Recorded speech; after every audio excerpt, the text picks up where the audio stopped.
This celebrated bestseller offers an understanding of your personal financial problems that will guide you through a lifetime. The Richest Man in Babylon uses success secrets of the ancients to lead you onto the road of happiness and prosperity. And now, The Richest Man in Babylon. Forward. Our prosperity as a nation depends upon the personal financial prosperity of each of us as individuals. This book deals with the personal successes of each of us. Success means accomplishments as the result of our own efforts and abilities. Proper preparation is the key to our success. Our acts can be no wiser than our thoughts. Our thinking can be no wiser than our understanding. This book of cures for lean purses has been termed a guide to financial understanding. That indeed is its purpose, to offer those who are ambitious for financial success an insight which will aid them to acquire money, to keep money, and to make their surpluses earn more money. In the pages which follow, we are taken back to Babylon, the cradle in which was nurtured the basic principles of finance now recognized and used the world over.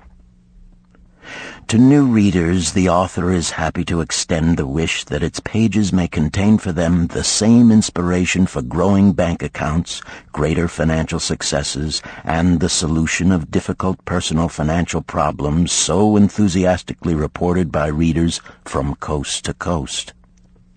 To the business executives who have distributed these tales in such generous quantities to friends, relatives, employees, and associates, the author takes this opportunity to express his gratitude. No endorsement could be higher than that of practical men who appreciate its teachings because they themselves have worked up to important successes by applying the very principles it advocates. Babylon became the wealthiest city of the ancient world because its citizens were the richest people of their time. They appreciated the value of money. They practiced sound financial principles in acquiring money, keeping money, and making their money earn more money.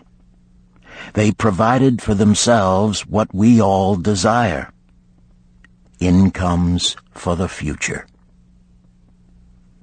GSC. Chapter 1. The Man Who Desired Gold. Banseer, the chariot builder of Babylon, was thoroughly discouraged.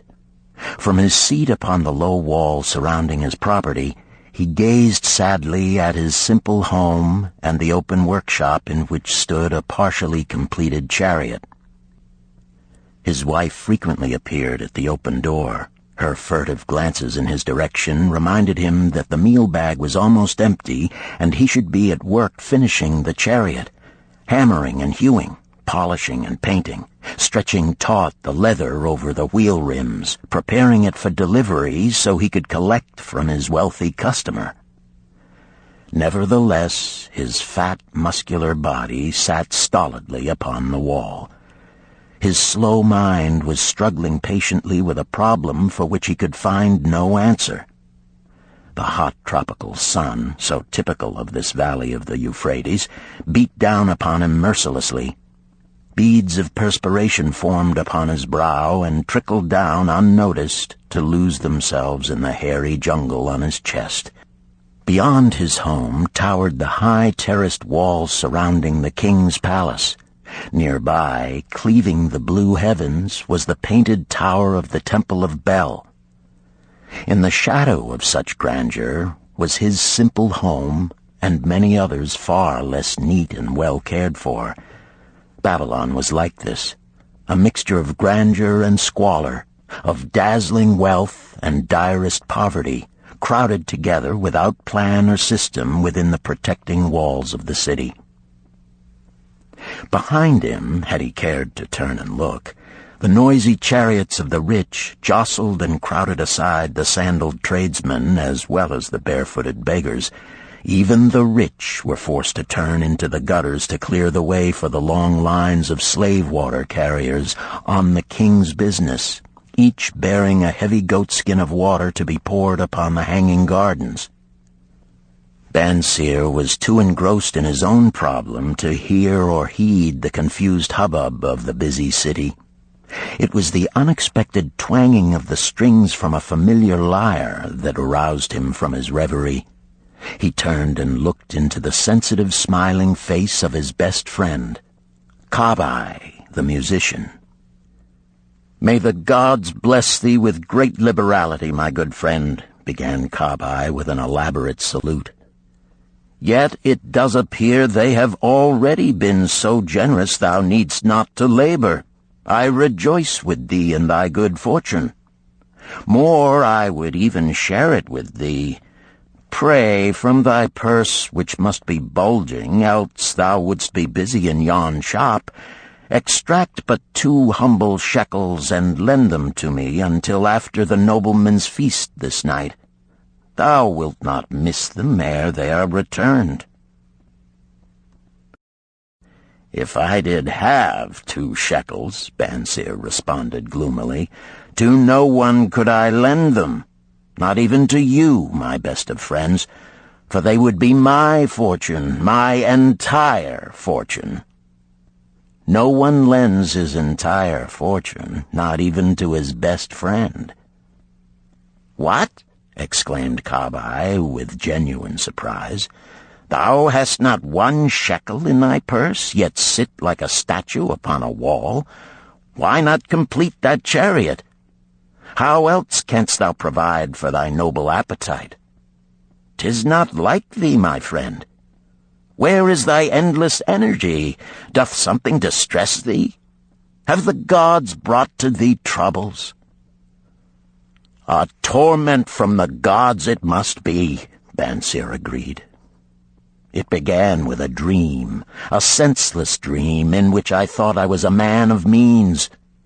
From my belt hung a handsome purse, heavy with coins. There were shekels which I cast with careless freedom to the beggars. There were pieces of silver with which I did buy finery for my wife and whatever I did desire for myself. There were pieces of gold which made me feel assured of the future and unafraid to spend the silver. A glorious feeling of contentment was within me. You would not have known me for thy hard-working friend, nor wouldst have known my wife, so free from wrinkles was her face and shining with happiness. She was again the smiling maiden of our early married days." "A pleasant dream indeed," commented Kabai. "But why should such pleasant feelings as it aroused turn thee into a glum statue upon the wall?" "Why, indeed? Because when I awoke and remembered how empty was my purse, a feeling of rebellion swept over me. Let us talk it over together, for, as the sailors do say, we ride in the same boat, we two. As youngsters we went together to the priests to learn wisdom. As young men we shared each other's pleasures. As grown men we have always been close friends. We have been contented subjects of our kind. We have been satisfied to work long hours and spend our earnings freely. We have earned much coin in the years that have passed, yet to know the joys that come from wealth, we must dream about them. Bah! Are we more than dumb sheep? We live in the richest city in all the world. The travelers do say none equals it in wealth. About us is much display of wealth, but of it we ourselves have not. After half a lifetime of hard labor, thou, my best of friends, hast an empty purse, and sayest to me, may I borrow such a trifle as 2 shekels until after the nobleman's feast this night? Then what do I reply? Do I say, here is my purse, its contents will I gladly share? No, I admit that my purse is as empty as thine. What is the matter? Why cannot we acquire silver and gold, more than enough for food and robes? Consider also our sons, Bansir continued. Are they not following in the footsteps of their fathers? Need they and their families, and their sons' families, live all their lives in the midst of such treasures of gold, and yet, like us, be content to banquet upon sour goat's milk and porridge? Never in all the years of our friendship didst thou talk like this before, Bansir. Kabai was puzzled. Never in all those years did I think like this before.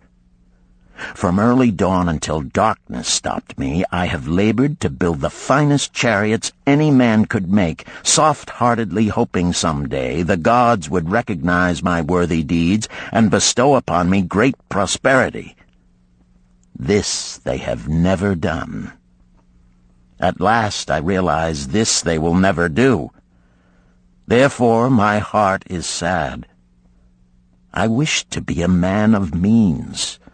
I wish to own lands and cattle, to have fine robes and coins in my purse.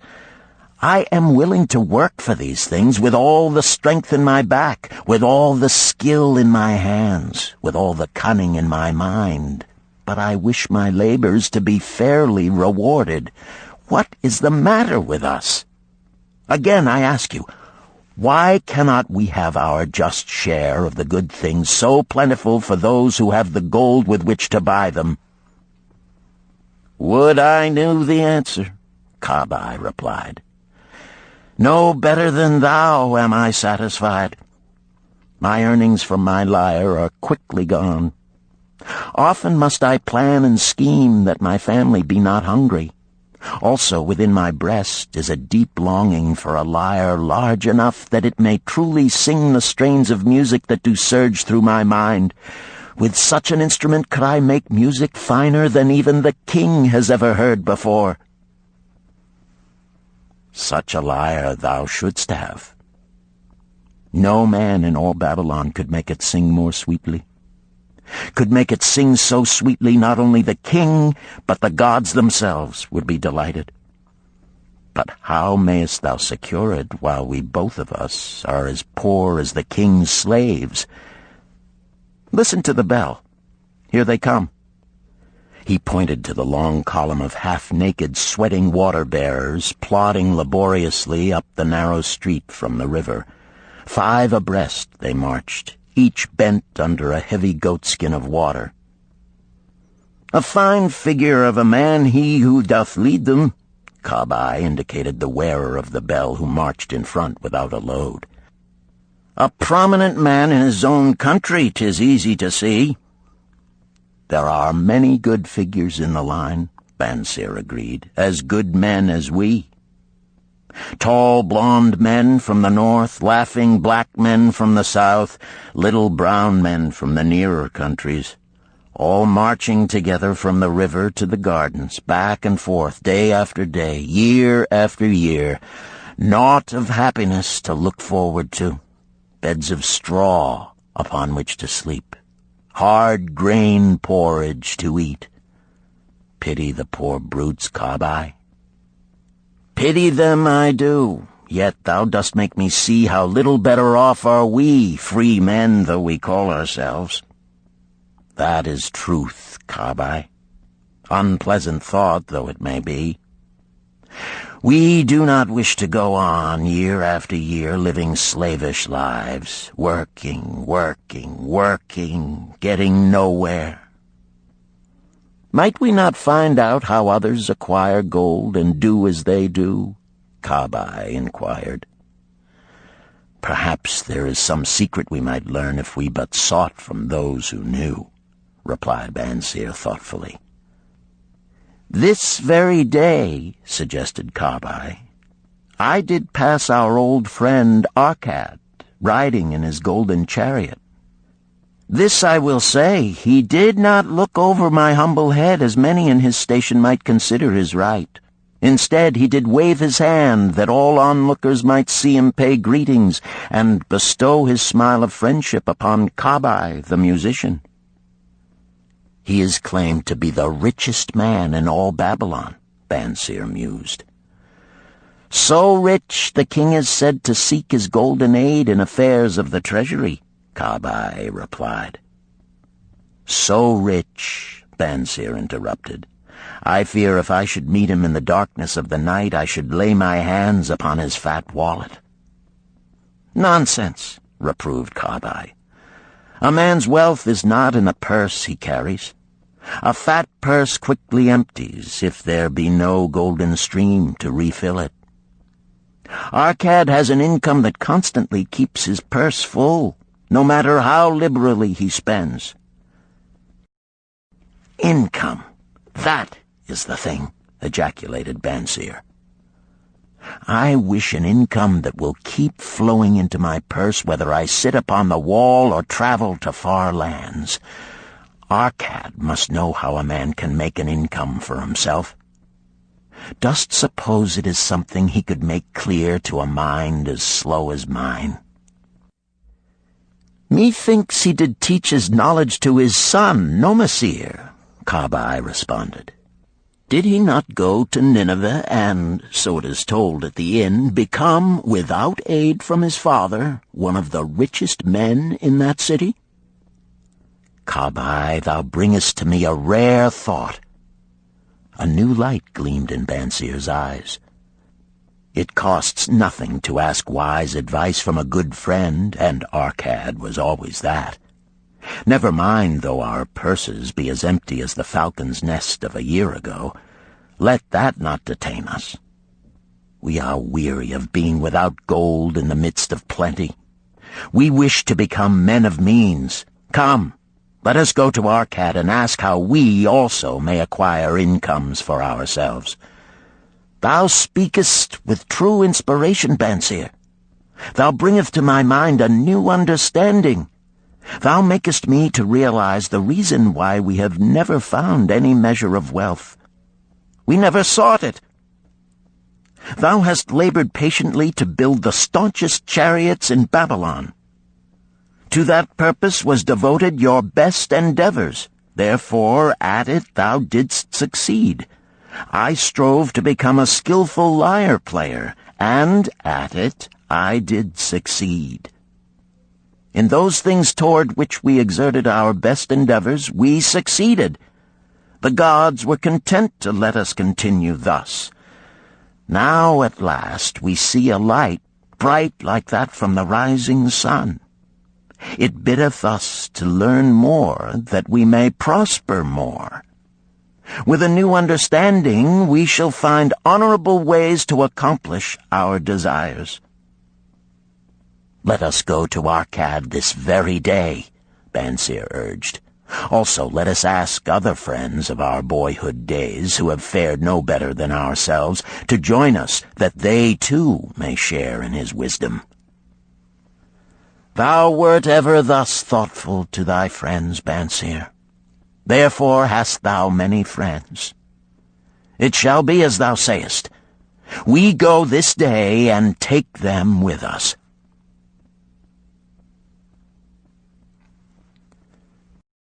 Chapter 2. The Richest Man in Babylon. In old Babylon there once lived a certain very rich man named Arkad. Far and wide he was famed for his great wealth. Also was he famed for his liberality. He was generous in his charities. He was generous with his family. He was liberal in his own expenses. But nevertheless, each year his wealth increased more rapidly than he spent it. And there were certain friends of younger days who came to him and said, You, Arkad, are more fortunate than we. You have become the richest man in all Babylon, while we struggle for existence. You can wear the finest garments, and you can enjoy the rarest foods, while we must be content if we can clothe our families in raiment that is presentable and feed them as best we can. Yet once we were equal. We studied under the same master. We played in the same games, and in neither the studies nor the games did you outshine us. And in the years since, you have been no more an honorable citizen than we. Nor have you worked harder or more faithfully in so far as we can judge. Why, then, should a fickle fate single you out to enjoy all the good things of life and ignore us who are equally deserving? Thereupon Arcad remonstrated with them, saying, If you have not acquired more than a bare existence in the years since we were youths, it is because you either have failed to learn the laws that govern the building of wealth, or else you do not observe them. Fickle fate is a vicious goddess who brings no permanent good to anyone. On the contrary, she brings ruin to almost every man upon whom she showers unearned gold.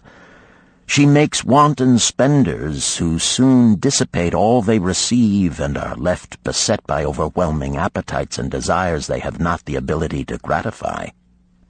Yet others whom she favors become misers and hoard their wealth, fearing to spend what they have, knowing they do not possess the ability to replace it. They further are beset by fear of robbers and doom themselves to lives of emptiness and secret misery. Others there probably are who can take unearned gold and add to it and continue to be happy and contented citizens, but so few are they, I know of them but by hearsay. Think you of the men who have inherited sudden wealth, and see if these things are not so. His friends admitted that of the men they knew who had inherited wealth, these words were true, and they besought him to explain to them how he had become possessed of so much prosperity, so he continued. In my youth, I looked about me and saw all the good things there were to bring happiness and contentment, and I realized that wealth increased the potency of all these. Wealth is a power. With wealth, many things are possible. One may ornament the home with the richest of furnishings.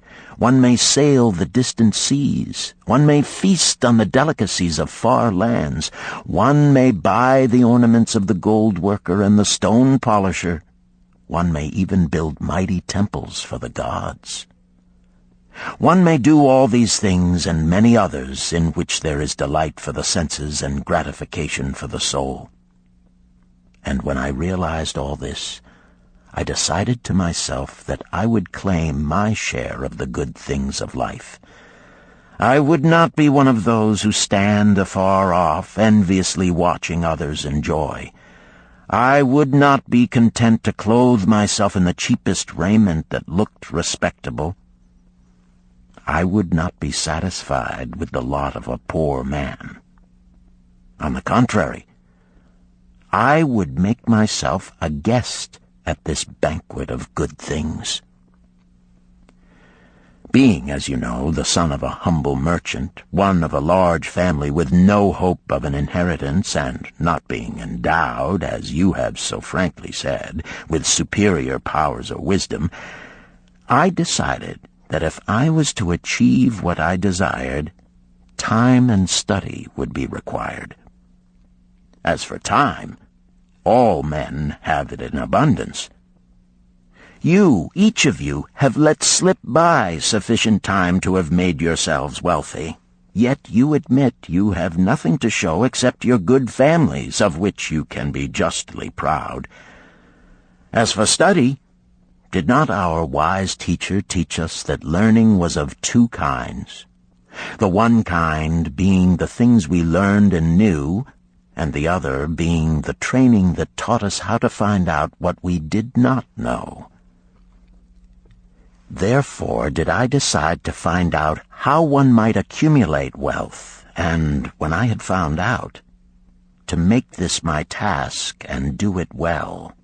For is it not wise that we should enjoy while we dwell in the brightness of the sunshine? For sorrows enough shall descend upon us when we depart for the darkness of the world of spirit. I found employment as a scribe in the hall of records, and long hours each day I labored upon the clay tablets. Week after week, and month after month I labored, yet for my earnings I had naught to show. Food and clothing and penance to the gods, and other things of which I could remember not what, absorbed all my earnings, but my determination did not leave me. And one day Algamish, the moneylender, came to the house of the city master and ordered a copy of the 9th law, and he said to me, I must have this in 2 days, and if the task is done by that time, 2 coppers will I give to thee. So I labored hard, but the law was long, and when Algamish returned, the task was unfinished.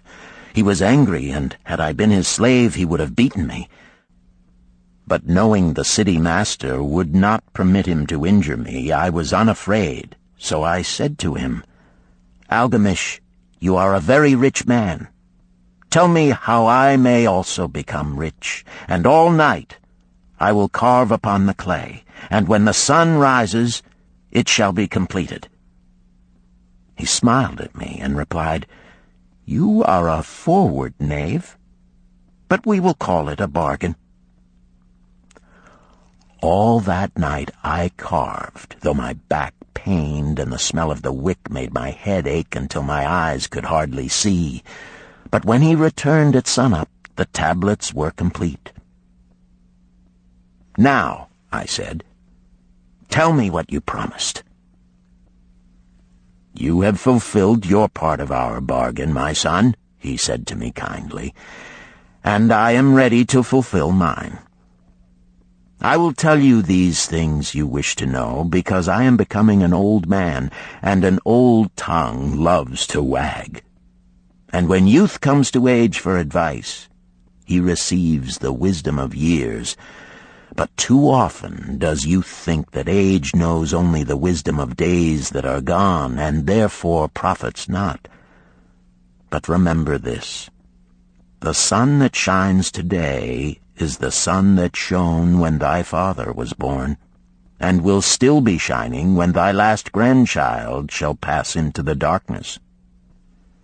The thoughts of youth, he continued, are bright lights that shine forth like the meteors that oft make brilliant the sky. But the wisdom of age is like the fixed stars that shine so unchanged that the sailor may depend upon them to steer his course. Mark you well my words, for if you do not, you will fail to grasp the truth that I will tell you, and you will think that your night's work has been in vain.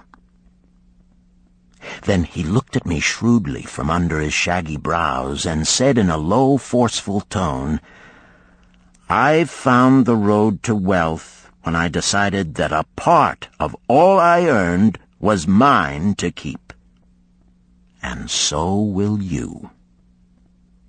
Then he continued to look at me with a glance that I could feel pierce me, but said no more. Is that all? I asked. That was sufficient to change the heart of a sheep-herder into the heart of a money-lender, he replied. But all I earn is mine to keep, is it not? I demanded. Far from it, he replied. Do you not pay the garment maker? Do you not pay the sandal maker? Do you not pay for the things you eat? Can you live in Babylon without spending? What have you to show for your earnings of the past month? What for the past year? Fool! You pay to everyone but yourself. Dullard! You labor for others. As well be a slave and work for what your master gives you to eat and wear. If you did keep for yourself 1/10 of all you earn, how much would you have in 10 years? My knowledge of the numbers did not forsake me, and I answered, "As much as I earn in 1 year." "You speak but half the truth," he retorted. "Every gold piece you save is a slave to work for you.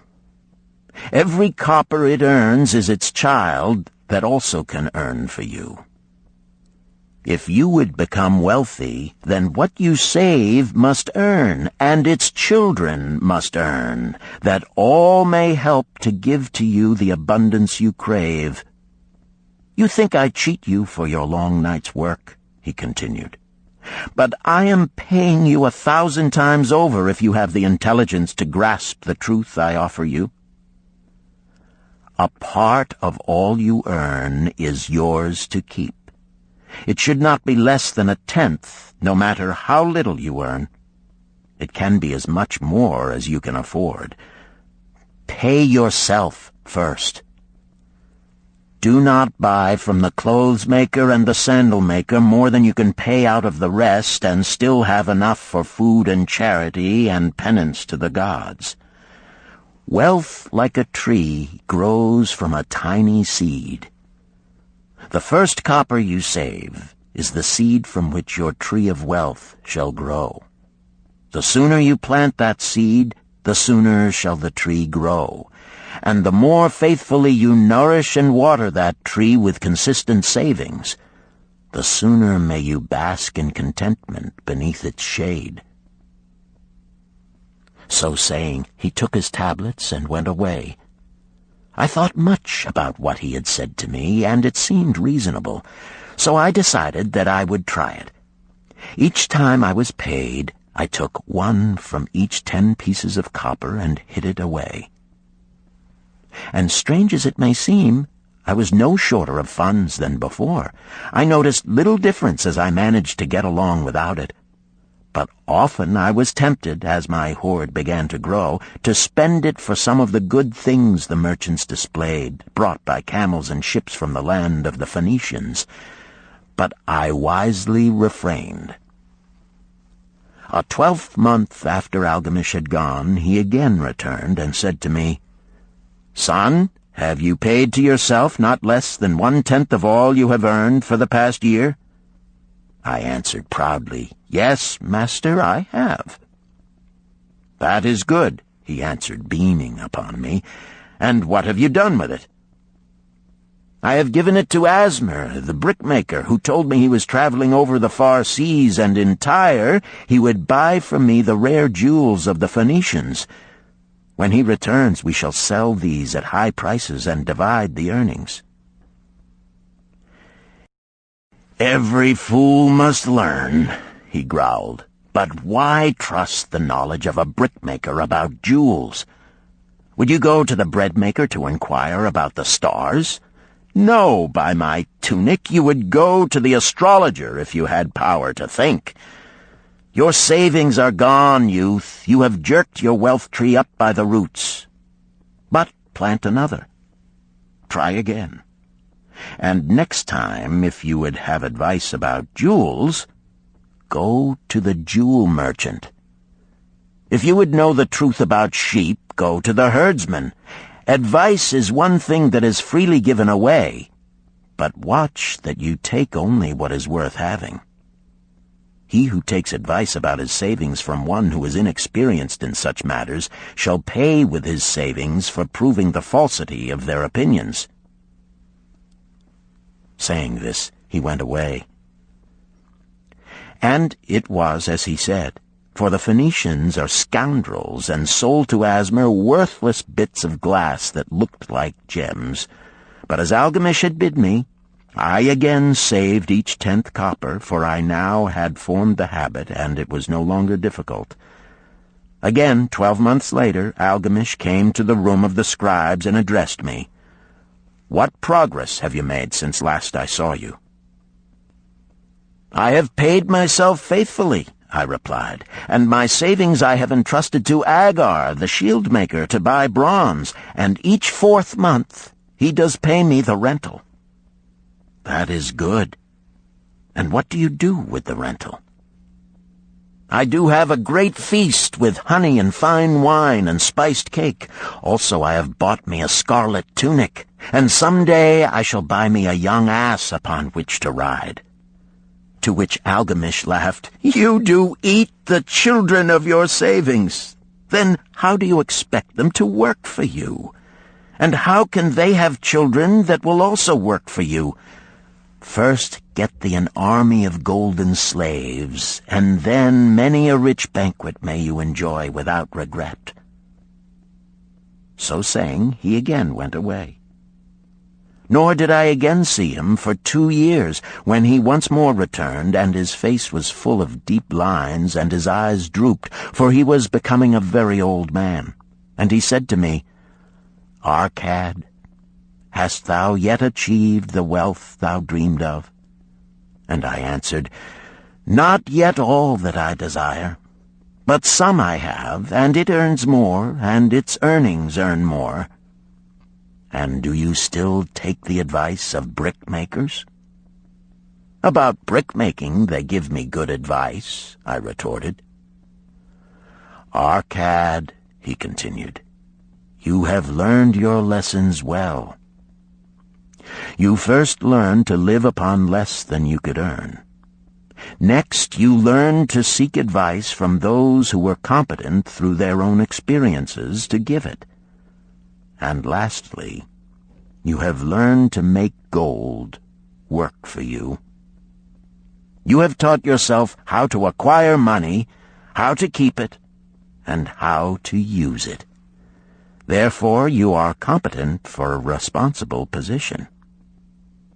I am becoming an old man. My sons think only of spending and give no thought to earning. My interests are great, and I fear too much for me to look after. If you will go to Nippur and look after my lands there, I shall make you my partner, and you shall share in my estate." So I went to Nippur and took charge of his holdings, which were large, and because I was full of ambition and because I had mastered the 3 laws of successfully handling wealth, I was enabled to increase greatly the value of his properties. So I prospered much, and when the spirit of Algamish departed for the sphere of darkness, I did share in his estate as he had arranged under the law. So spake Arcad, and when he had finished his tale, one of his friends said, "You were indeed fortunate that Algamish made you an heir." "Fortunate only in that I had the desire to prosper before I first met him. For 4 years did I not prove my definiteness of purpose by keeping 1/10 of all I earned? Would you call a fisherman lucky who for years so studied the habits of the fish that with each changing wind he could cast his nets about them? Opportunity is a haughty goddess who wastes no time with those who are unprepared. You had strong willpower to keep on after you lost your first year's savings. You are unusual in that way," spoke up another. "Willpower," retorted Arcad. "What nonsense! Do you think willpower gives a man the strength to lift a burden the camel cannot carry, or to draw a load the oxen cannot budge? Willpower is but the unflinching purpose to carry a task you set for yourself to fulfillment. If I set for myself a task, be it ever so trifling, I shall see it through. How else shall I have confidence in myself to do important things? Should I say to myself, for 100 days as I walk across the bridge into the city, I will pick from the road a pebble and cast it into the stream? I would do it. If on the 7th day I passed by without remembering, I would not say to myself, tomorrow I will cast 2 pebbles which will do as well. Instead, I would retrace my steps and cast the pebble. Nor on the 20th day would I say to myself, Arcad, this is useless. What does it avail you to cast a pebble every day? Throw in a handful and be done with it. No, I would not say that, nor do it. When I set a task for myself, I complete it. Therefore, I am careful not to start difficult and impractical tasks, because I love leisure." And then another friend spoke up and said, "If what you tell is true, and it does seem, as you have said, reasonable, then being so simple, if all men did it, there would not be enough wealth to go around." "Wealth grows wherever men exert energy," Arcad replied. "If a rich man builds him a new palace, is the gold he pays out gone? No, the brickmaker has part of it, and the laborer has part of it, and the artist has part of it, and everyone who labors upon the house has part of it. Yet, when the palace is completed, is it not worth all it cost? And is the ground upon which it stands not worth more because it is there? And is the ground that adjoins it not worth more because it is there? Wealth grows in magic ways. No man can prophesy the limit of it. Have not the Phoenicians built great cities on barren coasts with the wealth that comes from their ships of commerce on the seas? What then do you advise us to do that we also may become rich?" asked still another of his friends. "The years have passed, and we are no longer young men, and we have nothing put by." "I advise that you take the wisdom of Algamish and say to yourselves, 'A part of all I earn is mine to keep.' Say it in the morning when you first arise, say it at noon, say it at night. Say it each hour of every day. Say it to yourself until the words stand out like letters of fire across the sky. Impress yourself with the idea. Fill yourself with the thought. Then take whatever portion seems wise. Let it be not less than 1/10, and lay it by. Arrange your other expenditures to do this if necessary, but lay by that portion first. Soon you will realize what a rich feeling it is to own a treasure upon which you alone have claim. As it grows, it will stimulate you. A new joy of life will thrill you. Greater efforts will come to you to earn more. For of your increased earnings, will not the same percentage be also yours to keep? Then learn to make your treasure work for you. Make it your slave. Make its children and its children's children work for you. Ensure an income for thy future. Look thou at the aged, and forget not that in the days to come thou also will be numbered among them. Therefore invest thy treasure with greatest caution that it be not lost. Usurious rates of return are deceitful sirens that sing but to lure the unwary upon the rocks of loss and remorse.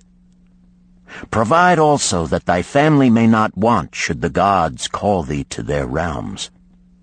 For such protection it is always possible to make provision with small payments at regular intervals. Therefore the provident man delays not in expectation of a large sum becoming available for such a wise purpose. Counsel with wise men. Seek the advice of men whose daily work is handling money. Let them save you from such an error as I myself made in entrusting my money to the judgment of Asmer, the brickmaker. A small return and a safe one is far more desirable than risk. Enjoy life while you are here. Do not overstrain or try to save too much. If 1/10 of all you earn is as much as you can comfortably keep, be content to keep this portion. Live otherwise according to your income, and let not yourself get niggardly and afraid to spend. Life is good, and life is rich with things worthwhile and things to enjoy. His friends thanked him and went away. Some were silent because they had no imagination and could not understand. Some were sarcastic because they thought that one so rich should divide with old friends not so fortunate. But some had in their eyes a new light. They realized that Algamish had come back each time to the room of the scribes because he was watching a man work his way out of darkness into light. When that man had found the light, a place awaited him. No one could fill that place until he had for himself worked out his own understanding, until he was ready for opportunity. These latter were the ones who, in the following years, frequently revisited Arcad, who received them gladly. He counseled with them and gave them freely of his wisdom, as men of broad experience are always glad to do, and he assisted them in so investing their savings that it would bring in a good interest with safety and would neither be lost nor entangled in investments that paid no dividends. The turning point in these men's lives came upon that day when they realized the truth that had come from Algamish to Arcad, and from Arcad to them. A part of all you earn is yours to keep.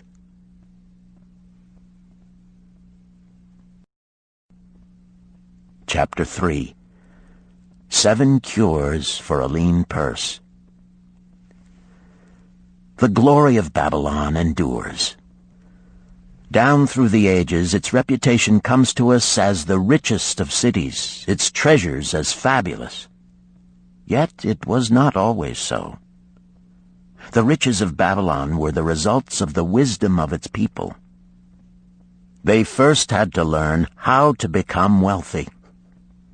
When the good King Sargon returned to Babylon after defeating his enemies, the Elamites, he was confronted with a serious situation.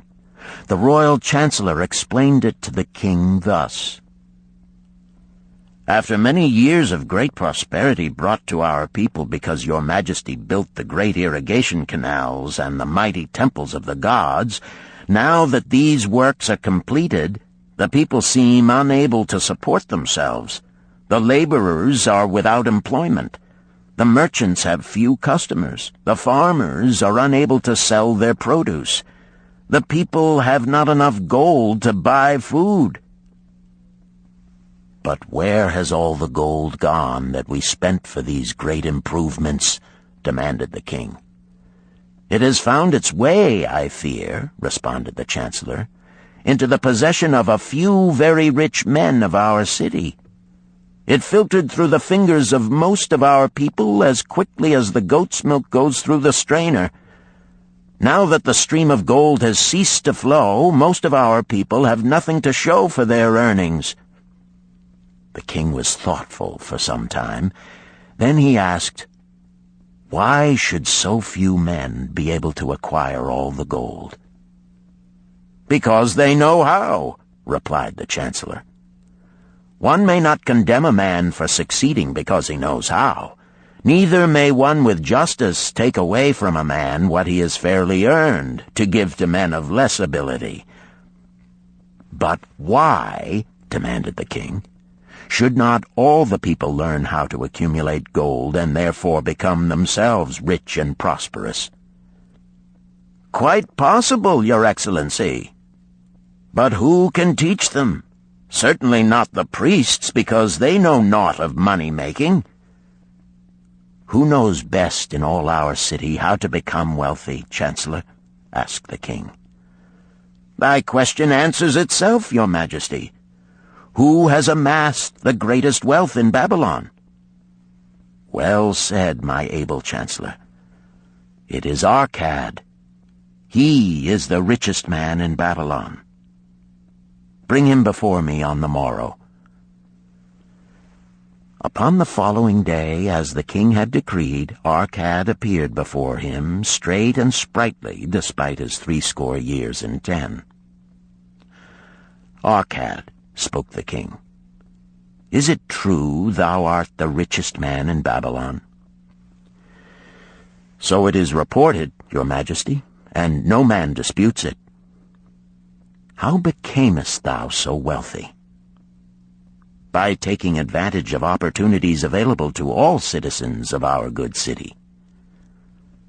thou hadst nothing to start with? Only a great desire for wealth. Besides this, nothing. Arcad, continued the king, our city is in a very unhappy state because a few men know how to acquire wealth and therefore monopolize it, while the mass of our citizens lack the knowledge of how to keep any part of the gold they receive. It is my desire that Babylon be the wealthiest city in the world. Therefore, it must be a city of many wealthy men. Therefore, we must teach all the people how to acquire riches. Tell me, Arcad, is there any secret to acquiring wealth? Can it be taught? It is practical, Your Majesty. That which one man knows can be taught to others. The king's eyes glowed. Arcad, thou speakest the words I wish to hear. Wilt thou lend thyself to this great cause? Wilt thou teach thy knowledge to a school for teachers, each of whom shall teach others until there are enough trained to teach these truths to every worthy subject in my domain? Arcad bowed and said, I am thy humble servant to command. Whatever knowledge I possess will I gladly give for the betterment of my fellow men and the glory of my king. Let your good chancellor arrange for me a class of 100 men, and I will teach them those 7 cures which did fatten my purse, than which there was none leaner in all Babylon. A fortnight later, in compliance with the king's command, the chosen 100 assembled in the great hall of the Temple of Learning, seated upon colorful rings in a semicircle. Arcad sat beside a small tabaret upon which smoked a sacred lamp sending forth a strange and pleasing odor. "Behold the richest man in Babylon," whispered a student, nudging his neighbor as Arcad arose. "He is but a man, even as the rest of us." "As a dutiful subject of our great king," Arcad began, "I stand before you in his service. Because once I was a poor youth who did greatly desire gold, and because I found knowledge that enabled me to acquire it, he asks that I impart unto you my knowledge. I started my fortune in the humblest way. I had no advantage not enjoyed as fully by you and every citizen in Babylon. The first storehouse of my treasure was a well-worn purse. I loathed its useless emptiness. I desired that it be round and full, clinking with the sound of gold. Therefore I sought every remedy for a lean purse. I found 7. To you who are assembled before me shall I explain the 7 cures for a lean purse which I do recommend to all men who desire much gold. Each day for 7 days will I explain to you one of the 7 remedies. Listen attentively to the knowledge that I will impart. Debate it with me. Discuss it among yourselves. Learn these lessons thoroughly, that ye may also plant in your own purse the seed of wealth. First must each of you start wisely to build a fortune of his own. Then wilt thou be competent, and only then, to teach these truths to others. I shall teach to you in simple ways how to fatten your purses. This is the first step leading to the Temple of Wealth, and no man may climb who cannot plant his feet firmly upon the first step. We shall now consider the first cure. The first cure. Start thy purse to fattening. Arcad addressed the thoughtful man in the second row. My good friend, at what craft workest thou? I, replied the man, am a scribe and carve records upon the clay tablets. Even at such labor did I myself earn my first coppers. Therefore thou hast the same opportunity to build a fortune. He spoke to a florid-faced man farther back. Pray tell also what dost thou to earn thy bread?" "I," responded this man, "am a meat butcher. I do buy the goats the farmers raise, and kill them, and sell the meat to the housewives, and the hides to the sandal makers. Because thou dost also labor and earn, thou hast every advantage to succeed that I did possess." In this way did Arcad proceed to find out how each man labored to earn his living. When he had done questioning them, he said, "Now, my students, ye can see that there are many trades and labors at which men may earn coins.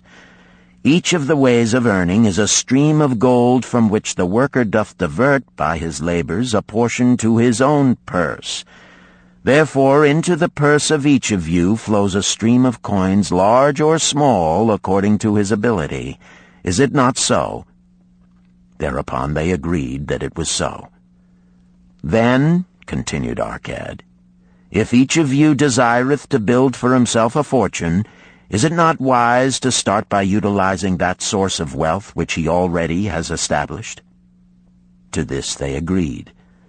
Then Arcad turned to a humble man who had declared himself an egg merchant. "If thou select one of thy baskets, and put into it each morning 10 eggs, and take out from it each evening 9 eggs, what will eventually happen?" "It will become in time overflowing." "Why?" "Because each day I put in 1 more egg than I take out." Arcad turned to the class with a smile. "Does any man here have a lean purse?" First they looked amused, then they laughed. Lastly, they waved their purses in jest. "All right," he continued. "Now I shall tell thee the first remedy I learned to cure a lean purse. Do exactly as I have suggested to the egg merchant. For every 10 coins thou placest within thy purse, take out for use but 9. Thy purse will start to fatten at once, and its increasing weight will feel good in thy hand and bring satisfaction to thy soul. Deride not what I say because of its simplicity. Truth is always simple. I told thee I would tell how I built my fortune. This was my beginning. I, too, carried a lean purse and cursed it because there was naught within to satisfy my desires. But when I began to take out from my purse but 9 parts of 10 I put in, it began to fatten. So will thine. Now I will tell a strange truth, the reason for which I know not. When I ceased to pay out more than 9/10 of my earnings, I managed to get along just as well. I was not shorter than before. Also, ere long, did coins come to me more easily than before. Surely it is a law of the gods that unto him who keepeth and spendeth not a certain part of all his earnings shall gold come more easily. Likewise him whose purse is empty does gold avoid. Which desirest thou the most? Is it the gratification of thy desires of each day, a jewel, a bit of finery, better raiment, more food, things quickly gone and forgotten? Or is it substantial belongings, gold, lands, herds, merchandise, income-bringing investments? The coins thou takest from thy purse bring the first. The coins thou leavest within it will bring the latter. This, my students, was the first cure I did discover for my lean purse. For each 10 coins I put in, to spend but 9. Debate this among yourselves. If any man proves it untrue, tell me upon the morrow when we shall meet again. The second cure. Control thy expenditures. Some of your members, my students, have asked me this. How can a man keep 1/10 of all he earns in his purse when all the coins he earns are not enough for his necessary expenses? So did Arcad address his students upon the second day. "Yesterday, how many of thee carried lean purses?" "All of us," answered the class. "Yet thou do not all earn the same. Some earn much more than others. Some have much larger families to support. Yet all purses were equally lean. Now I will tell thee an unusual truth about men and sons of men. It is this, that what each of us calls our necessary expenses will always grow to equal our incomes unless we protest to the contrary. Confuse not the necessary expenses with thy desires. Each of you, together with your good families, have more desires than your earnings can gratify. Therefore are thy earnings spent to gratify these desires in so far as they will go. Still thou retainest many ungratified desires. All men are burdened with more desires than they can gratify. Because of my wealth, thinkest thou I may gratify every desire? 'Tis a false idea. There are limits to my time. There are limits to my strength. There are limits to the distance I may travel. There are limits to what I may eat. There are limits to the zest with which I may enjoy.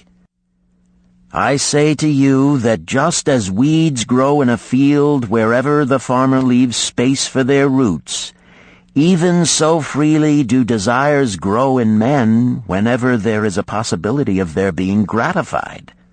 Thy desires are a multitude, and those that thou mayest gratify are but few. Study thoughtfully thy accustomed habits of living. Herein may be most often found certain accepted expenses that may wisely be reduced or eliminated. Let thy motto be 100% of appreciated value demanded for each coin spent. Therefore, engrave upon the clay each thing for which thou desireth to spend.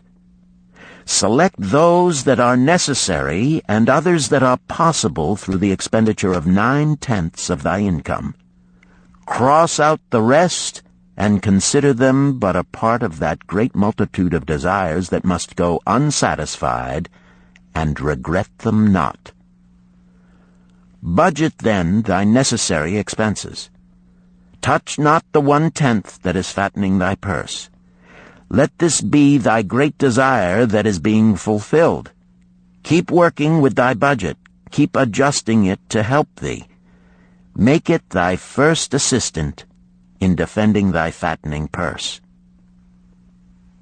Hereupon one of the students, wearing a robe of red and gold, arose and said, "I am a free man. I believe that it is my right to enjoy the good things of life. Therefore do I rebel against the slavery of a budget which determines just how much I may spend and for what. I feel it would take much pleasure from my life and make me little more than a pack-ass to carry a burden." To him Arcad replied, "Who, my friend, would determine thy budget?" "I would make it for myself," responded the protesting one. "In that case, were a pack-ass to budget his burden, would he include therein jewels and rugs and heavy bars of gold? Not so.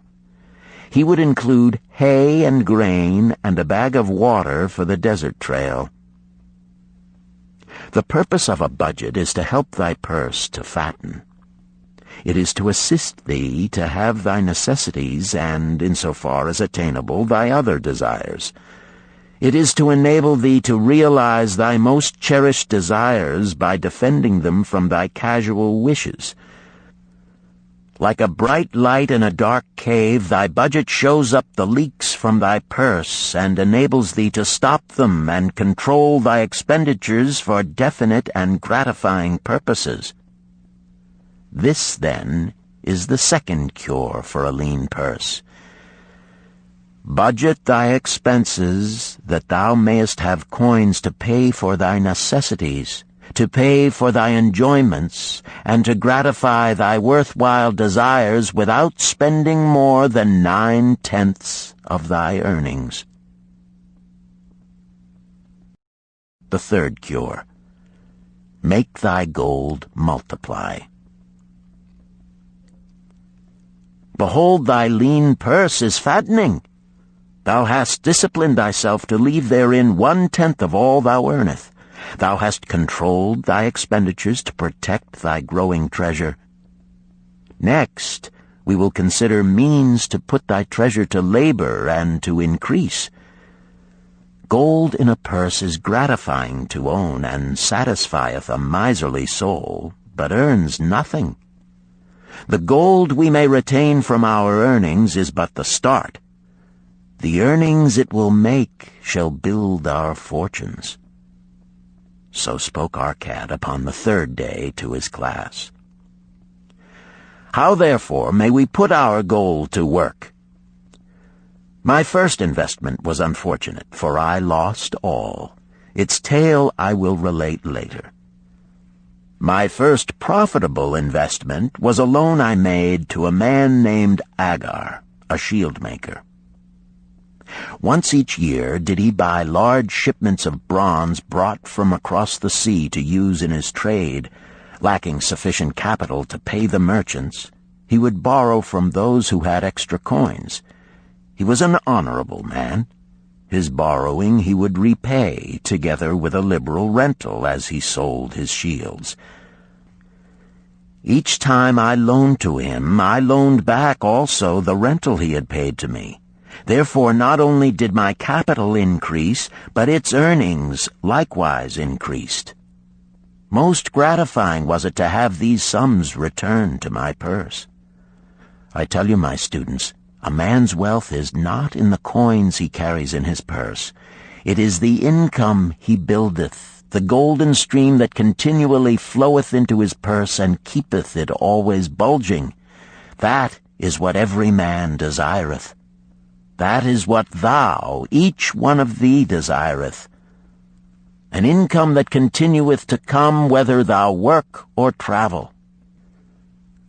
Great income I have acquired, so great that I am called a very rich man.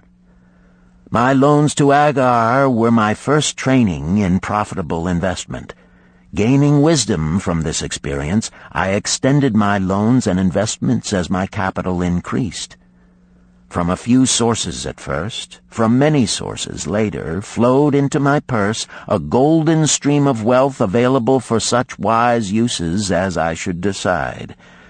Behold, from my humble earnings, I had begotten a horde of golden slaves, each laboring and earning more gold. As they labored for me, so their children also labored, and their children's children, until great was the income from their combined efforts. Gold increaseth rapidly when making reasonable earnings, as thou wilt see from the following. A farmer, when his first son was born, took 10 pieces of silver to a moneylender and asked him to keep it on rental for his son until he became 20 years of age. This the moneylender did, and agreed the rental should be 1/4 of its value each 4 years. The farmer asked, because this sum he had set aside as belonging to his son, that the rental be added to the principal. When the boy had reached the age of 20 years, the farmer again went to the moneylender to inquire about the silver. The moneylender explained that because this sum had been increased by compound interest, the original 10 pieces of silver had now grown to 30½ pieces. The farmer was well pleased, and because the son did not need the coins, he left them with the moneylender. When the son became 50 years of age, the father meantime having passed to the other world, the moneylender paid the son in settlement 167 pieces of silver. Thus, in 50 years, had the investment multiplied itself at rental almost 17 times. This, then, is the third cure for a lean purse. to put each coin to laboring, that it may reproduce its kind, even as the flocks of the field, and help bring to thee income, a stream of wealth that shall flow constantly into thy purse. The fourth cure. Guard thy treasures from loss. Misfortune loves a shining mark. Gold in a man's purse must be guarded with firmness, else it be lost. Thus it is wise that we must first secure small amounts and learn to protect them before the gods entrust us with larger. So spoke Arcad upon the fourth day to his class. Every owner of gold is tempted by opportunities whereby it would seem that he could make large sums by its investment in most plausible projects. Often friends and relatives are eagerly entering such investment and urge him to follow. The first sound principle of investment is security for thy principal. Is it wise to be intrigued by larger earnings when thy principal may be lost? I say not. The penalty of risk is probable loss. Study carefully, before parting with thy treasure, each assurance that it may be safely reclaimed. Be not misled by thine own romantic desires to make wealth rapidly. Before thou loan it to any man, assure thyself of his ability to repay and his reputation for doing so, that thou mayest not unwittingly be making him a present of thy hard-earned treasure. Before thou entrust it as an investment in any field, acquaint thyself with the dangers which may beset it. My own first investment was a tragedy to me at the time. The guarded savings of a year I did entrust to a brickmaker named Asmer, who was traveling over the far seas, and in Tyre agreed to buy for me the rare jewels of the Phoenicians. These we would sell upon his return and divide the profits. The Phoenicians were scoundrels and sold him bits of glass. My treasure was lost. Today, my training would show to me at once the folly of entrusting a brickmaker to buy jewels. Therefore do I advise thee from the wisdom of my experiences, be not too confident of thine own wisdom in entrusting thy treasures to the possible pitfalls of investments. Better by far to consult the wisdom of those experienced in handling money for profit. Such advice is freely given for the asking, and may readily possess a value equal in gold to the sum thou considerest investing. In truth, such is its actual value if it save thee from loss. This, then, is the fourth cure for a lean purse, and of great importance if it prevent thy purse from being emptied once it has become well filled. Guard thy treasure from loss by investing only where thy principal is safe, where it may be reclaimed if desirable, and where thou wilt not fail to collect a fair rental. Consult with wise men. Secure the advice of those experienced in the profitable handling of gold. Let their wisdom protect thy treasure from unsafe investments. This ends Disc 1. The Richest Man in Babylon, Disc 2. The fifth cure. Make of thy dwelling a profitable investment. If a man setteth aside 9 parts of his earnings upon which to live and enjoy life, and if any part of this 9 parts he can turn into a profitable investment without detriment to his well-being, then so much faster will his treasures grow. So spake Arcad to his class at their 5th lesson. All too many of our men of Babylon do raise their families in unseemly quarters. They do pay to exacting landlords liberal rentals for rooms where their wives have not a spot to raise the blooms that gladden a woman's heart, and their children have no place to play their games except in the unclean alleys. No man's family can fully enjoy life unless they do have a plot of ground wherein children can play in the clean earth, and where the wife may raise not only blossoms but good rich herbs to feed her family.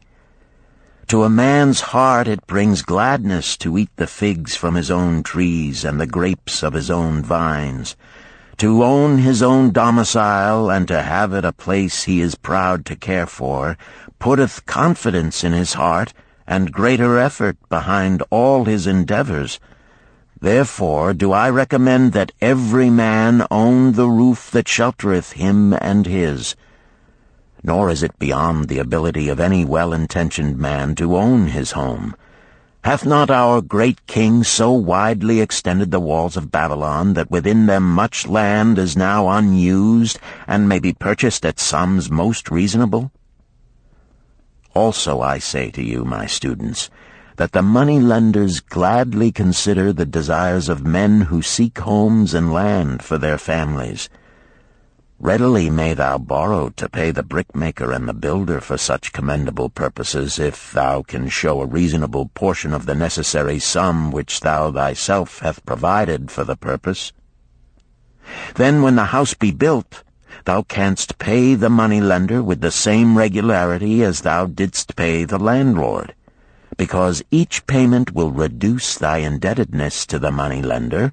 A few years will satisfy his loan. Then will thy heart be glad, because thou wilt own in thy own right a valuable property, and thy only cost will be the king's taxes. Also wilt thy good wife go more often to the river to wash thy robes, that each time returning she may bring a goatskin of water to pour upon the growing things. Thus come many blessings to the man who owneth his own house, and greatly will it reduce his cost of living, making available more of his earnings for pleasures and the gratification of his desires. This, then, is the fifth cure for a lean purse. Own thy own home. The sixth cure. Ensure a future income. The life of every man proceedeth from his childhood to his old age. This is the path of life, and no man may deviate from it, unless the gods call him prematurely to the world beyond. Therefore do I say that it behooves a man to make preparation for a suitable income in the days to come, when he is no longer young, and to make preparations for his family, should he be no longer with them to comfort and support them. This lesson shall instruct thee in providing a full purse when time has made thee less able to earn. So Arcad addressed his class upon the sixth day. The man who, because of his understanding of the laws of wealth, acquireth a growing surplus, should give thought to those future days. He should plan certain investments or provisions that may endure safely for many years, yet will be available when the time arrives which he has so wisely anticipated. There are diverse ways by which a man may provide with safety for his future. He may provide a hiding place and there bury a secret treasure. Yet no matter with what skill it be hidden, it may nevertheless become the loot of thieves. For this reason I recommend not this plan. A man may buy houses or lands for this purpose. If wisely chosen as to their usefulness and value in the future, they are permanent in their value and their earnings, or their sale will provide well for his purpose. A man may loan a small sum to the moneylender and increase it at regular periods. The rental which the moneylender adds to this will largely add to its increase. I do know a sandal-maker named Ansan, who explained to me not long ago that each week for 8 years he had deposited with his moneylender 2 pieces of silver. The moneylender had but recently given him an accounting over which he greatly rejoiced. The total of his small deposits with their rental at the customary rate of 1/4 their value for each 4 years had now become 1,040 pieces of silver. I did gladly encourage him further by demonstrating to him with my knowledge of the numbers that in 12 years more, if he would keep his regular deposits of but 2 pieces of silver each week, the moneylender would then owe him 4,000 pieces of silver, a worthy competence for the rest of his life. Surely when such a small payment made with regularity doth produce such profitable results, no man can afford not to insure a treasure for his old age and the protection of his family, no matter how prosperous his business and his investments may be. I would that I might say more about this.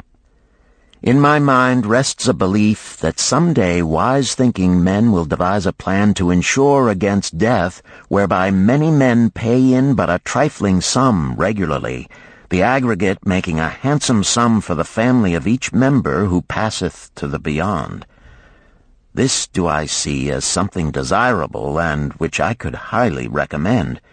But today it is not possible, because it must reach beyond the life of any man or any partnership to operate. It must be as stable as the king's throne. Some day do I feel that such a plan shall come to pass, and be a great blessing to many men, because even the first small payment will make available a snug fortune for the family of a member, should he pass on. But because we live in our own day, and not in the days which are to come, must we take advantage of those means and ways of accomplishing our purposes. Therefore do I recommend to all men that they, by wise and well-thought-out methods, do provide against a lean purse in their mature years. For a lean purse to a man no longer able to earn, or to a family without its head, is a sore tragedy. This, then, is the 6th cure for a lean purse. Provide in advance for the needs of thy growing age and the protection of thy family. The 7th cure. Increase thy ability to earn. This day do I speak to thee, my students, of one of the most vital remedies for a lean purse. Yet I will not talk of gold, but of yourselves, of the men beneath the robes of many colors who do sit before me. I will talk to you of those things within the minds and lives of men which do work for or against their success. So did Arcad address his class upon the 7th day. Not long ago came to me a young man seeking to borrow. When I questioned him the cause of his necessity, he complained that his earnings were insufficient to pay his expenses. Thereupon I explained to him, this being the case, he was a poor customer for the moneylender, as he possessed no surplus earning capacity to repay the loan. What you need, young man, I told him, is to earn more coins. What dost thou to increase thy capacity to earn? All that I can do, he replied. 6 times within 2 moons have I approached my master to request my pay be increased, but without success. No man can go oftener than that. We may smile at his simplicity, yet he did possess one of the vital requirements to increase his earnings. Within him was a strong desire to earn more, a proper and commendable desire. Preceding accomplishment must be desire. Thy desires must be strong and definite. General desires are but weak longings. For a man to wish to be rich is of little purpose. For a man to desire 5 pieces of gold is a tangible desire which he can press to fulfillment. After he has backed his desire for 5 pieces of gold with strength of purpose to secure it, next he can find similar ways to obtain 10 pieces, and then 20 pieces, and later 1,000 pieces, and, behold, he has become wealthy. In learning to secure his one definite small desire, he hath trained himself to secure a larger one. This is the process by which wealth is accumulated, first in small sums, then in larger ones as a man learns and becomes more capable. Desires must be simple and definite.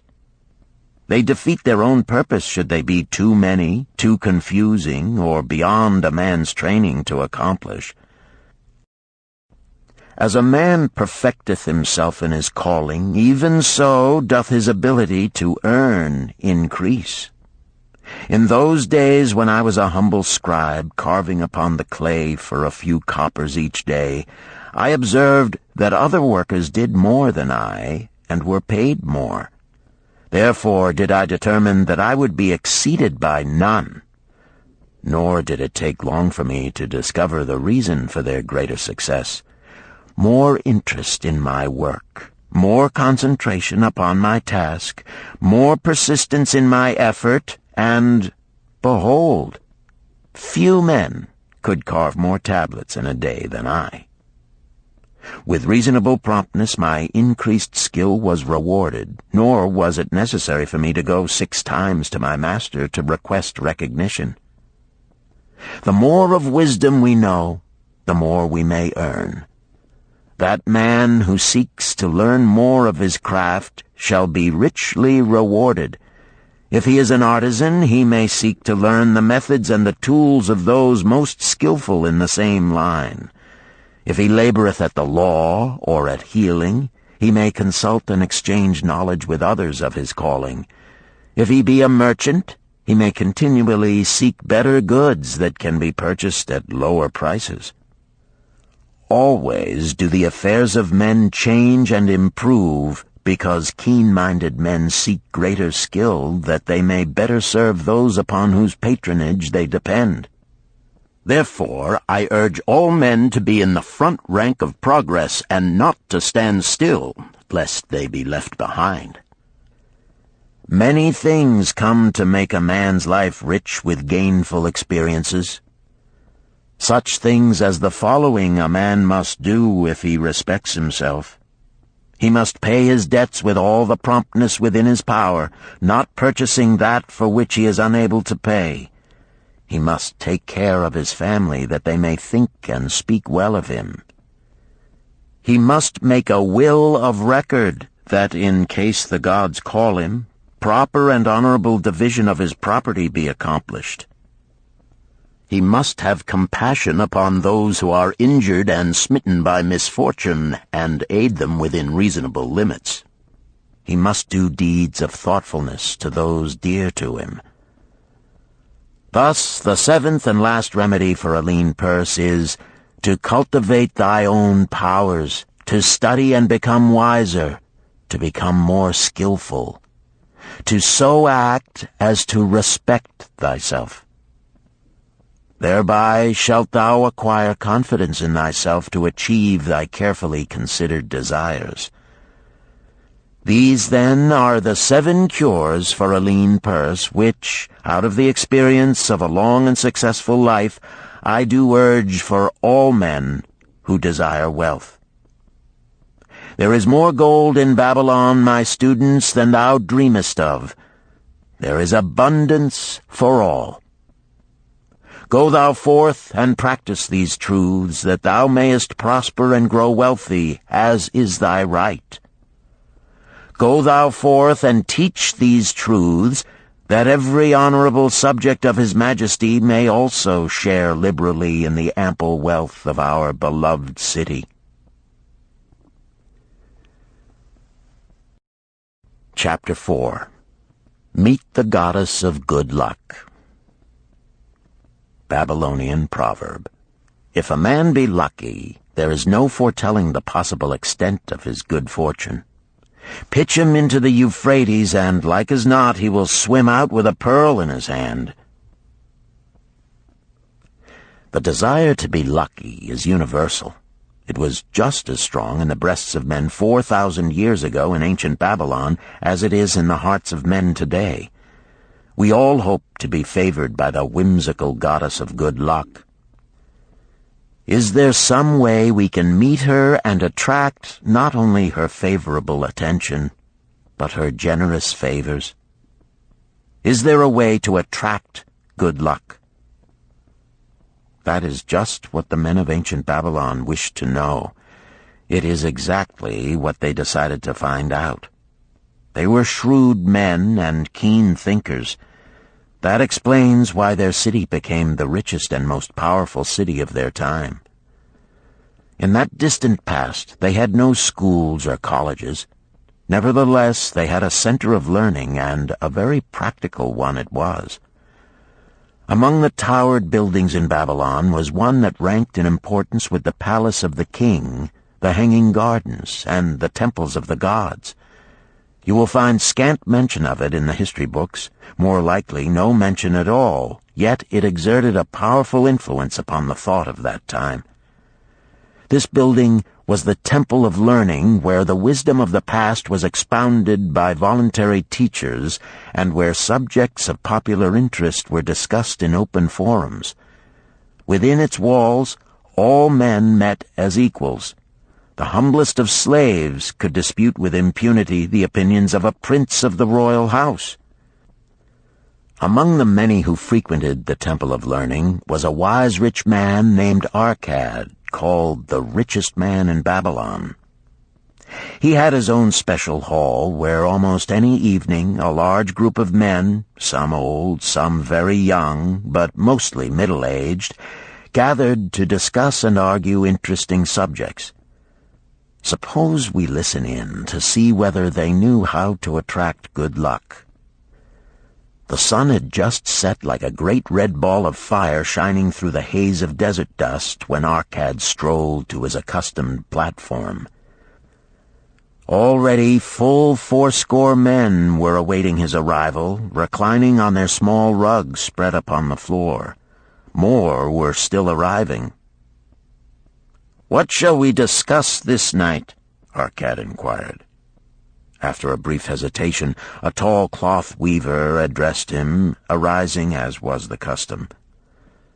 "I have a subject I would like to hear discussed, yet hesitate to offer, lest it seem ridiculous to you, Arcad, and my good friends here." Upon being urged to offer it, both by Arcad and by calls from the others, he continued, "This day I have been lucky, for I have found a purse in which there are pieces of gold. To continue to be lucky is my great desire. Feeling that all men share with me this desire, I do suggest we debate how to attract good luck, that we may discover ways it can be enticed to one." "A most interesting subject has been offered," Arcad commented. "One most worthy of our discussion.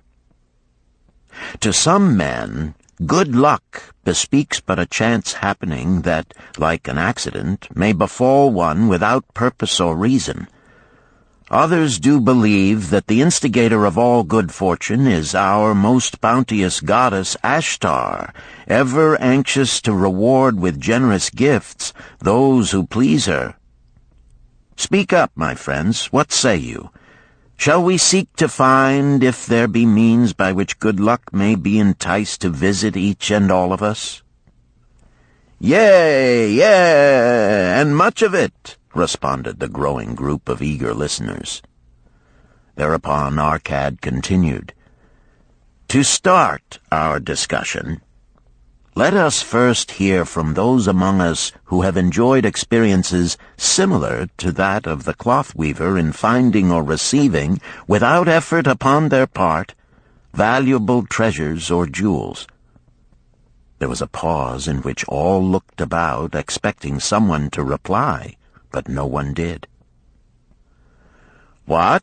No one?" Arcad asked. then rare indeed must be this kind of good luck. Who now will offer a suggestion as to where we shall continue our search?" "That I will do," spoke a well-robed young man, arising. "When a man speaketh of luck, is it not natural that his thoughts turn to the gaming tables? Is it not there we find many men courting the favor of the goddess in hope she will bless them with rich winnings?" As he resumed his seat, a voice called, "Do not stop! Continue thy story. Tell us, didst thou find favor with the goddess at the gaming tables? Did she turn the cubes with red side up so thou filled thy purse at the dealer's expense? Or did she permit the blue sides to come up so the dealer raked in thy hard-earned pieces of silver?" The young man joined the good-natured laughter, then replied, "I am not averse to admitting she seemed not to know I was even there. But how about the rest of you? Have you found her waiting about such places to roll the cubes in your favor? We are eager to hear as well as to learn." "A wise start," broke in Arcad. "We meet here to consider all sides of each question. To ignore the gaming table would be to overlook an instinct common to most men, the love of taking a chance with a small amount of silver in the hope of winning much gold." "That doth remind me of the races but yesterday," called out another listener. "If the goddess frequents the gaming tables, certainly she does not overlook the races where the gilded chariots and the foaming horses offer far more excitement. Tell us honestly, Arcad, didst she whisper to you to place your bet upon those gray horses from Nineveh yesterday? I was standing just behind thee, and could scarce believe my ears when I heard thee place thy bet upon the grays. Thou knowest as well as any of us that no team in all Assyria can beat our beloved bays in a fair race. Didst the goddess whisper in thy ear to bet upon the grays because at the last turn the inside black would stumble and so interfere with our bays that the grays would win the race and score an unearned victory?" Arcad smiled indulgently at the banter. "What reason have we to feel the good goddess would take that much interest in any man's bet upon a horse race? To me, she is a goddess of love and dignity whose pleasure it is to aid those who are in need and to reward those who are deserving. I look to find her, not at the gaming tables or the races where men lose more gold than they win, but in other places where the doings of men are more worthwhile and more worthy of reward. In tilling the soil, in honest trading, in all of man's occupations, there is opportunity to make a profit upon his efforts and his transactions. Perhaps not all the time will he be rewarded, because sometimes his judgment may be faulty, and other times the winds and the weather may defeat his efforts. Yet, if he persists, he may usually expect to realize his profit. This is so because the chances of profit are always in his favor. But when a man playeth the games, the situation is reversed, for the chances of profit are always against him, and always in favor of the gamekeeper. The game is so arranged that it will always favor the keeper. It is his business at which he plans to make a liberal profit for himself from the coins bet by the players. Few players realize how certain are the gamekeeper's profits and how uncertain are their own chances to win. For example, let us consider wagers placed upon the cube. Each time it is cast, we bet which side will be uppermost. If it be the red side, the game master pays to us 4 times our bet. But if any other of the 5 sides come uppermost, we lose our bet. Thus, the figures show that for each cast we have 5 chances to lose, But because the red pays 4 for 1, we have 4 chances to win. In a night's play, the game master can expect to keep for his profit 1/5 of all the coins wagered. Can a man expect to win more than occasionally against odds so arranged that he should lose 1/5 of all his bets? Yet some men do win large sums at times, volunteered one of the listeners. Quite so, they do, Arcad continued. Realizing this, the question comes to me whether money secured in such ways brings permanent value to those who are thus lucky. Among my acquaintances are many of the successful men of Babylon, yet among them I am unable to name a single one who started his success from such a source. You who are gathered here tonight know many more of our substantial citizens. To me, it would be of much interest to learn how many of our successful citizens can credit the gaming tables with their start to success.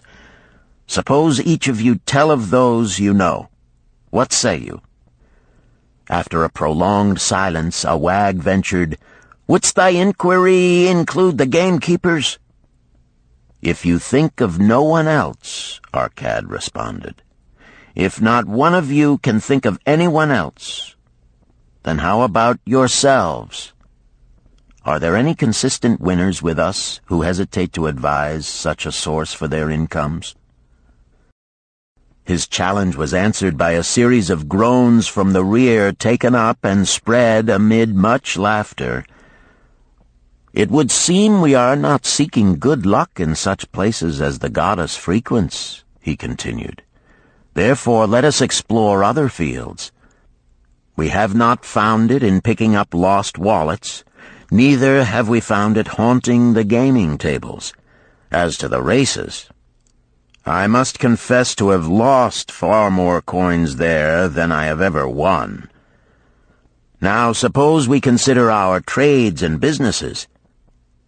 Is it not natural, if we conclude a profitable transaction, to consider it not good luck, but a just reward for our efforts? I am inclined to think we may be overlooking the gifts of the goddess. Perhaps she really does assist us when we do not appreciate her generosity. Who can suggest further discussion?" Thereupon an elderly merchant arose, smoothing his genteel white robe.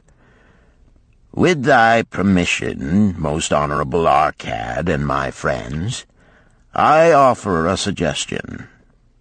If, as you have said, we take credit to our own industry and ability for our business success, why not consider the successes we almost enjoyed but which escaped us, happenings which would have been most profitable? They would have been rare examples of good luck if they had actually happened. Because they were not brought to fulfillment, we cannot consider them as our just rewards. Surely many men here have such experiences to relate." "Here is a wise approach," Arcad approved. "Who among you have had good luck within your grasp only to see it escape?" Many hands were raised, among them that of the merchant. Arcad motioned to him to speak. "As you suggested this approach, we should like to hear first from you." "I will gladly relate a tale," he resumed, "that doth illustrate how closely unto a man good luck may approach, and how blindly he may permit it to escape, much to his loss and later regret. Many years ago, when I was a young man, just married and well started to earning, my father did come one day and urge most strongly that I enter upon an investment. The son of one of his good friends had taken notice of a barren tract of land not far beyond the outer walls of our city. It lay high above the canal where no water could reach it. The son of my father's friend devised a plan to purchase this land, build 3 large water wheels that could be operated by oxen, and thereby raise the life-giving waters to the fertile soil. This accomplished, he planned to divide it into small tracts and sell to the residents of the city for herb patches. The son of my father's friend did not possess sufficient gold to complete such an undertaking. Like myself, he was a young man earning a fair sum. His father, like mine, was a man of large family and small means. He therefore decided to interest a group of men to enter the enterprise with him. The group was to comprise 12, each of whom must be a money earner and agree to pay 1/10 of his earnings into the enterprise until the land was made ready for sale. All would then share justly in the profits in proportion to their investment. Thou, my son, bespoke my father unto me, art now in thy young manhood. It is my deep desire that thou begin the building of a valuable estate for thyself, that thou mayest become respected among men. I desire to see thou profit from a knowledge of the thoughtless mistakes of thy father. This do I most ardently desire, my father, I replied. Then this do I advise. Do what I should have done at thy age. From thy earnings keep out 1/10 to put into favorable investments. With this 1/10 of thy earnings, and what it will also earn, thou canst, before thou art my age, accumulate for thyself a valuable estate. Thy words are words of wisdom, my father. Greatly do I desire riches. Yet there are many uses to which my earnings are called. Therefore do I hesitate to do as thou dost advise. I am young. There is plenty of time. So I thought at thy age, yet behold, many years have passed, and I have not yet made the beginning. We live in a different age, my father. I shall avoid thy mistakes. Opportunity stands before thee, my son. It is offering a chance that may lead to wealth. I beg of thee, do not delay. Go upon the morrow to the son of my friend, and bargain with him to pay 10% of thy earnings into this investment. Go promptly upon the morrow. Opportunity waits for no man. Today it is here, soon it is gone, therefore delay not. In spite of the advice of my father, I did hesitate. There were beautiful new robes just brought by the tradesmen from the East, robes of such richness and beauty my good wife and I felt we must each possess one.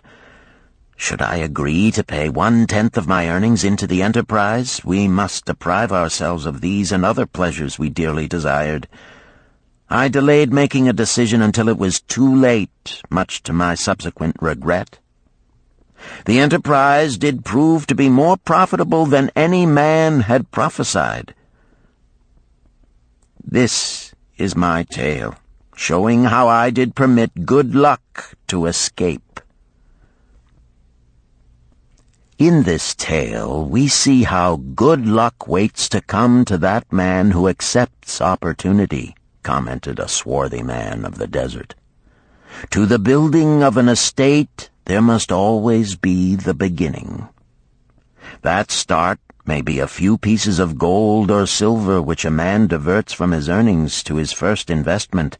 I, myself, am the owner of many herds. The start of my herds I did begin when I was a mere boy, and did purchase with 1 piece of silver a young calf. This, being the beginning of my wealth, was of great importance to me. To take his first start to building an estate is as good luck as can come to any man.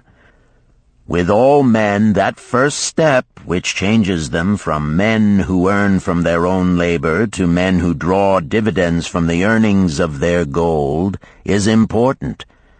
Some fortunately take it when young and thereby outstrip in financial success those who do take it later, or those unfortunate men, like the father of this merchant, who never take it. Had our friend the merchant taken this step in his early manhood when this opportunity came to him, this day he would be blessed with much more of this world's goods.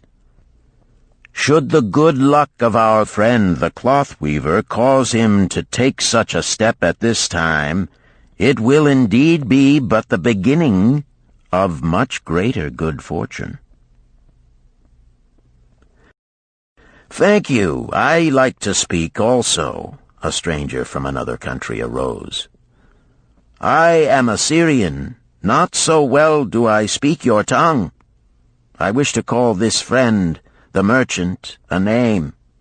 Maybe you think it not polite, this name. Yet I wish to call him that. But, alas, I not know your word for it. If I do call it in Syrian, you will not understand. Therefore, please, some good gentleman, tell me that right name you call man who puts off doing those things that mighty good for him." "Procrastinator!" called a voice. "That's him!" shouted the Syrian, waving his hands excitedly. "He accepts not opportunity when she comes. He waits. He says, I have much business right now. By and by I talk to you. Opportunity she will not wait for such slow fellow. She thinks if a man desires to be lucky he will step quick. Any man who not step quick when opportunity comes. He, big procrastinator like our friend, this merchant." The merchant arose and bowed good-naturedly in response to the laughter. "My admiration to the stranger within our gates who hesitates not to speak the truth." And now let us hear another tale of opportunity. "Who has for us another experience?" demanded Arcad. "I have," responded a red-robed man of middle age. "I am a buyer of animals, mostly camels and horses. Sometimes I do also buy the sheep and goats. The tale I am about to relate will tell truthfully how opportunity came one night when I did least expect it. Perhaps for this reason I did let it escape. Of this you shall be the judge. Returning to the city one evening after a disheartening 10 days' journey in search of camels, I was much angered to find the gates of the city closed and locked. While my slaves spread our tent for the night, which we looked to spend with little food and no water, I was approached by an elderly farmer who, like ourselves, found himself locked outside. "Honored sir," he addressed me, "from thy appearance I do judge thee to be a buyer. If this be so, much would I like to sell to thee the most excellent flock of sheep just driven up. Alas, my good wife lies very sick with the fever. I must return with all haste. Buy thou my sheep, that I and my slaves may mount our camels and travel back without delay." So dark it was that I could not see his flock, but from the bleating I did know it must be large. Having wasted 10 days searching for camels I could not find, I was glad to bargain with him. In his anxiety he did set a most reasonable price. I accepted, well knowing my slaves could drive the flock through the city gates in the morning and sell at a substantial profit.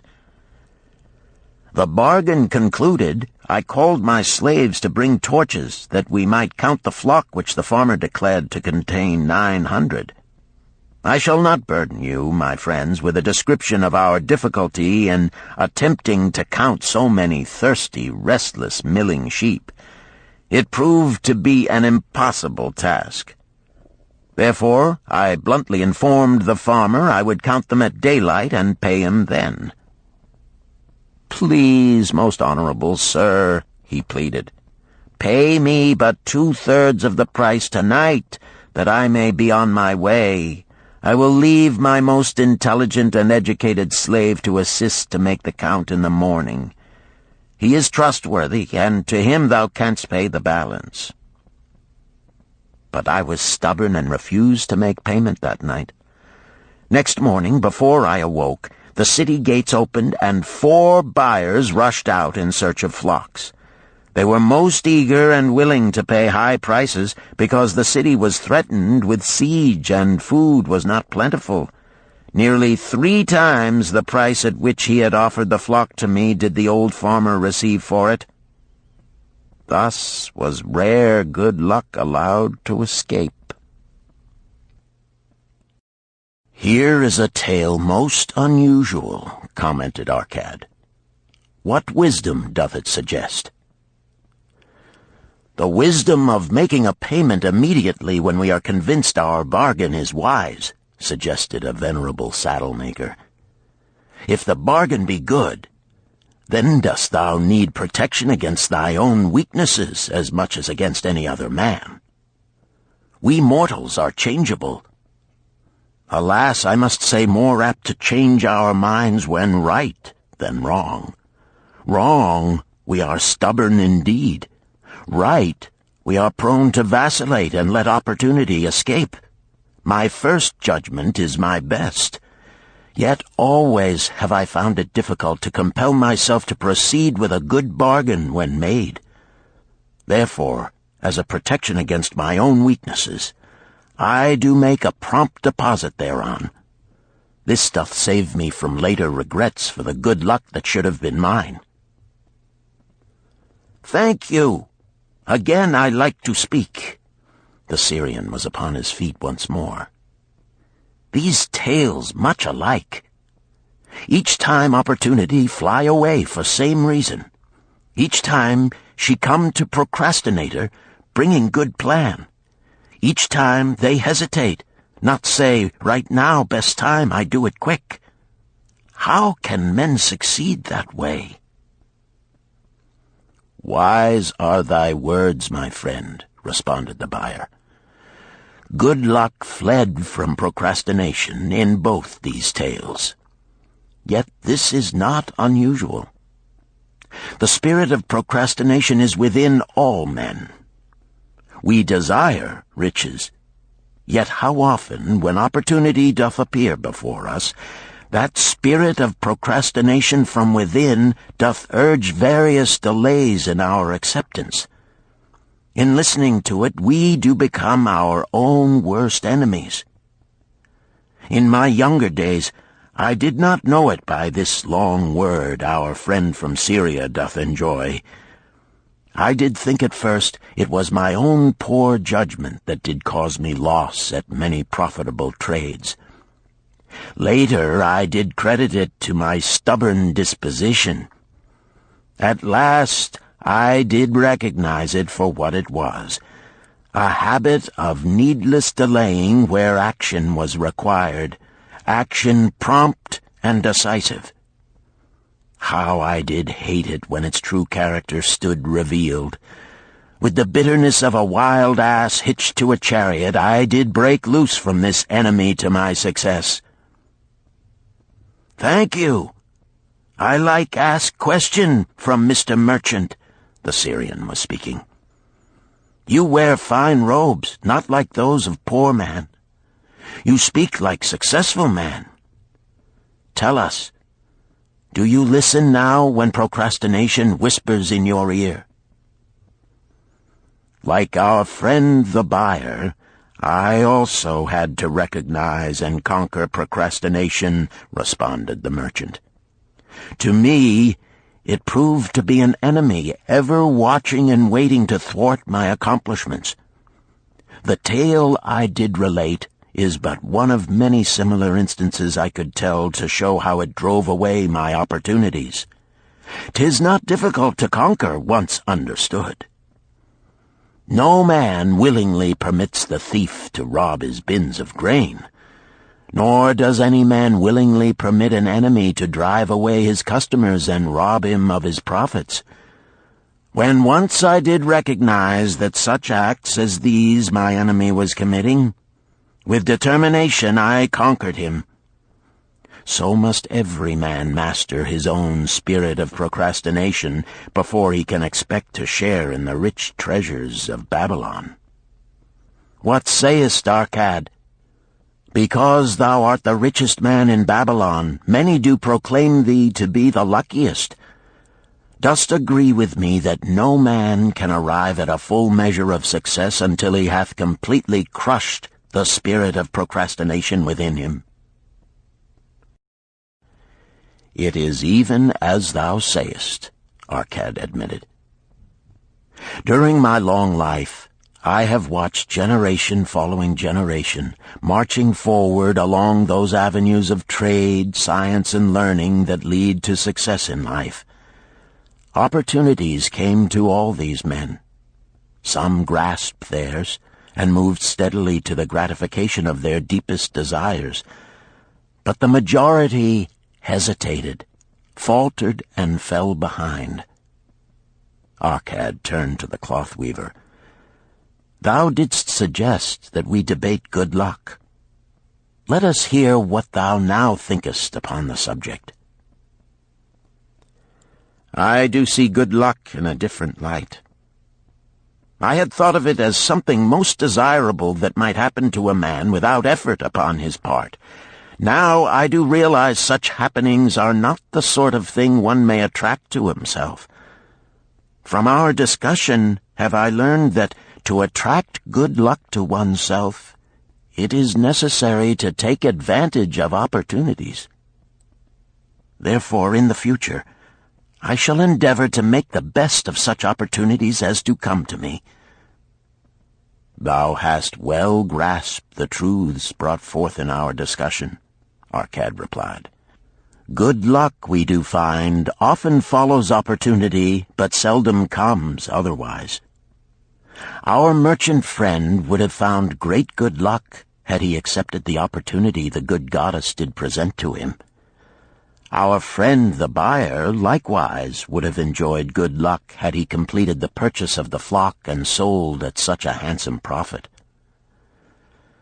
We did pursue this discussion to find a means by which good luck could be enticed to us.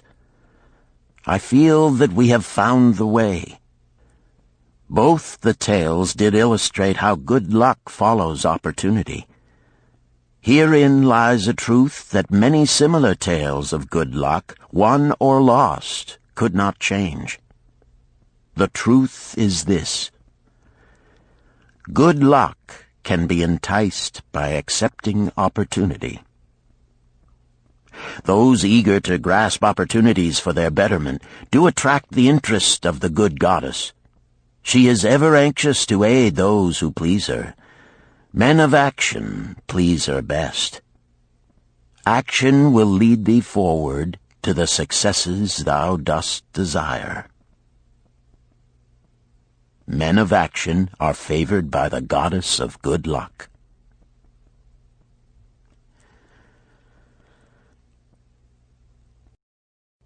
Chapter 5. The 5 Laws of Gold. A bag heavy with gold, or a clay tablet carved with words of wisdom. If thou hadst thy choice, which wouldst thou choose? By the flickering light from the fire of desert shrubs, the sun-tanned faces of the listeners gleamed with interest. "The gold! The gold!" chorused the 27. Old Calibab smiled knowingly. "Hark!" he resumed, raising his hand. "Hear the wild dogs out there in the night? They howl and wail because they are lean with hunger. Yet feed them, and what do they? Fight and strut. Then fight and strut some more, giving no thought to the morrow that will surely come. Just so it is with the sons of men. Give them a choice of gold and wisdom. What do? Ignore the wisdom and waste the gold.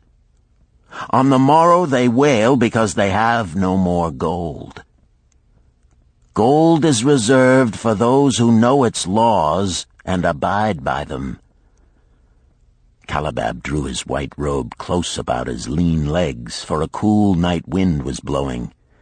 "Because thou hast served me faithfully upon our long journey, because thou cared well for my camels, because thou toiled uncomplainingly across the hot sands of the desert, because thou fought bravely the robbers that sought to despoil my merchandise, I will tell thee this night the tale of the 5 laws of gold, such a tale as thou never hast heard before.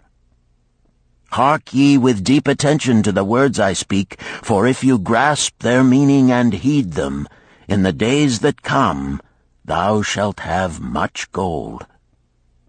He paused impressively. Above, in a canopy of blue, the stars shone brightly in the crystal-clear skies of Babylonia. Behind the group loomed their faded tents tightly staked against possible desert storms. Beside the tents were neatly stacked bales of merchandise covered with skins. Nearby, the camel herd sprawled in the sand, some chewing their cuds contentedly, others snoring in hoarse discord. "Thou hast told us many good tales, Calab," spoke up the chief packer. "We look to thy wisdom to guide us upon the morrow when our service with thee shall be at an end. I have but told thee of my adventures in strange and distant lands, but this night I shall tell thee of the wisdom of Arkad, the wise rich man." "Much have we heard of him," acknowledged the chief packer, "for he was the richest man that ever lived in Babylon." "The richest man he was, and that because he was wise in the ways of gold, even as no man had ever been before him. This night shall I tell you of his great wisdom as it was told to me by Nomasir, his son, many years ago in Nineveh, when I was but a lad. My master and myself had tarried long into the night in the palace of Nomasir. I had helped my master bring great bundles of fine rugs, each one to be tried by Nomasir until his choice of colors was satisfied. At last he was well pleased, and commanded us to sit with him and to drink a rare vintage, odorous to the nostrils and most warming to my stomach, which was unaccustomed to such a drink. Then did he tell us this tale of the great wisdom of Arkad, his father, even as I shall tell it to you. In Babylon it is the custom, as you know, that the sons of wealthy fathers live with their parents in expectation of inheriting the estate. Arkad did not approve of this custom. Therefore, when Nomasir reached the man's estate, he sent for the young man and addressed him. "My son, it is my desire that thou succeed to my estate. Thou must, however, first prove that thou art capable of wisely handling it. Therefore, I wish that thou go out into the world and show thy ability both to acquire gold and to make thyself respected among men. To start thee well, I will give thee 2 things of which I myself was denied when I started as a poor youth to build up a fortune. First, I give thee this bag of gold. If thou use it wisely, it will be the basis of thy future success. Second, I give thee this clay tablet upon which is carved the 5 laws of gold. If thou dost but interpret them in thy own acts, they shall bring thee competence and security. 10 years from this day come thou back to the house of thy father and give account of thyself. If thou prove worthy, I will then make thee the heir to my estate. Otherwise I will give it to the priests that they may barter for my soul the kind consideration of the gods." So Nomasir went forth to make his own way, taking his bag of gold, the clay tablet carefully wrapped in silken cloth, his slave, and the horses upon which they rode. The 10 years passed, and Nomasir, as he had agreed, returned to the house of his father, who provided a great feast in his honor, to which he invited many friends and relatives. After the feast was over, the father and mother mounted their throne-like seats at one side of the great hall, and Nomasir stood before them to give an account of himself as he had promised his father. It was evening. The room was hazy with smoke from the wicks of the oil lamps that but dimly lighted it. Slaves in white woven jackets and tunics fanned the humid air rhythmically with long-stemmed palm leaves. A stately dignity colored the scene. The wife of Nomasir and his 2 young sons, with friends and other members of the family, sat upon rugs behind him, eager listeners. "My father," he began deferentially, "I bow before thy wisdom. 10 years ago, when I stood at the gates of manhood, thou bade me go forth and become a man among men, instead of remaining a vassal to thy fortune. Thou gave me liberally of thy gold. Thou gave me liberally of thy wisdom. Of the gold, alas, I must admit of a disastrous handling. It fled indeed from my inexperienced hands, even as a wild hare flees at the first opportunity from the youth who captures it." The father smiled indulgently. "Continue, my son. Thy tale interests me in all its details." I decided to go to Nineveh, as it was a growing city, believing that I might find there opportunities. I joined a caravan, and among its members made numerous friends. 2 well-spoken men who had a most beautiful white horse, as fleet as the wind, were among these. As we journeyed, they told me in confidence that in Nineveh was a wealthy man who owned a horse so swift that it had never been beaten. Its owner believed that no horse living could run with greater speed. Therefore would he wager any sum, however large, that his horse could outspeed any horse in all Babylonia. Compared to their horse, so my friend said, it was but a lumbering ass that could be beaten with ease. They offered, as a great favor, to permit me to join them in a wager. I was quite carried away with the plan. Our horse was badly beaten, and I lost much of my gold. The father laughed. Later, I discovered that this was a deceitful plan of these men, and they constantly journeyed with caravans seeking victims. You see, the man in Nineveh was their partner and shared with them the bets he won. This shrewd deceit taught me my first lesson in looking out for myself. I was soon to learn another, equally bitter. In the caravan was another young man with whom I became quite friendly.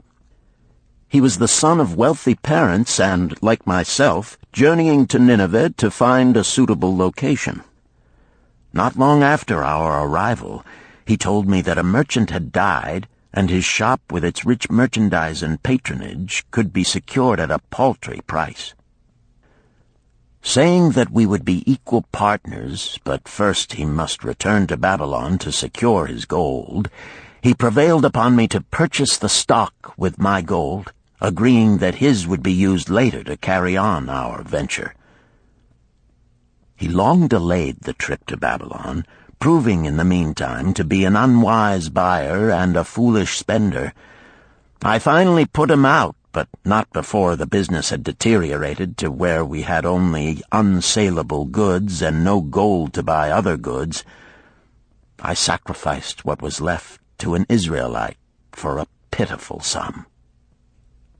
Soon there followed, I tell you, my father, bitter days. I sought employment and found it not, for I was without trade or training that would enable me to earn. I sold my horses, I sold my slave. I sold my extra robes that I might have food and a place to sleep, but each day grim want crouched closer. But in those bitter days, I remembered thy confidence in me, my father. Thou hadst sent me forth to become a man, and this I was determined to accomplish. The mother buried her face and wept softly. At this time I bethought me of the table thou had given to me, upon which thou had carved the 5 laws of gold. Thereupon I read most carefully thy words of wisdom, and realized that had I but sought wisdom first, my gold would not have been lost to me. I learned by heart each law, and determined that when once more the goddess of good fortune smiled upon me, I would be guided by the wisdom of age, and not by the inexperience of youth. For the benefit of you who are seated here this night, I will read the wisdom of my father as engraved upon the clay tablet which he gave to me 10 years ago. The 5 laws of gold. 1.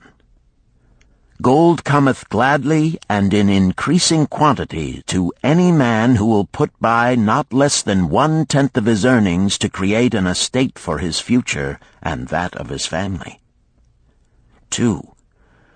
Gold laboreth diligently and contentedly for the wise owner who finds for it profitable employment, multiplying even as the flocks of the field. 3. Gold clingeth to the protection of the cautious owner who invests it under the advice of men wise in its handling. 4.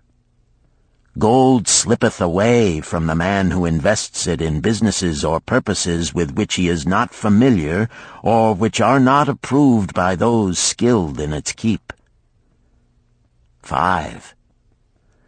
Gold flees the man who would force it to impossible earnings, or who followeth the alluring advice of tricksters and schemers, or who trusts it to his own inexperience and romantic desires in investment.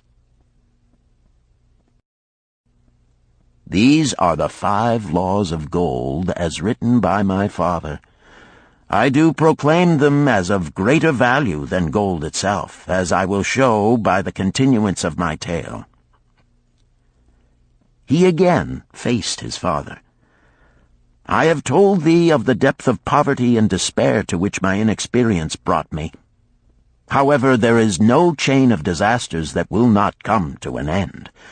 Mine came when I secured employment managing a crew of slaves working upon the new outer wall of the city.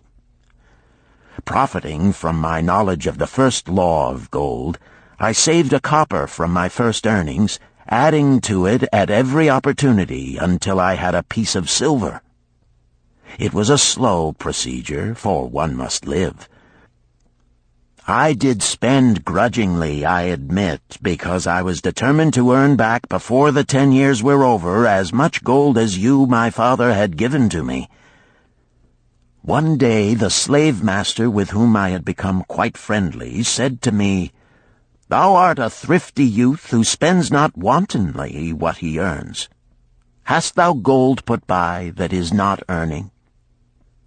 "Yes," I replied.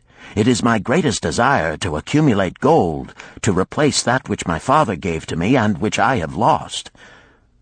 'Tis a worthy ambition, I will grant. And do you know that the gold which you have saved can work for you and earn much more gold?" "Alas, my experience has been bitter, for my father's gold has fled from me, and I am in much fear lest my own do the same." "If thou hast confidence in me, I will give thee a lesson in the profitable handling of gold," he replied. "Within a year the outer wall will be complete and ready for the great gates of bronze that will be built at each entrance to protect the city from the king's enemies. In all Nineveh there is not enough metal to make these gates, and the king has not thought to provide it. Here is my plan. A group of us will pool our gold and send a caravan to the mines of copper and tin which are distant, and bring to Nineveh the metal for the gates. When the king says, 'Make the great gates,' we alone can supply the metal, and a rich price he will pay. If the king will not buy from us, we will yet have the metal which can be sold for a fair price." In his offer, I recognized an opportunity to abide by the third law and invest my savings under the guidance of wise men. Nor was I disappointed. Our pool was a success, and my small store of gold was greatly increased by the transaction. In due time I was accepted as a member of this same group in other ventures. They were men wise in the profitable handling of gold. They talked over each plan presented with great care before entering upon it. They would take no chance on losing their principal or tying it up in unprofitable investments from which their gold could not be recovered. Such foolish things as the horse race and the partnership into which I had entered with my inexperience would have had scant consideration with them. They would have immediately pointed out their weaknesses. Through my association with these men, I learned to safely invest gold to bring profitable returns. As the years went on, my treasure increased more and more rapidly.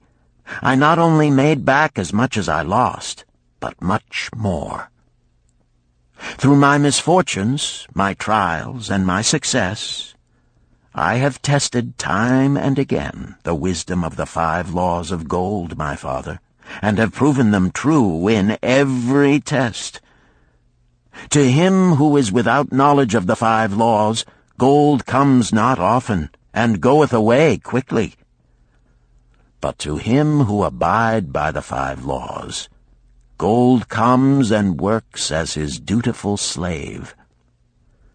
Nomasir ceased speaking and motioned to a slave in the back of the room. The slave brought forward, one at a time, 3 heavy leather bags. One of these Nomasir took and placed upon the floor before his father, addressing him again. "Thou didst give to me a bag of gold, Babylon gold. Behold, in its place I do return to thee a bag of Nineveh gold of equal weight, an equal exchange, as all will agree.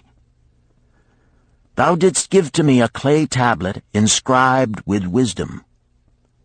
Behold, in its stead I do return 2 bags of gold."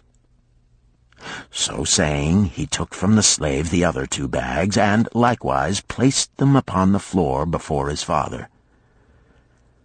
"This I do to prove to thee, my father, of how much greater value I consider thy wisdom than thy gold.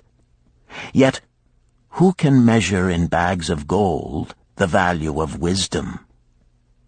Without wisdom, gold is quickly lost by those who have it. But with wisdom, gold can be secured by those who have it not, as these 3 bags of gold do prove. It does indeed give to me the deepest satisfaction, my father, to stand before thee and say that, because of thy wisdom, I have been able to become rich and respected before men." The father placed his hand fondly upon the head of Nomasir. "Thou hast learned well thy lessons, and I am indeed fortunate to have a son to whom I may entrust my wealth." Calibab ceased his tale and looked critically at his listeners. "What means this to thee, this tale of Nomasir?" he continued. "Who among thee can go to thy father or to the father of thy wife and give an account of wise handling of his earnings? What would these venerable men think were you to say, 'I have traveled much and learned much and labored much and earned much, yet alas, of gold I have little. Some I spent wisely, some I spent foolishly, and much I lost in unwise ways'? Dost still think it but an inconsistency of fate that some men have much gold and others have naught? Then you err. Men have much gold when they know the 5 laws of gold and abide thereby. Because I learned these 5 laws in my youth and abided by them, I have become a wealthy merchant. Not by some strange magic did I accumulate my wealth. Wealth that comes quickly goeth the same way. Wealth that stayeth to give enjoyment and satisfaction to its owner comes gradually, because it is a child born of knowledge and persistent purpose. To earn wealth is but a slight burden upon the thoughtful man. Bearing the burden consistently from year to year accomplishes the final purpose. The 5 laws of gold offer to thee a rich reward for their observance. Each of these 5 laws is rich with meaning, and lest thou overlook this in the briefness of my tale, I will now repeat them. I do know them each by heart, because in my youth I could see their value and would not be content until I knew them word for word. The first law of gold.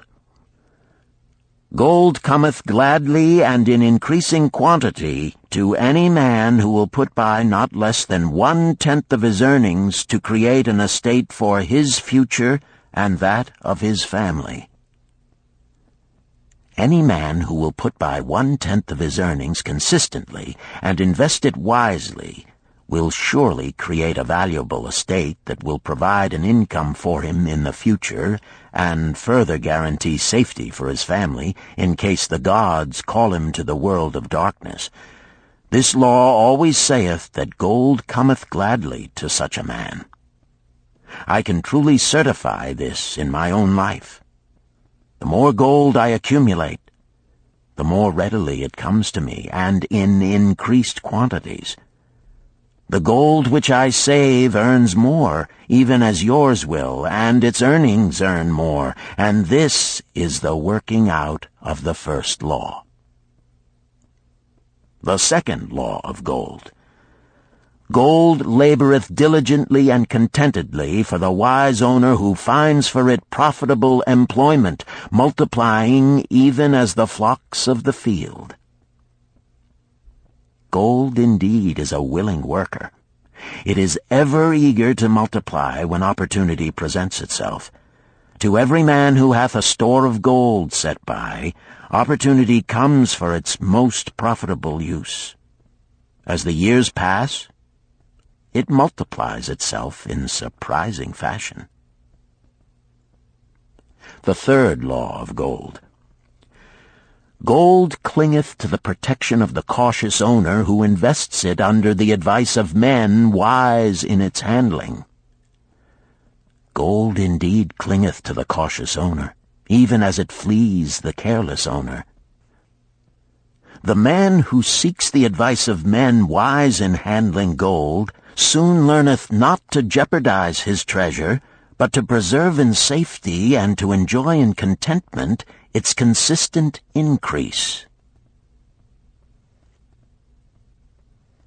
This ends Disc 2. The Richest Man in Babylon, Disc 3.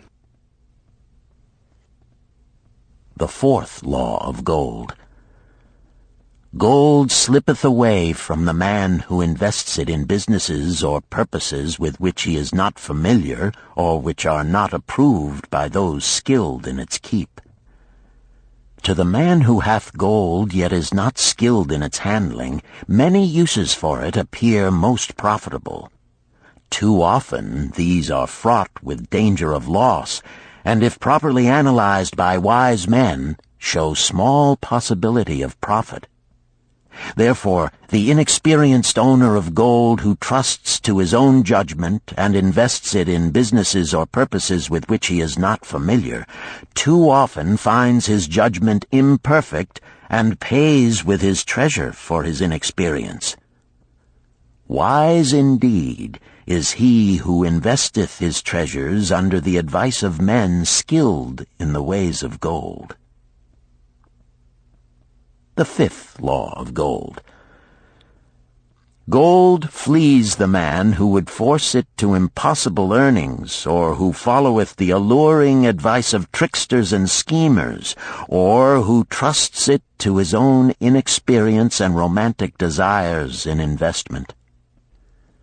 Fanciful propositions that thrill like adventure tales always come to the new owner of gold. These appear to endow his treasure with magic powers that will enable it to make impossible earnings. Yet heed ye the wise men, for verily they know the risks that lurk behind every plan to make great wealth suddenly. Forget not the rich men of Nineveh, who would take no chance of losing their principal or tying it up in unprofitable investments. This ends my tale of the 5 laws of gold. In telling it to thee, I have told the secrets of my own success. Yet they are not secrets, but truths which every man must first learn and then follow, who wishes to step out of the multitude that, like yon wild dogs, must worry each day for food to eat. Tomorrow we enter Babylon. Look, see the fire that burns eternal above the temple of Bel? We are already in sight of the golden city. Tomorrow each of thee shall have gold, the gold thou hast so well earned by thy faithful services. 10 years from this night, what can you tell about this gold?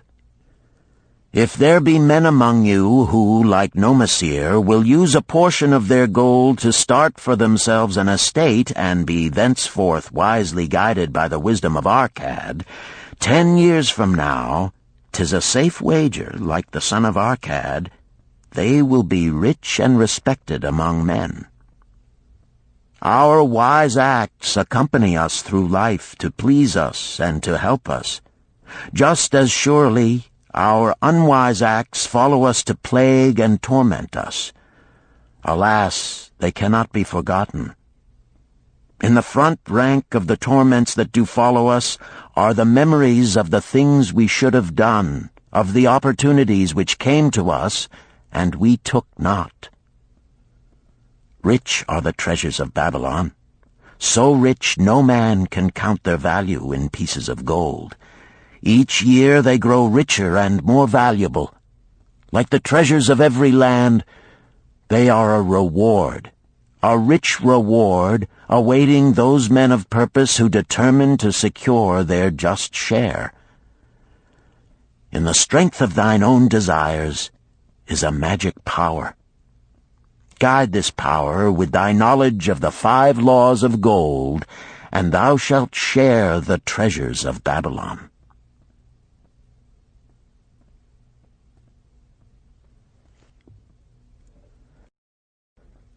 Chapter 6.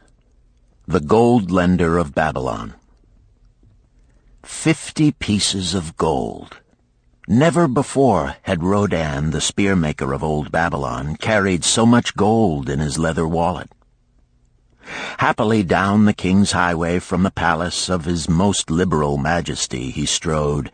Cheerfully the gold clinked as the wallet at his belt swayed with each step, the sweetest music he had ever heard. 50 pieces of gold, all his. He could hardly realize his good fortune. What power in those clinking discs! They could purchase anything he wanted. A grand house, land, cattle, camels, horses, chariots, whatever he might desire. What use should he make of it? This evening, as he turned into a side street toward the home of his sister, he could think of nothing he would rather possess than those same glittering, heavy pieces of gold, his to keep. It was upon an evening some days later that a perplexed Rodan entered the shop of Mathon, the lender of gold and dealer in jewels and rare fabrics. Glancing neither to the right nor the left at the colorful articles artfully displayed, he passed through to the living quarters at the rear. Here he found the genteel Mathon lounging upon a rug partaking of a meal served by a black slave. I would counsel with thee, for I know not what to do." Rodan stood stolidly, feet apart, hairy breast exposed by the gaping front of his leather jacket. Mathon's narrow, sallow face smiled a friendly greeting. "What indiscretions hast thou done that thou shouldst seek the lender of gold? Hast been unlucky at the gaming table? Or hath some plump dame entangled thee? For many years have I known thee, yet never hast thou sought me to aid thee in thy troubles. No, no, not such as that. I seek no gold. Instead I crave thy wise advice. Hear, hear, what this man doth say. No one comes to the lender of gold for advice. My ears must play me false. They listen true. Can this be so? Rodan, the spear-maker, doth display more cunning than all the rest, for he comes to Mathon not for gold, but for advice. Many men come to me for gold to pay for their follies, but as for advice, they want it not. Yet who is more able to advise than the lender of gold to whom many men come in trouble? Thou shalt eat with me, Rodan, he continued. Thou shalt be my guest for the evening. Ando, he commanded of the black slave, draw up a rug for my friend Rodan, the spear-maker, who comes for advice. He shall be mine honored guest. Bring to him much food, and get for him my largest cup. Choose well of the best wine, that he may have satisfaction in the drinking. Now tell me, what troubles thee? It is the king's gift. The king's gift? The king did make thee a gift, and it gives thee trouble? What manner of gift? Because he was much pleased with the design I did submit to him for a new point on the spears of the royal guard, he did present me with 50 pieces of gold, and now I am much perplexed. I am beseeched each hour the sun doth travel across the sky by those who would share it with me. That is natural. More men want gold than have it, and would wish one who comes by it easily to divide. But can you not say no? Is thy will not as strong as thy fist? To many I can say no, yet sometimes it would be easier to say yes. Can one refuse to share with one's sister to whom he is deeply devoted? Surely thy own sister would not wish to deprive thee of enjoying thy reward? But it is for the sake of Araman, her husband, whom she wishes to see a rich merchant.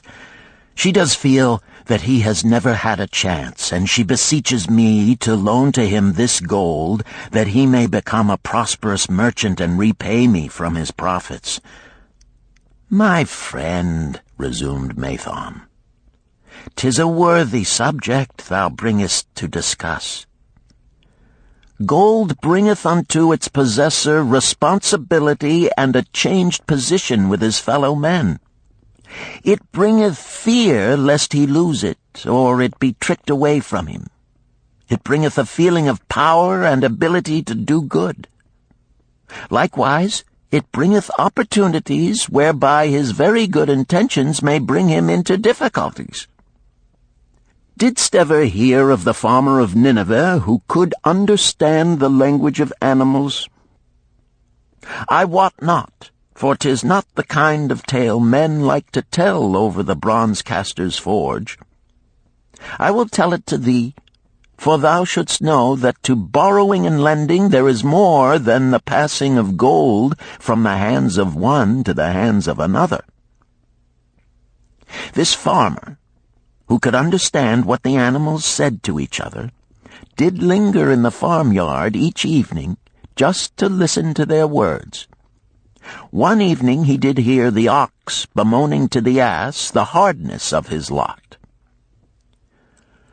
I do labor pulling the plow from morning until night, no matter how hot the day, or how tired my legs, or how the bow doth chafe my neck, still must I work.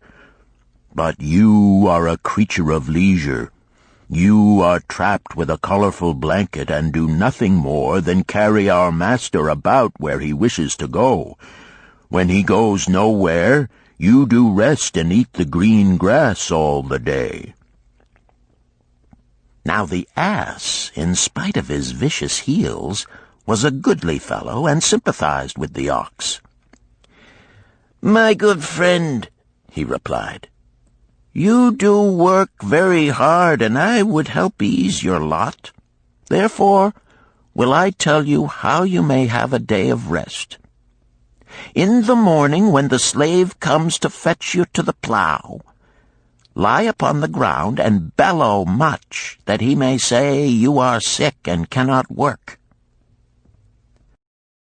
So the ox took the advice of the ass, and the next morning the slave returned to the farmer and told him the ox was sick and could not pull the plow.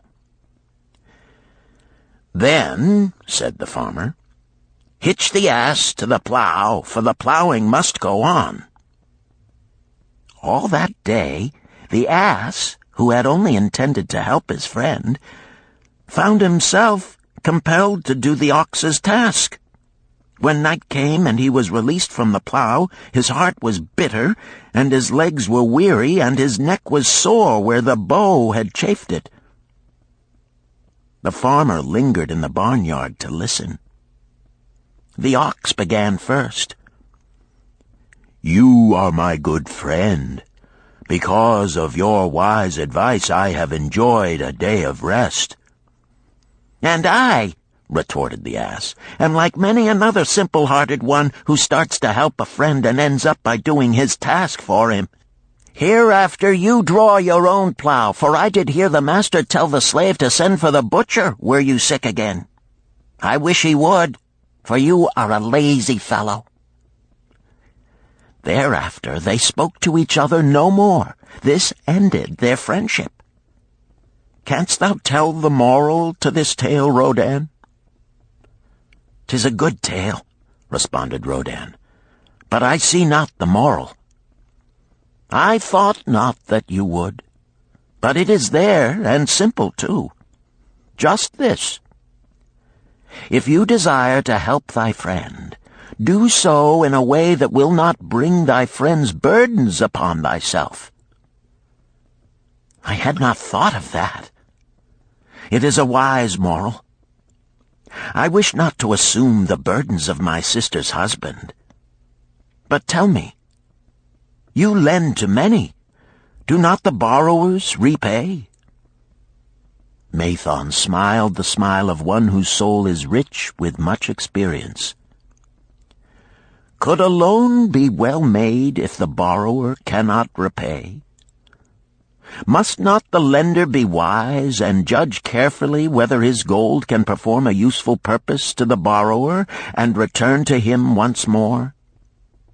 Or whether it will be wasted by one unable to use it wisely and leave him without his treasure, and leave the borrower with a debt he cannot repay? I will show to thee the tokens in my token chest, and let them tell thee some of their stories." Into the room he brought a chest as long as his arm, covered with red pigskin and ornamented with bronze designs. He placed it upon the floor and squatted before it, both hands upon the lid. "From each person to whom I lend, I do exact a token for my token chest, to remain there until the loan is repaid. When they repay, I give it back. But if they never repay, it will always remind me of one who was not faithful to my confidence. The safest loans, my token box tells me, are to those whose possessions are of more value than the one they desire. They own lands or jewels or camels or other things which could be sold to repay the loan. Some of the tokens given to me are jewels of more value than the loan. Others are promises that if the loan be not repaid as agreed, they will deliver to me certain property settlement. On loans like those I am assured that my gold will be returned with the rental thereon, for the loan is based on property. In another class are those who have the capacity to earn. They are such as you, who labor or serve and are paid. They have income. And if they are honest and suffer no misfortune, I know that they also can repay the gold I loan them and the rental to which I am entitled. Such loans are based on human effort. Others are those who have neither property nor assured earning capacity. Life is hard, and there will always be some who cannot adjust themselves to it. Alas for the loans I make them! Even though they be no larger than a pence, my token box may censure me in the years to come unless they be guaranteed by good friends of the borrower who know him honorable. Mathon released the clasp and opened the lid. Rodan leaned forward eagerly. At the top of the chest, a bronze neckpiece lay upon a scarlet cloth. Mathon picked up the piece and patted it affectionately. "This shall always remain in my token chest, because the owner has passed on into the great darkness. I treasure it, his token, and I treasure his memory, for he was my good friend. We traded together with much success until out of the East he brought a woman to wed, beautiful, but not like our women, a dazzling creature. He spent his gold lavishly to gratify her desires. He came to me in distress when his gold was gone. I counseled with him. I told him I would help him to once more master his own affairs. He swore by the sign of the great bull that he would. But it was not to be. In a quarrel, she thrust a knife into the heart he dared her to pierce." "And she?" questioned Rodan. "Yes, of course. This was hers." He picked up the scarlet cloth. "In bitter remorse, she threw herself into the Euphrates. These 2 loans will never be repaid. The chest tells you, Rodan, that humans in the throes of great emotions are not safe risks for the gold lender. Here, now, this is different." He reached for a ring carved of oxbone. "This belongs to a farmer. I buy the rugs of his women. The locusts came, and they had not food. I helped him, and when the new crop came, he repaid me. Later he came again and told of strange goats in a distant land, as described by a traveler. They had long hair so fine and soft it would weave into rugs more beautiful than any ever seen in Babylon. He wanted a herd, but he had no money. So I did lend him gold to make the journey and bring back goats. Now his herd is begun, and next year I shall surprise the lords of Babylon with the most expensive rugs it has been their good fortune to buy. Soon I must return his ring. He doth insist on repaying promptly." "Some borrowers do that?" queried Rodan. "If they borrow for purposes that bring money back to them, I find it so. But if they borrow because of their indiscretions, I warn thee to be cautious if thou wouldst ever have thy gold back in hand again." "Tell me about this," requested Rodan, picking up a heavy gold bracelet inset with jewels in rare designs. "The women do appeal to my good friend," bantered Mathon. "I am still much younger than you," retorted Rodin. "I grant that, but this time thou doth suspicion romance where it is not. The owner of this is fat and wrinkled, and doth talk so much and say so little, she drives me mad.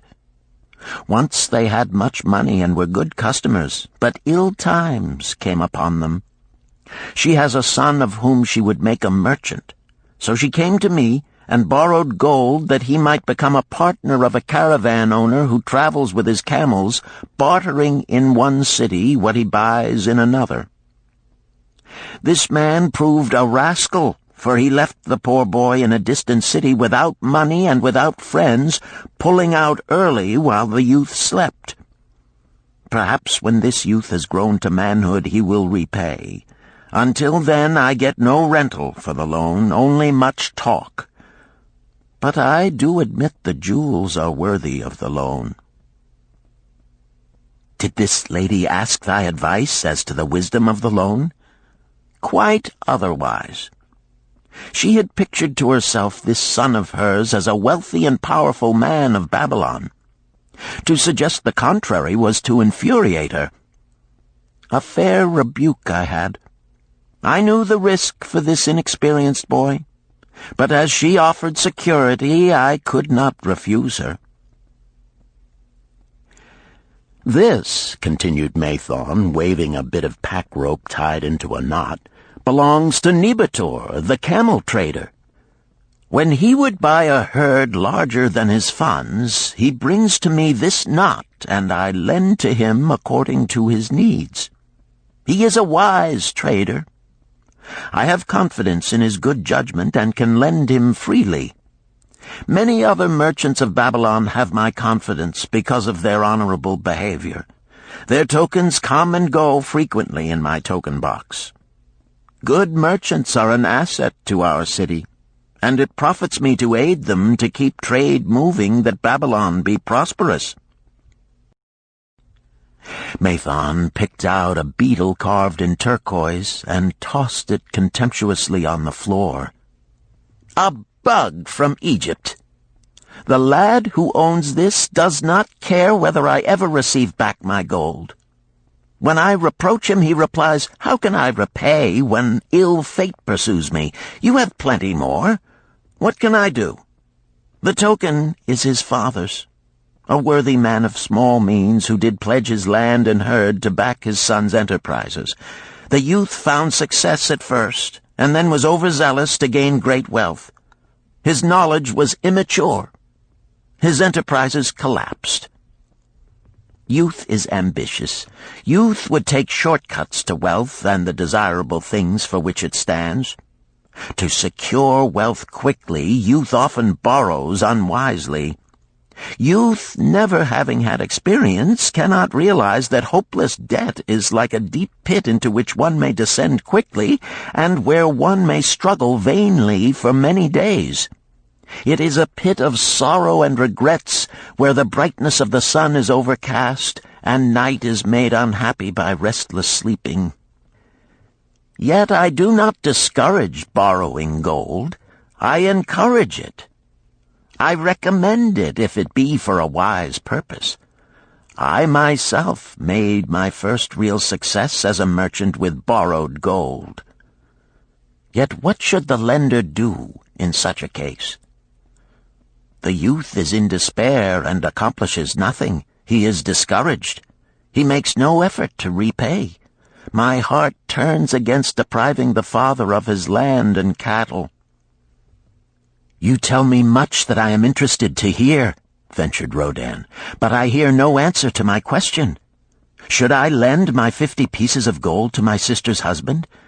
They mean much to me." "Thy sister is a sterling woman whom I do much esteem.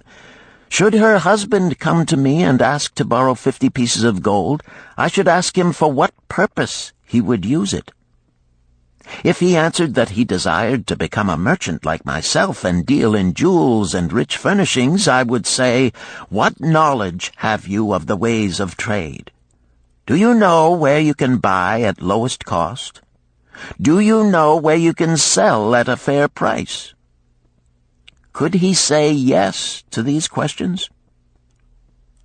No, he could not, Rodin admitted.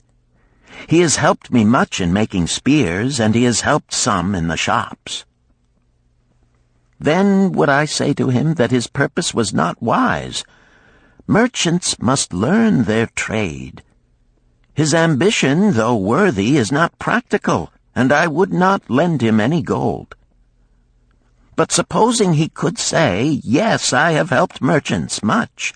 I know how to travel to Smyrna and to buy at low cost the rugs the housewives weave. I also know many of the rich people of Babylon to whom I can sell these at a large profit. Then I would say, your purpose is wise and your ambition honorable. I shall be glad to lend you the 50 pieces of gold if you can give me security that they will be returned. But would he say, I have no security other than that I am an honored man and will pay you well for the loan? Then would I reply, I treasure much each piece of gold.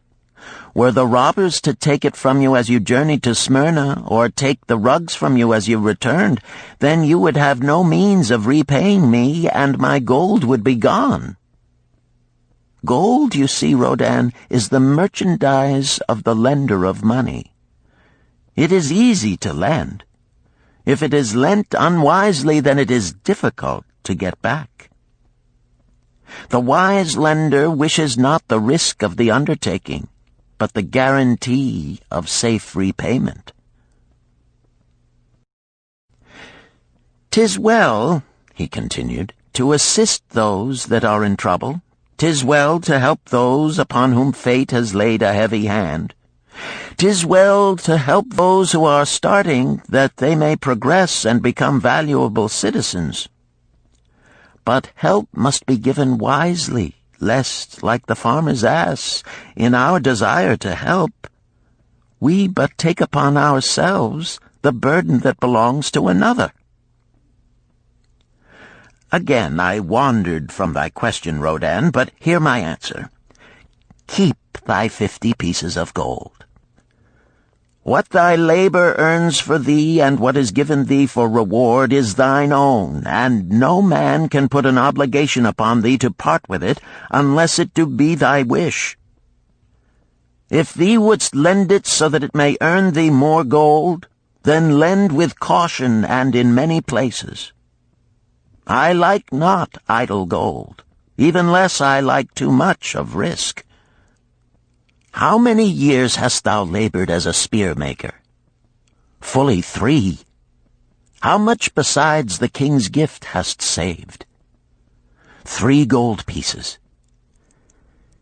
Each year that thou hast labored, thou hast denied thyself good things to save from thine earnings 1 piece of gold? 'Tis as you say.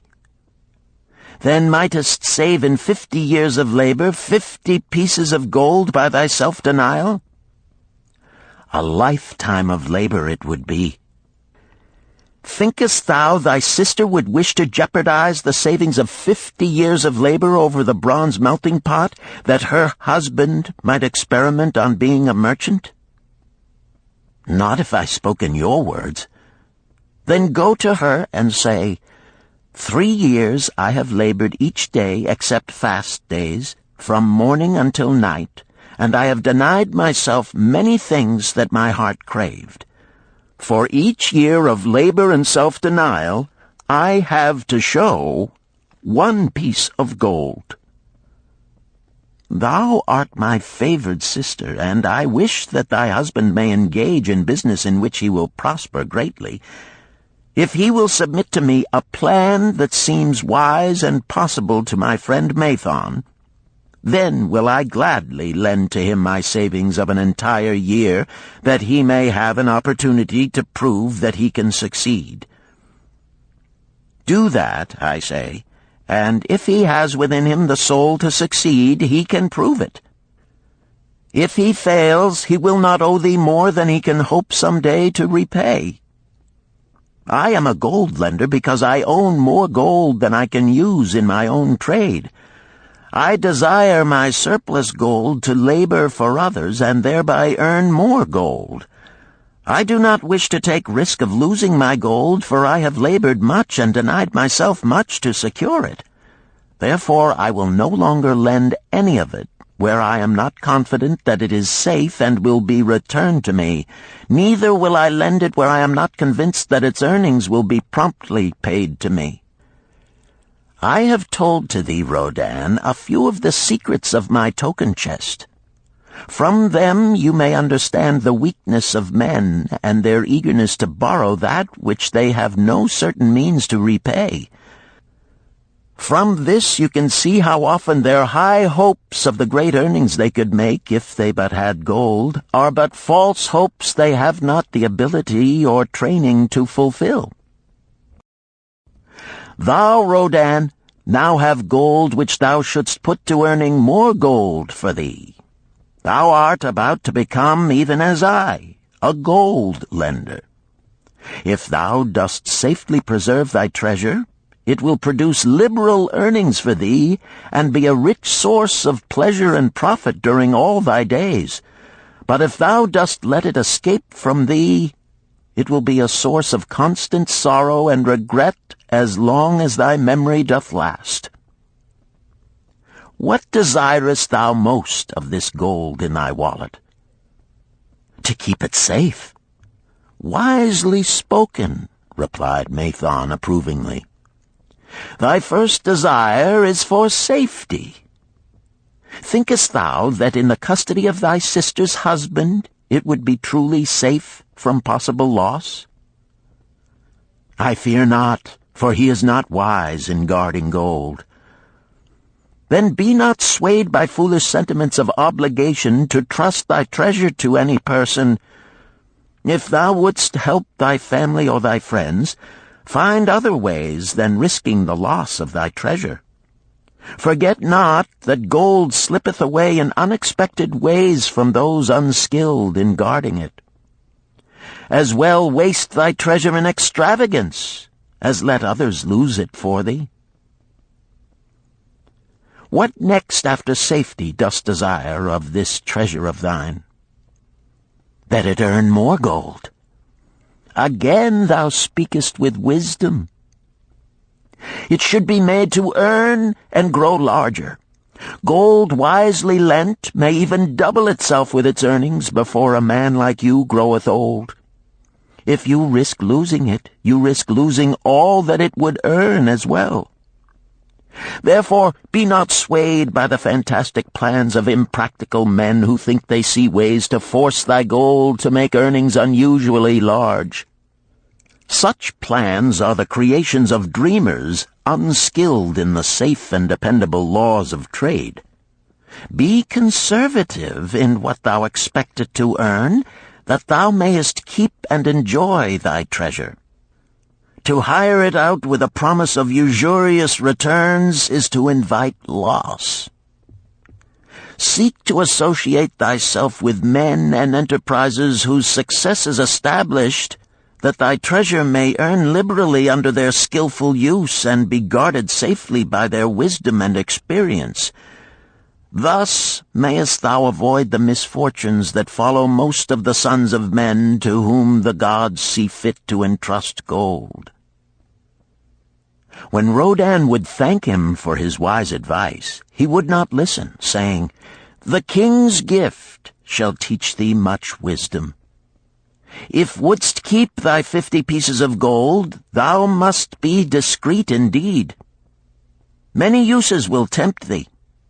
Much advice will be spoken to thee. Numerous opportunities to make large profits will be offered thee. The stories from my token box should warn thee, before thou let any piece of gold leave thy pouch, to be sure that thou hast a safe way to pull it back again. Should my further advice appeal to thee, return again. It is gladly given. Ere thou goest, read this which I have carved beneath the lid of my token box. It applies equally to the borrower and the lender." Better a little caution than a great regret.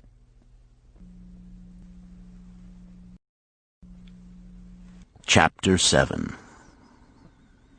The Walls of Babylon. Old Banzar, grim warrior of another day, stood guard at the passageway leading to the top of the ancient walls of Babylon.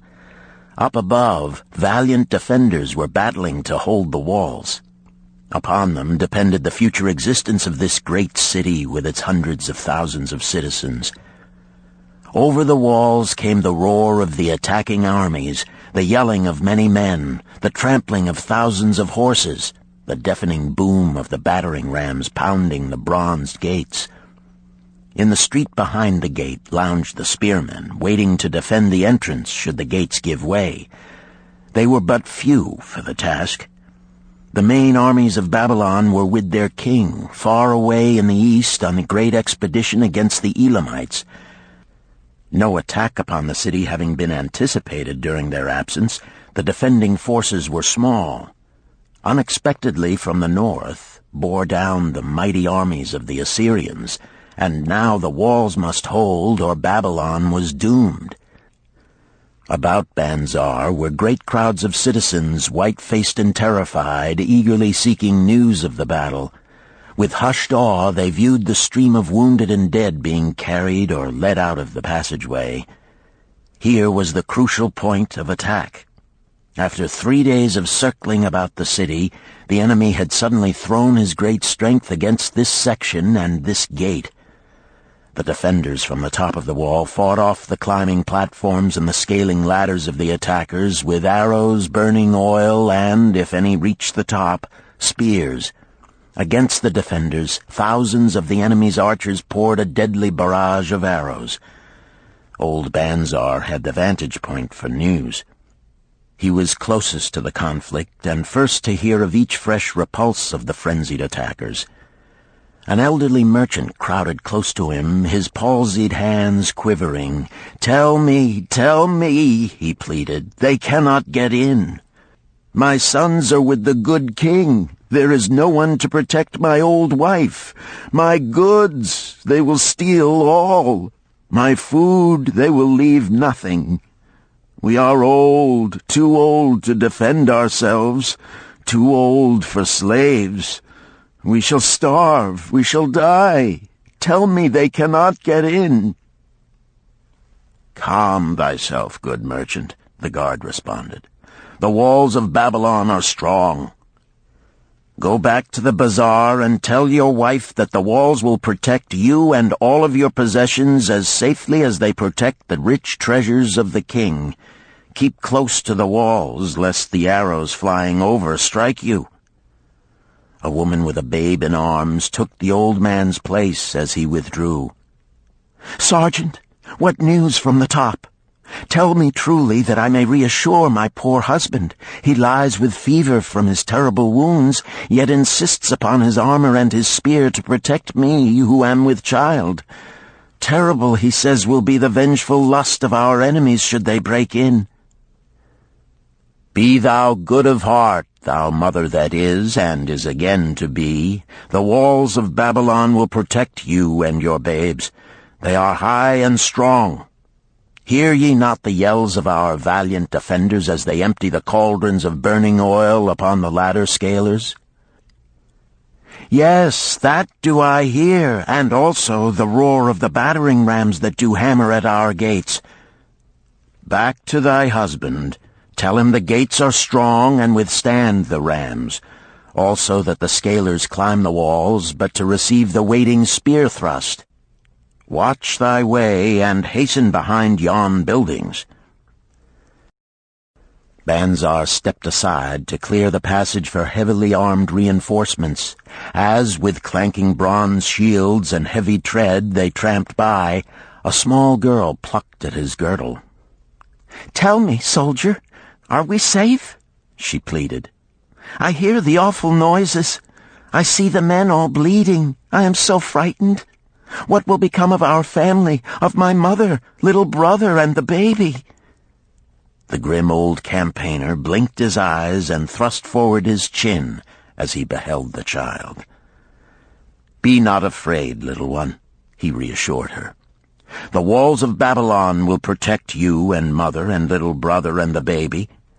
It was for the safety of such as you that the good Queen Semiramis built them over 100 years ago. Never have they been broken through. Go back and tell your mother and little brother and the baby that the walls of Babylon will protect them and they need have no fear." Day after day, old Banzar stood at his post and watched the reinforcements file up the passageway, there to stay and fight until, wounded or dead, they came down once more. Around him unceasingly crowded the throngs of frightened citizens, eagerly seeking to learn if the walls would hold. To all he gave his answer with the fine dignity of an old soldier: "The walls of Babylon will protect you." For 3 weeks and 5 days the attack waged with scarcely ceasing violence.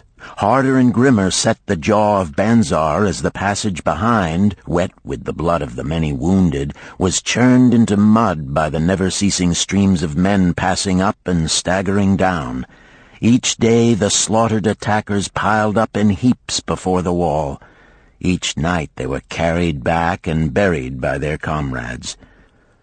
Upon the 5th night of the 4th week, the clamor without diminished. The first streaks of daylight illuminated the plains, disclosed great clouds of dust raised by the retreating armies. A mighty shout went up from the defenders. There was no mistaking its meaning. It was repeated by the waiting troops behind the walls. It was echoed by the citizens upon the streets. It swept over the city with the violence of a storm. People rushed from the houses. The streets were jammed with a throbbing mob.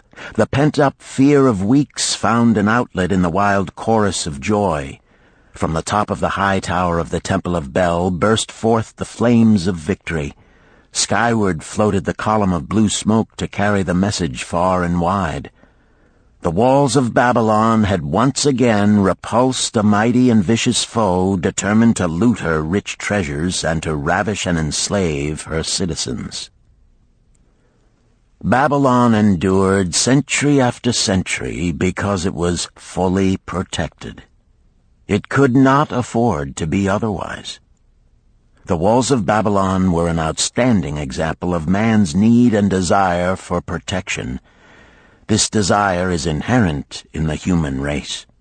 It is just as strong today as it ever was, but we have developed broader and better plans to accomplish the same purpose. In this day, behind the impregnable walls of insurance, savings accounts, and dependable investments, we can guard ourselves against the unexpected tragedies that may enter any door and seat themselves before any fireside. We cannot afford to be without adequate protection.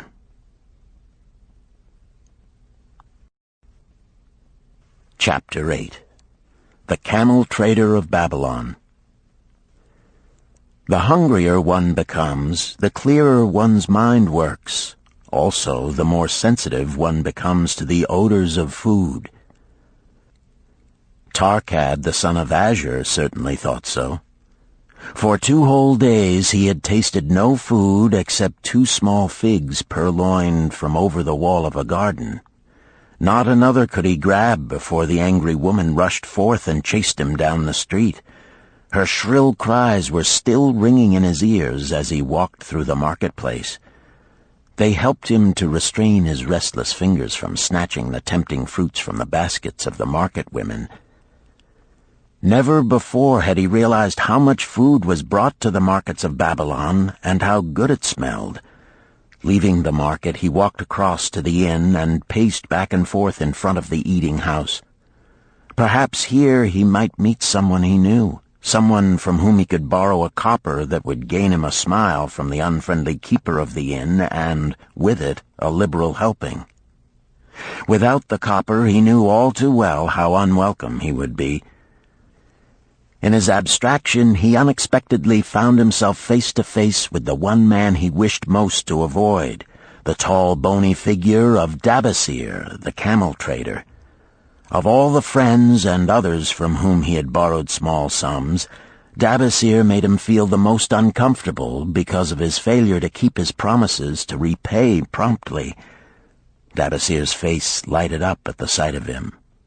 "Ha! 'Tis Tarkad, just the one I have been seeking, that he might repay the 2 pieces of copper which I lent him a moon ago. Also the piece of silver which I lent to him before that. We are well met.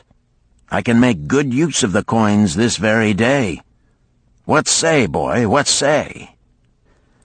Tarkad stuttered, and his face flushed. He had naught in his empty stomach to nerve him to argue with the outspoken Dabasir. "I am sorry, very sorry," he mumbled weakly. "But this day I have neither the copper nor the silver with which I could repay." "Then get it," Dabasir insisted. "Surely thou canst get hold of a few coppers and a piece of silver to repay the generosity of an old friend of thy father, who aided thee whence thou wast in need." "'Tis because ill fortune does pursue me that I cannot pay." "Ill fortune? Wouldst blame the gods for thine own weakness? Ill fortune pursues every man who thinks more of borrowing than of repaying. Come with me, boy, while I eat. I am hungry, and I would tell thee a tale." Tarkad flinched from the brutal frankness of Dabasir, but here at least was an invitation to enter the coveted doorway of the eating-house. Dabasir pushed him to a far corner of the room where they seated themselves upon small rugs. When Koskor, the proprietor, appeared smiling, Dabasir addressed him with his usual freedom. "Fat lizard of the desert, bring to me a leg of the goat, very brown, with much juice, and bread and all of the vegetables, for I am hungry and want much food. Do not forget my friend here. Bring to him a jug of water. Have it cooled, for the day is hot." Tarkad's heart sank. Must he sit here and drink water while he watched this man devour an entire goat leg? He said nothing. He thought of nothing he could say. Dabasir, however, knew no such thing as silence. Smiling and waving his hand good-naturedly to the other customers, all of whom knew him, he continued. "I did hear from a traveler just returned from Urfa of a certain rich man who has a piece of stone cut so thin that one can look through it. He put it in the window of his house to keep out the rains. It is yellow, so this traveler does relate, and he was permitted to look through it, and all the outside world looks strange and not like it really is. What say you to that, Tarkad? Thinkest all the world could look to a man a different color from what it is?" "I dare say," responded the youth, much more interested in the fat leg of goat placed before Dabasir. "Well, I know it to be true, for I, myself, have seen the world all of a different color from what it really is, and the tale I am about to tell relates how I came to see it in its right color once more." "Dabasir will tell a tale," whispered a neighboring diner to his neighbor, and dragged his rug close. Other diners brought their food and crowded in a semicircle. They crunched noisily in the ears of Tarkad and brushed him with their meaty bones. He alone was without food. Dabasir did not offer to share with him, nor even motion him to a small corner of the hard bread that was broken off and had fallen from the platter to the floor. "The tale that I am about to tell," began Dabasir, pausing to bite a goodly chunk from the goat leg, "relates to my early life and how I came to be a camel trader. Didst anyone know that I once was a slave in Syria?" A murmur of surprise ran through the audience, to which Dabasir listened with satisfaction. "When I was a young man," continued Dabasir after another vicious onslaught on the goat leg, "I learned the trade of my father, the making of saddles. I worked with him in his shop and took to myself a wife. Being young and not greatly skilled, I could earn but little, just enough to support my excellent wife in a modest way. I craved good things which I could not afford. Soon I found that the shopkeepers would trust me to pay later, even though I could not pay at the time. Being young and without experience, I did not know that he who spends more than he earns is sowing the winds of needless self-indulgence from which he is sure to reap the whirlwinds of trouble and humiliation. So I indulged my whims for fine raiment and bought luxuries for my good wife and our home beyond our means. I paid as I could, and for a while all went well. But in time I discovered I could not use my earnings both to live upon and to pay my debts. Creditors began to pursue me to pay for my extravagant purchases, and my life became miserable. I borrowed from my friends, but could not repay them either. Things went from bad to worse. My wife returned to her father, and I decided to leave Babylon and seek another city where a young man might have better chances. For 2 years I had a restless and unsuccessful life working for caravan traders. From this I fell in with a set of likable robbers who scoured the desert for unarmed caravans. Such deeds were unworthy of the son of my father, but I was seeing the world through a colored stone and did not realize to what degradation I had fallen. We met with success on our first trip, capturing a rich haul of gold and silks and valuable merchandise. This loot we took to Ganir and squandered. The second time we were not so fortunate. Just after we had made our capture, we were attacked by the spearsmen of a native chief to whom the caravans paid for protection. Our 2 leaders were killed, and the rest of us were taken to Damascus, where we were stripped of our clothing and sold as slaves. I was purchased for 2 pieces of silver by a Syrian desert chief. With my hair shorn and but a loincloth to wear, I was not so different from the other slaves. Being a reckless youth, I thought it merely an adventure until my master took me before his 4 wives and told them they could have me for a eunuch. Then, indeed, did I realize the hopelessness of my situation. These men of the desert were fierce and warlike. I was subject to their will without weapons or means of escape. Fearful I stood as those 4 women looked me over. I wondered if I could expect pity from them. Sirah, the first wife, was older than the others. Her face was impassive as she looked upon me. I turned from her with little consolation. The next was a contemptuous beauty who gazed at me as indifferently as if I had been a worm of the earth. The 2 younger ones tittered as though it were all an exciting joke. It seemed an age that I stood waiting sentence. Each woman appeared willing for the others to decide.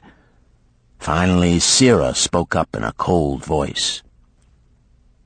"Of eunuchs we have plenty, but of camel-tenders we have few, and they are a worthless lot.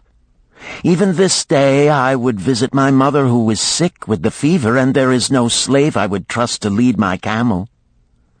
Ask this slave if he can lead a camel." My master thereupon questioned me, "What know you of camels?" Striving to conceal my eagerness, I replied, "I can make them kneel, I can load them, I can lead them on long trips without tiring. If need be, I can repair their trappings." "The slave speaks forward enough," observed my master. "If thou so desire, Sirah, take this man for thy camel-tender." So I was turned over to Sirah, and that day I led her camel upon a long journey to her sick mother. I took the occasion to thank her for her intercession, and also to tell her that I was not a slave by birth, but the son of a freeman, an honorable saddle-maker of Babylon. I also told her much of my story. Her comments were disconcerting to me, and I pondered much afterward on what she said. How can you call yourself a free man when your weakness has brought you to this?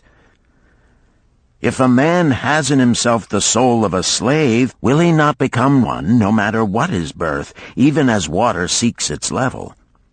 If a man has within him the soul of a free man, will he not become respected and honored in his own city in spite of his misfortune? For over a year I was a slave and lived with the slaves, but I could not become as one of them. One day Sira asked me, "In the eventime, when the other slaves can mingle and enjoy the society of each other, why dost thou sit in thy tent alone?" To which I responded, "I am pondering what you have said to me. I wonder if I have the soul of a slave. I cannot join them, so I must sit apart." "I, too, must sit apart," she confided. "My dowry was large, and my lord married me because of it. Yet he does not desire me. What every woman longs for is to be desired. Because of this, and because I am barren and have neither son nor daughter, must I sit apart. Were I a man, I would rather die than be such a slave, but the conventions of our tribe make slaves of women." "What think thou of me by this time?" I asked her suddenly. "Have I the soul of a man, or have I the soul of a slave?" "Have you a desire to repay the just debts you owe in Babylon?" she parried. "Yes, I have the desire, but I see no way." "If thou contentedly let the years slip by and make no effort to repay, then thou hast but the contemptible soul of a slave. No man is otherwise who cannot respect himself, and no man can respect himself who does not repay honest debts." "But what can I do who am a slave in Syria?" "Stay a slave in Syria, thou weakling." "I am not a weakling," I denied hotly. "Then prove it." "How?" "Does not thy great king fight his enemies in every way he can and with every force he has? Thy debts are thy enemies. They ran thee out of Babylon. You left them alone, and they grew too strong for thee. Hadst fought them as a man, thou couldst have conquered them and been one honored among the townspeople. But thou had not the soul to fight them, and behold, thy pride hast gone down until thou art a slave in Syria." Much I thought over her unkind accusations, and many defensive phrases I worded to prove myself not a slave at heart. But I was not to have the chance to use them. 3 days later, the maid of Sira took me to her mistress. "My mother is again very sick," she said. "Saddle the 2 best camels in my husband's herd. Tie on waterskins and saddlebags for a long journey. The maid will give thee food at the kitchen tent." I packed the camels, wondering much at the quantity of provisions the maid provided, for the mother dwelt less than a day's journey away. The maid rode the rear camel which followed, and I led the camel of my mistress. When we reached her mother's house, it was just dark. Sira dismissed the maid and said to me, "Tabasir, hast thou the soul of a free man, or the soul of a slave?" "The soul of a free man," I insisted. "Now is thy chance to prove it. Thy master hath imbibed deeply, and his chiefs are in a stupor. Take then these camels and make thy escape. Here in this bag is raiment of thy master's to disguise thee. I will say thou stole the camels and ran away while I visited my sick mother." "Thou hast the soul of a queen," I told her. "Much do I wish that I might lead thee to happiness." "Happiness," she responded, "awaits not the runaway wife who seeks it in far lands among strange people. Go thy own way, and may the gods of the desert protect thee, for the way is far and barren of food or water." I needed no further urging, but thanked her warmly and was away into the night. I knew not this strange country, and had only a dim idea of the direction in which lay Babylon, but struck out bravely across the desert toward the hills. One camel I rode, and the other I led. All that night I traveled, and all the next day, urged on by the knowledge of the terrible fate that was meted out to slaves who stole their master's property and tried to escape. Late that afternoon I reached a rough country as uninhabitable as the desert. The sharp rocks bruised the feet of my faithful camels, and soon they were picking their way slowly and painfully along. I met neither man nor beast, and could well understand why they shunned this inhospitable land. It was such a journey from then on as few men lived to tell of. Day after day we plodded along. Food and water gave out. The heat of the sun was merciless. At the end of the 9th day, I slid from the back of my mount with the feeling that I was too weak to ever remount, and I would surely die, lost in this abandoned country.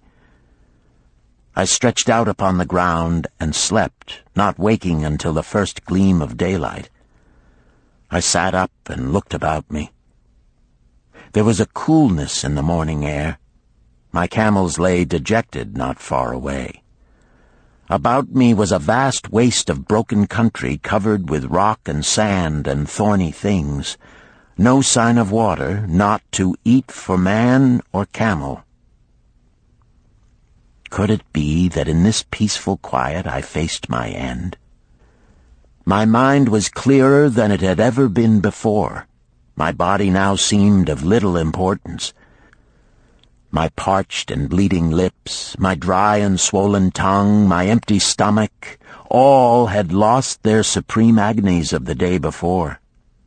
I looked across into the uninviting distance, and once again came to me the question, have I the soul of a slave or the soul of a free man?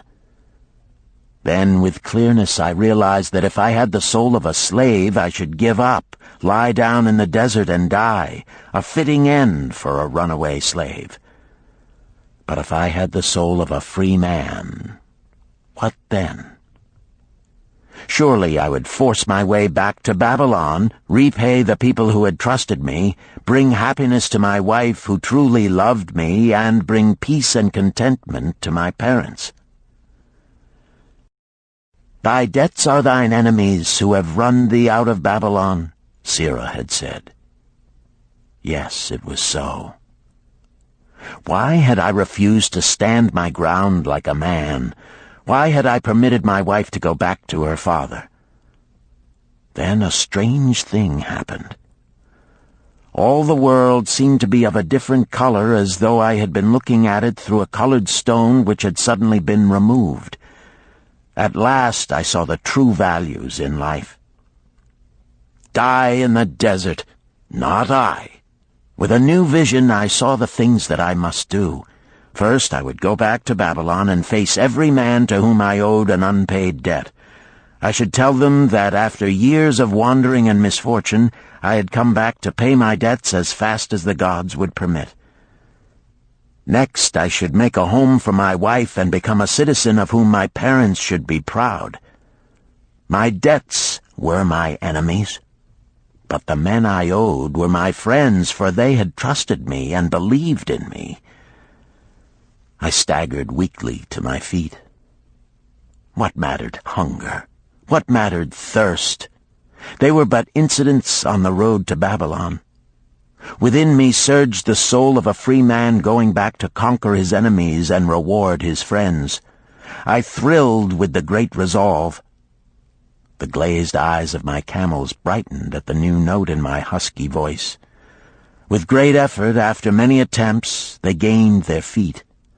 With pitiful perseverance, they pushed on toward the north, where something within me said we would find Babylon. We found water. We passed into a more fertile country where were grass and fruit.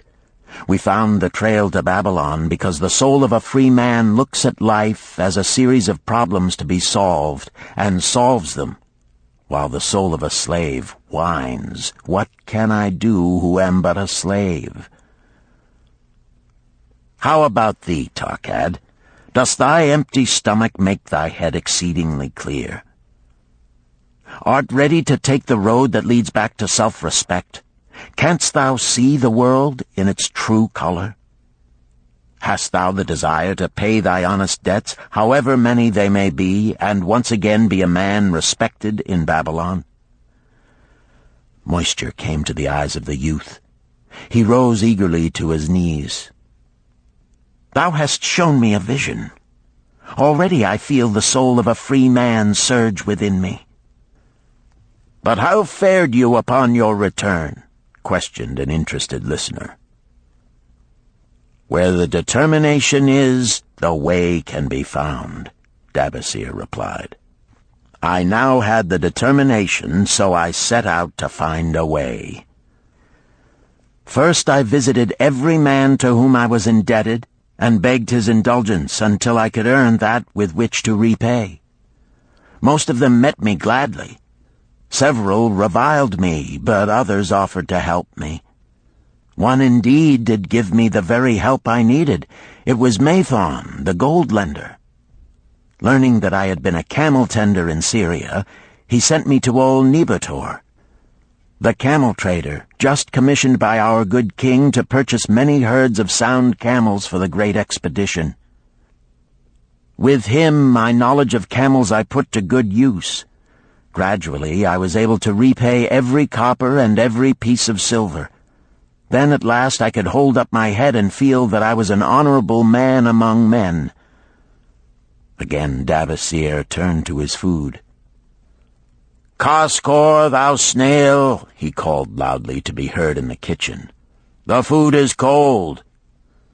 Bring me more meat fresh from the roasting. Bring thou also a very large portion for Tarkad, the son of my old friend, who is hungry and shall eat with me." So ended the tale of Dabasir, the camel trader of old Babylon. He found his own soul when he realized a great truth, a truth that had been known and used by wise men long before his time. It has led men of all ages out of difficulties and into success, and it will continue to do so for those who have the wisdom to understand its magic power. It is for any man to use who reads these lines. Where the determination is, the way can be found.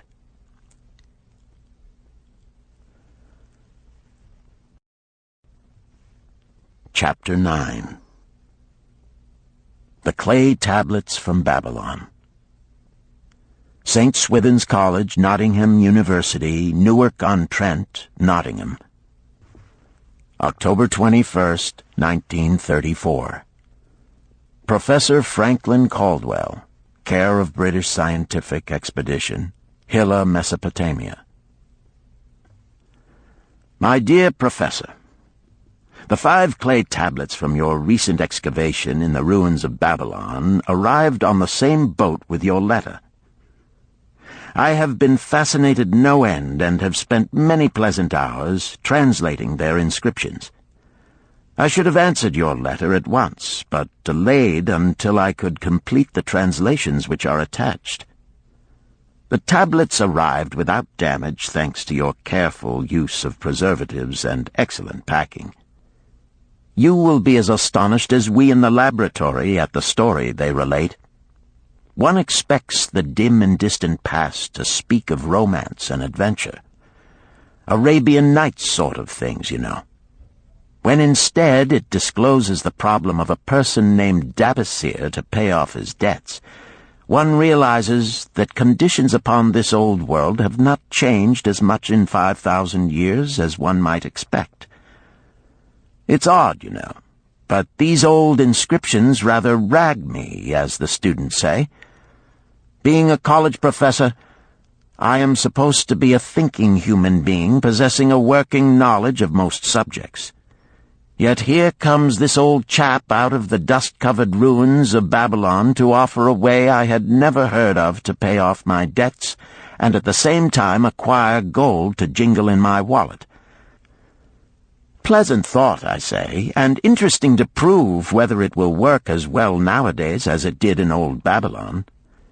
Mrs. Shrewsbury and myself are planning to try out his plan upon our own affairs, which could be much improved.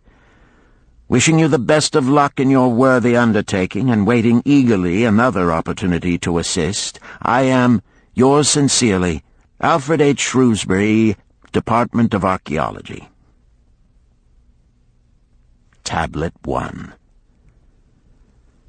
Now, when the moon becometh full, I, Dabasir, who am but recently returned from slavery in Syria, with the determination to pay my many just debts and become a man of means worthy of respect in my native city of Babylon, do here engrave upon the clay a permanent record of my affairs to guide and assist me in carrying through my high desires. Under the wise advice of my good friend Mathon, the gold lender, I am determined to follow an exact plan that he doth say will lead any honorable man out of debt into means and self-respect. This plan includeth 3 purposes which are my hope and desire. First, the plan doth provide for my future prosperity. Therefore, 1/10 of all I earn shall be set aside as my own to keep. For Mathon speaketh wisely when he saith, That man who keepeth in his purse both gold and silver that he need not spend is good to his family and loyal to his king. The man who hath but a few coppers in his purse is indifferent to his family and indifferent to his king. But the man who hath naught in his purse is unkind to his family and disloyal to his king, for his own heart is bitter. Therefore the man who wisheth to achieve must have coin that he may keep to jingle in his purse, that he have in his heart love for his family and loyalty to his king. Second, the plan doth provide that I shall support and clothe my good wife who hath returned to me with loyalty from the house of her father. For Mathon doth say that to take good care of a faithful wife putteth self-respect into the heart of a man, and addeth strength and determination to his purposes. Therefore 7/10 of all I earn shall be used to provide a home, clothes to wear, and food to eat, with a bit extra to spend, that our lives be not lacking in pleasure and enjoyment.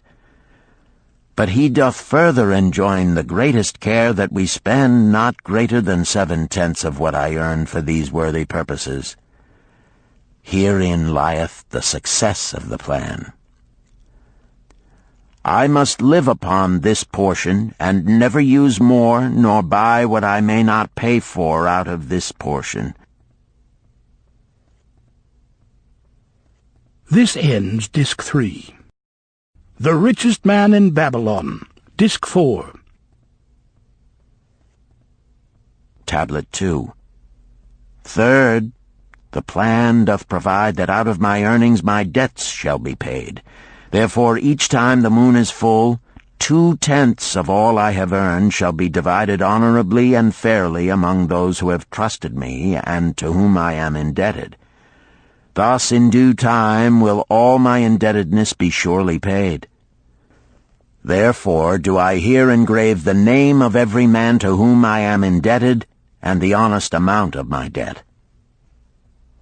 Faru the cloth weaver, 2 silver, 6 copper. Sinjar the couch maker, 1 silver. Amar my friend, 3 silver, 1 copper. Zantkar my friend, 4 silver, 7 copper. Askamir my friend, 1 silver, 3 copper. Haransir the jewel maker, 6 silver, 2 copper. Diarbekir my father's friend, 4 silver, 1 copper. Alkahad the house owner, 14 silver. Mathon the gold lender, 9 silver. Birajik the farmer, 1 silver, 7 copper. From here on, disintegrated, cannot be deciphered. Tablet 3. To these creditors do I owe in total 119 pieces of silver and 141 pieces of copper. Because I did owe these sums and saw no way to repay, in my folly I did permit my wife to return to her father, and didst leave my native city and seek easy wealth elsewhere, only to find disaster and to see myself sold into the degradation of slavery. Now that Mathon doth show me how I can repay my debts in small sums of my earnings, do I realize the great extent of my folly in running away from the results of my extravagances. Therefore have I visited my creditors and explained to them that I have no resources with which to pay except my ability to earn, and that I intend to apply 2/10 of all I earn upon my indebtedness evenly and honestly. This much can I pay, but no more. Therefore, if they be patient, in time my obligations will be paid in full. Amar, whom I thought my best friend, reviled me bitterly, and I left him in humiliation. Birajik, the farmer, pleaded that I pay him first, as he didst badly need help. Alcahad, the house owner, was indeed disagreeable, and insisted that he would make me trouble unless I did soon settle in full with him. All the rest willingly accepted my proposal. Therefore am I more determined than ever to carry through, being convinced that it is easier to pay one's just debts than to avoid them. Even though I cannot meet the needs and demands of a few of my creditors, I will deal impartially with all. Tablet 4. Again the moon shines full. I have worked hard with a free mind. My good wife hath supported my intentions to pay my creditors. Because of our wise determination, I have earned during the past moon, buying camels of sound wind and good legs for Nebertor, the sum of 19 pieces of silver. This I have divided according to the plan. 1/10 have I set aside to keep as my own, 7/10 have I divided with my good wife to pay for our living, 2/10 have I divided among my creditors as evenly as could be done in coppers. I did not see Amar, but left it with his wife. Birajik was so pleased that he would kiss my hand. Old Alcahad alone was grouchy and said I must pay faster. To which I replied that if I were permitted to be well fed and not worried, that alone would enable me to pay faster. All the others thanked me and spoke well of my efforts. Therefore, at the end of one moon, my indebtedness is reduced by almost 4 pieces of silver, and I possess almost 2 pieces of silver besides, upon which no man hath claim. My heart is lighter than it hath been for a long time. Again the moon shines full. I have worked hard, but with poor success. Few camels have I been able to buy. Only 11 pieces of silver have I earned. Nevertheless, my good wife and I have stood by the plan, even though we have bought no new raiment and eaten little but herbs.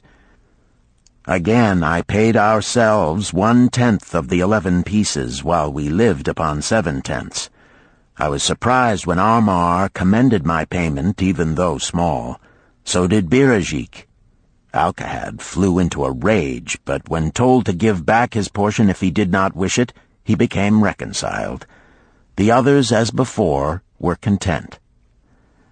Again the moon shines full, and I am greatly rejoiced. I intercepted a fine herd of camels and bought many sound ones, therefore my earnings were 42 pieces of silver. This moon my wife and myself have bought much-needed sandals and raiment. Also we have dined well on meat and fowl. More than 8 pieces of silver we have paid to our creditors. Even Alcahad did not protest. Great is the plan, for it leadeth us out of debt, and giveth us wealth which is ours to keep. 3 times the moon hath been full since I last carved upon this clay. Each time I paid to myself 1/10 of all I earned.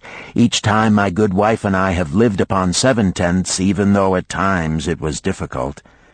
Each time have I paid to my creditors 2/10. In my purse I now have 21 pieces of silver that are mine. It maketh my head to stand straight upon my shoulders, and maketh me proud to walk among my friends. My wife keepeth well our home, and is becomingly gowned. We are happy to live together. The plan is of untold value. Hath it not made an honorable man of an ex-slave? Tablet 5. Again the moon shines full, and I remember that it is long since I carved upon the clay. 12 moons in truth have come and gone. But this day I will not neglect my record, because upon this day I have paid the last of my debts. This is the day upon which my good wife and my thankful self celebrate with great feasting that our determination hath been achieved. Many things occurred upon my final visit to my creditors that I shall long remember. Amar begged my forgiveness for his unkind words, and said that I was one of all others he most desired for a friend. Old Alcahad is not so bad after all, for he said, "Thou wert once a piece of soft clay to be pressed and molded by any hand that touched thee. But now thou art a piece of bronze, capable of holding an edge. If thou needst silver or gold at any time, come to me." Nor is he the only one who holdeth me in high regard. Many others speak deferentially to me. My good wife looketh upon me with a light in her eyes that doth make a man have confidence in himself. Yet it is the plan that hath made my success. It hath enabled me to pay all my debts and to jingle both gold and silver in my purse. I do commend it to all who wish to get ahead. For truly, if it will enable an ex-slave to pay his debts and have gold in his purse, will it not aid any man to find independence? Nor am I, myself, finished with it, for I am convinced that if I follow it further, it will make me rich among men. St. Swithin's College, Nottingham University, Newark-on-Trent, Nottingham, November 7th, 1936. Professor Franklin Caldwell, care of British Scientific Expedition, Hilla, Mesopotamia. My dear Professor, if in your further digging into those ruins of Babylon you encounter the ghost of a former resident, an old camel-trader named Dabasir, do me a favor. Tell him that his scribbling upon those clay tablets so long ago has earned for him the lifelong gratitude of a couple of college folks back here in England. You will possibly remember my writing a year ago that Mrs. Shrewsbury and myself intended to try his plan for getting out of debt and at the same time having gold to jingle. You may have guessed, even though we tried to keep it from our friends, our desperate straits. We were frightfully humiliated for years by a lot of old debts, and worried sick for fear some of the tradespeople might start a scandal that would force me out of the college. We paid and paid, every shilling we could squeeze out of income, but it was hardly enough to hold things even. Besides, we were forced to do all our buying where we could get further credit regardless of higher costs. It developed into one of those vicious circles that grow worse instead of better. Our struggles were getting hopeless. We could not move to less costly rooms because we owed the landlord. There did not appear to be anything we could do to improve our situation. Then here comes your acquaintance, the old camel-trader from Babylon, with a plan to do just what we wished to accomplish. He jolly well stirred us up to follow his system. We made a list of all our debts, and I took it around and showed it to every one we owed. I explained how it was simply impossible for me to ever repay them the way things were going along. They could readily see this themselves from the figures. Then I explained that the only way I saw to pay in full was to set aside 20% of my income each month to be divided pro rata, which would pay them in full in a little over 2 years. That in the meantime we would go on a cash basis and give them the further benefit of our cash purchases. They were really quite decent. Our greengrocer, a wise old chap, put it in a way that helped to bring around the rest. If you pay for all you buy and then pay some on what you owe, that is better than you have done, for you ain't paid down the account none in 3 years. Finally, I secured all their names to an agreement binding them not to molest us as long as the 20% of income was paid regularly. Then we began scheming on how to live upon 70%. We were determined to keep that extra 10% to jingle.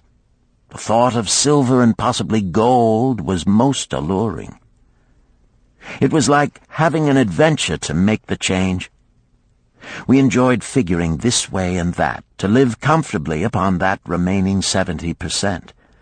We started with rent and managed to secure a fair reduction.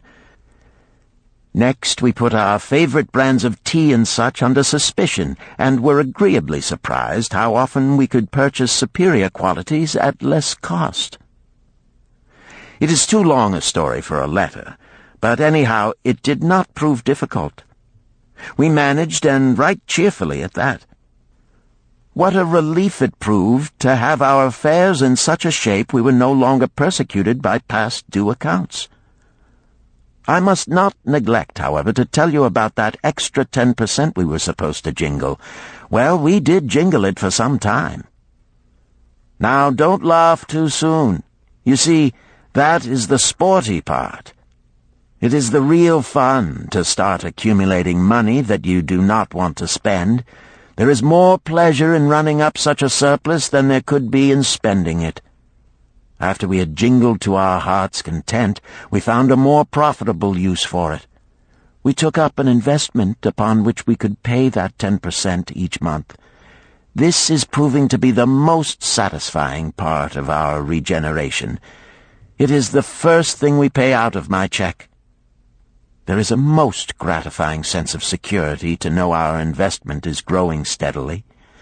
By the time my teaching days are over, it should be a snug sum, large enough so the income will take care of us from then on. All this out of my same old check.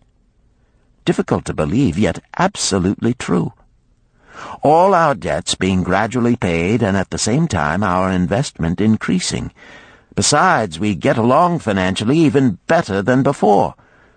Who would believe there could be such a difference in results between following a financial plan and just drifting along? At the end of the next year, when all our old bills shall have been paid, we will have more to pay upon our investment besides some extra for travel. We are determined never again to permit our living expenses to exceed 70% of our income. Now you can understand why we would like to extend our personal thanks to that old chap whose plan saved us from our hell on earth. He knew. He had been through it all. He wanted others to benefit from his own bitter experiences. That is why he spent tedious hours carving his message upon the clay. He had a real message for fellow sufferers, a message so important that after 5,000 years it has risen out of the ruins of Babylon just as true and just as vital as the day it was buried. Yours sincerely, Alfred H. Shrewsbury, Department of Archaeology. Chapter 10. The Luckiest Man in Babylon. At the head of his caravan proudly rode Shahrunada, the merchant prince of Babylon. He liked fine cloth and wore rich and becoming robes. He liked fine animals and sat easily upon his spirited Arabian stallion. To look at him, one would hardly have guessed his advanced years. Certainly they would not have suspected that he was inwardly troubled. The journey from Damascus is long, and the hardships of the desert many. These he minded not. The Arab tribes are fierce and eager to loot rich caravans. These he feared not, for his many fleet-mounted guards were a safe protection. About the youth at his side, whom he was bringing from Damascus, was he disturbed. This was Hayden Gula, the grandson of his partner of other years, Arid Gula, to whom he felt he owed a debt of gratitude which could never be repaid. He would like to do something for this grandson, but the more he considered this, the more difficult it seemed because of the youth himself. Eyeing the young man's rings and earrings, he thought to himself, "He thinks jewels are for men. Still, he has his grandfather's strong face.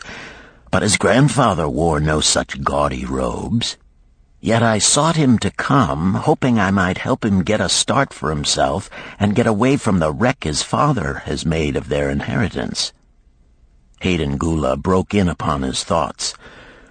"Why dost thou work so hard, riding always with thy caravan upon its long journeys? Dost thou never take time to enjoy life?" Shahrunada smiled.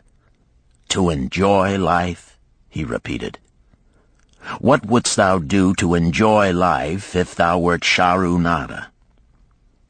"If I had wealth equal to thine, I would live like a prince. Never across the hot desert would I ride. I would spend the shekels as fast as they came to my purse. I would wear the richest of robes and the rarest of jewels. That would be a life to my liking, a life worth living." Both men laughed. "Thy grandfather wore no jewels," Shahrunada spoke before he thought, then continued jokingly, "Wouldst thou leave no time for work?" "Work was made for slaves," Hayden Gula responded. Shahrunada bit his lip but made no reply, riding in silence until the trail led them to the slope. Here he reined his mount, and pointing to the green valley far away, "See, there is the valley. Look far down, and thou canst faintly see the walls of Babylon. The tower is the temple of Bel. If thine eyes are sharp, thou mayest even see the smoke from the eternal fire upon its crest." "So that is Babylon? Always have I longed to see the wealthiest city in all the world," Hayden Gula commented. "Babylon, where my grandfather started his fortune. Would he were still alive, we would not be so sorely pressed. Why wish his spirit to linger on earth beyond its allotted time? Thou and thy father can well carry on his good work. Alas, of us neither has his gift. Father and myself know not his secret for attracting the golden shekels." Shahrunada did not reply, but gave rein to his mount and rode thoughtfully down the trail to the valley. Behind them followed the caravan in a cloud of reddish dust. Some time later they reached the King's Highway and turned south through the irrigated farms. 3 old men plowing a field caught Shahrunada's attention. They seemed strangely familiar. How ridiculous! One does not pass a field after 40 years and find the same men plowing there. Yet something within him said they were the same. One, with an uncertain grip, held the plow. The others laboriously plodded beside the oxen, ineffectually beating them with their barrel staves to keep them pulling. 40 years ago, he had envied these men. How gladly he would have exchanged places. But what a difference now! With pride he looked back at his trailing caravan, well-chosen camels and donkeys loaded high with valuable goods from Damascus. All this was but one of his possessions. He pointed to the plowers, saying, "Still plowing the same field where they were 40 years ago. They look it, but why thinkest thou they are the same?" "I saw them there," Shahrunada replied. Recollections were racing rapidly through his mind. Why could he not bury the past and live in the present? Then he saw, as in a picture, the smiling face of Arid Gula. The barrier between himself and the cynical youth beside him dissolved. But how could he help such a superior youth with his spendthrift ideas and bejeweled hands? Work he could offer in plenty to willing workers, but not for men who considered themselves too good for work. Yet he owed it to Arid Gula to do something, not a half-hearted attempt. He and Arid Gula had never done things that way. They were not that sort of men. A plan came almost in a flash. There were objections. He must consider his own family and his own standing. It would be cruel. It would hurt. Being a man of quick decisions, he waived objections and decided to act. "Wouldst thou be interested in hearing how thy worthy grandfather and myself joined in the partnership which proved so profitable?" he questioned. "Why not just tell me how thou madest the golden shekels? That is all I need to know," the young man parried. Sharunada ignored the reply and continued, "We start with those men plowing. I was no older than thou. As the column of men in which I marched approached, good old Megiddo, the farmer, scoffed at the slipshod way in which they plowed. Megiddo was chained next to me. 'Look at the lazy fellows,' he protested. 'The plow holder makes no effort to plow deep, nor do the beaters keep the oxen in the furrow. How can they expect to raise a good crop with poor plowing?' "Didst thou say Megiddo was chained to thee?" Hayden Gula asked in surprise. "Yes, with bronze collars about our necks and a length of heavy chain between us. Next to him was Zabado, the sheep thief. I had known him in Harun. At the end was a man we called Pirate because he told us not his name. We judged him as a sailor as he had entwined serpents tattooed upon his chest in sailor fashion. The column was made up thus, so the men could walk in fours." "Thou wert chained as a slave?" Hayden Gula asked incredulously. "Did not thy grandfather tell thee I was once a slave? He often spoke of thee, but never hinted of this. He was a man thou couldst trust with innermost secrets. Thou, too, are a man I may trust, am I not right?" Sharunada looked him squarely in the eye. "Thou mayest rely upon my silence, but I am amazed. Tell me, how didst thou come to be a slave?" Sharunada shrugged his shoulders. "Any man may find himself a slave. It was a gaming house and barley beer that brought me disaster. I was the victim of my brother's indiscretions. In a brawl he killed his friend.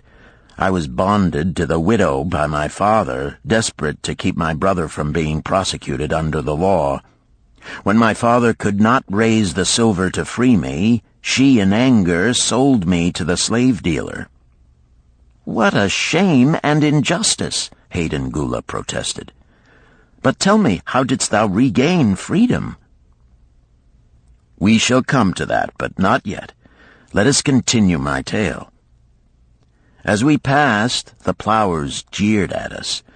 One did doff his ragged hat and bow low, calling out, 'Welcome to Babylon, guests of the king! He waits for thee on the city walls where the banquet is spread, mud bricks and onion soup.' With that, they laughed uproariously. Pirate flew into a rage and cursed them roundly. "What do those men mean by the king awaiting us on the walls?" I asked him. "To the city walls ye march to carry bricks until the back breaks. Maybe they beat thee to death before it breaks. They won't beat me. I'll kill 'em." Then Megiddo spoke up. "It doesn't make sense to me to talk of masters beating willing, hard-working slaves to death.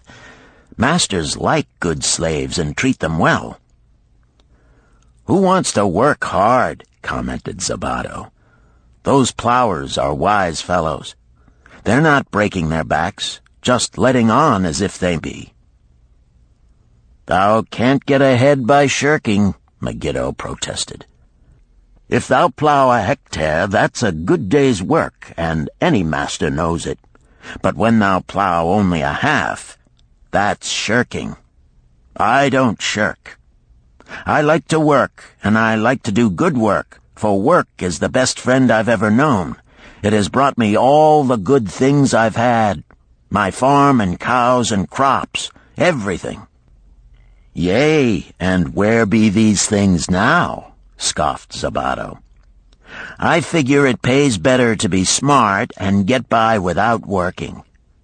You watch Zabato. If we're sold to the walls, he'll be carrying the water bag or some easy job, when thou, who like to work, will be breaking thy back carrying bricks." He laughed his silly laugh. Terror gripped me that night. I could not sleep. I crowded close to the guard rope, and when the others slept, I attracted the attention of Godoso, who was doing the first guard watch. He was one of those brigand Arabs, the sort of rogue who, if he robbed thee of thy purse, would think he must also cut thy throat. "Tell me, Godoso," I whispered, "when we get to Babylon, will we be sold to the walls?" "Why want to know?" he questioned cautiously. "Canst thou not understand?" I pleaded. "I am young. I want to live. I don't want to be worked or beaten to death on the walls. Is there any chance for me to get a good master?" He whispered back, "I tell something. Thou good fellow, give Godoso no trouble. Most times we go first to slave market. Listen now. When buyers come, tell 'em you good worker, like to work hard for good master, make 'em want to buy. You not make 'em buy, next day you carry brick. Mighty hard work." After he walked away, I lay in the warm sand looking up at the stars and thinking about work. What Megiddo had said about it being his best friend made me wonder if it would be my best friend. Certainly it would be if it helped me out of this. When Megiddo awoke, I whispered my good news to him. It was our one ray of hope as we marched toward Babylon. Late in the afternoon, we approached the walls and could see the lines of men, like black ants, climbing up and down the steep diagonal paths. As we drew closer, we were amazed at the thousands of men working. Some were digging in the moat, others mixed the dirt into mud bricks. The greatest number were carrying the bricks in large baskets up those steep trails to the masons. Overseers cursed the laggards and cracked bullock whips over the backs of those who failed to keep in line. Poor, worn-out fellows were seen to stagger and fall beneath their heavy baskets, unable to rise again. If the lash failed to bring them to their feet, they were pushed to the side of the paths and left writhing in agony. Soon they would be dragged down to join other craven bodies beside the roadway to await unsanctified graves. As I beheld the ghastly sight, I shuddered. So this was what awaited my father's son if he failed at the slave market. Godoso had been right. We were taken through the gates of the city to the slave prison, and next morning marched to the pens in the market. Here the rest of the men huddled in fear, and only the whips of our guard could keep them moving so the buyers could examine them. Megiddo and myself eagerly talked to every man who permitted us to address him. The slave dealer brought soldiers from the king's guard who shackled Pirate and brutally beat him when he protested. As they led him away, I felt sorry for him. Megiddo felt that we would soon part. When no buyers were near, he talked to me earnestly to impress upon me how valuable work would be to me in the future. Some men hate it. They make it their enemy. Better to treat it like a friend. Make thyself like it. Don't mind because it is hard. If thou thinkest about what a good house thou build, then who cares if the beams are heavy and it is far from the well to carry the water for the plaster? Promise me, boy, if thou get a master, work for him as hard as thou canst. If he does not appreciate all thou do, never mind. Remember, work well done does good to the man who does it. It makes him a better man. He stopped as a burly farmer came to the enclosure and looked at us critically. Megiddo asked about his farm and crops, soon convincing him that he would be a valuable man. After violent bargaining with the slave dealer, the farmer drew a fat purse from beneath his robe, and soon Megiddo had followed his new master out of sight. A few other men were sold during the morning. At noon, Godoso confided to me that the dealer was disgusted and would not stay over another night, but would take all who remained at sundown to the king's buyer. I was becoming desperate when a fat, good-natured man walked up to the wall and inquired if there was a baker among us. I approached him, saying, "Why should a good baker like thyself seek another baker of inferior ways? Would it not be easier to teach a willing man like myself thy skilled ways? Look at me. I am young, strong, and like to work. Give me a chance, and I will do my best to earn gold and silver for thy purse." He was impressed by my willingness, and began bargaining with the dealer who had never noticed me since he had bought me, but now waxed eloquent on my abilities, good health, and good disposition. I felt like a fat ox being sold to a butcher. At last, much to my joy, the deal was closed. I followed my new master away, thinking I was the luckiest man in Babylon. My new home was much to my liking. Nananeid, my master, taught me how to grind the barley in the stone bowl that stood in the courtyard, how to build the fire in the oven, and then how to grind very fine the sesame flour for the honey cakes. I had a couch in the shed where his grain was stored. The old slave housekeeper, Swasti, fed me well and was pleased at the way I helped her with the heavy tasks. Here was the chance I had longed for to make myself valuable to my master, and, I hoped, to find a way to earn my freedom. I asked Nananeid to show me how to knead the bread and to bake. This he did, much pleased at my willingness. Later, when I could do this well, I asked him to show me how to make the honey cakes, and soon I was doing all the baking. My master was glad to be idle, but Swasti shook her head in disapproval. "No work to do is bad for any man," she declared. I felt it was time for me to think of a way by which I might start to earn coins to buy my freedom. As the baking was finished at noon, I thought Nananeid would approve if I found profitable employment for the afternoons and might share my earnings with me. Then the thought came to me, why not bake more of the honey cakes and peddle them to hungry men upon the streets of the city? I presented my plan to Nananeid this way. If I can use my afternoons after the baking is finished to earn for thee coins, would it be only fair for thee to share my earnings with me that I might have money of my own to spend for those things which every man desires and needs? Fair enough, he admitted. When I told him of my plan to peddle our honey cakes, he was well pleased. Here is what we will do, he suggested. Thou sellest them at 2 for a penny, then half of the pennies will be mine to pay for the flour and the honey and the wood to bake them. Of the rest I shall take half, and thou shalt keep half. I was much pleased by this generous offer that I might keep for myself 1/4 of my sales. That night I worked late to make a tray upon which to display them. Nananeid gave me one of his worn robes that I might look well, and Swasti helped me patch it and wash it clean. The next day I baked an extra supply of honey cakes. They looked brown and tempting upon the tray as I went along the street, loudly calling my wares. At first no one seemed interested, and I became discouraged. I kept on, and later in the afternoon, as men became hungry, the cakes began to sell, and soon my tray was empty. Nananead was well pleased with my success and gladly paid me my share. I was delighted to own pennies.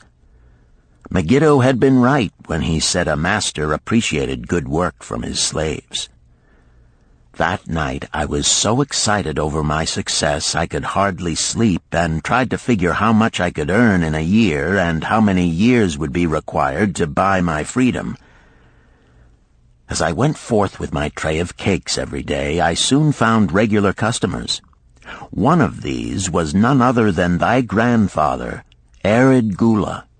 He was a rug merchant and sold to the housewives, going from one end of the city to the other, accompanied by a donkey loaded high with rugs and a black slave to tend it.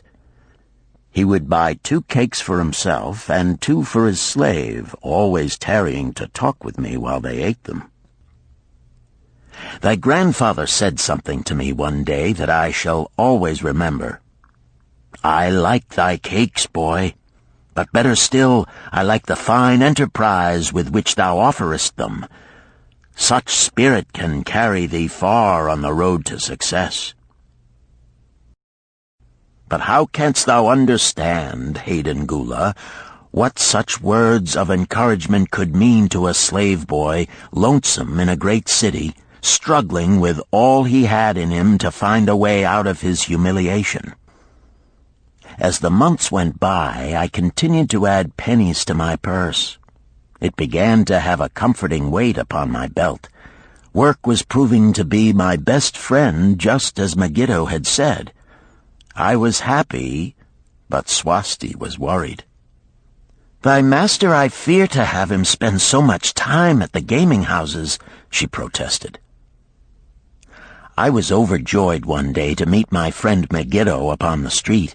He was leading 3 donkeys loaded with vegetables to the market. "I am doing mighty well," he said. "My master does appreciate my good work, for now I am a foreman.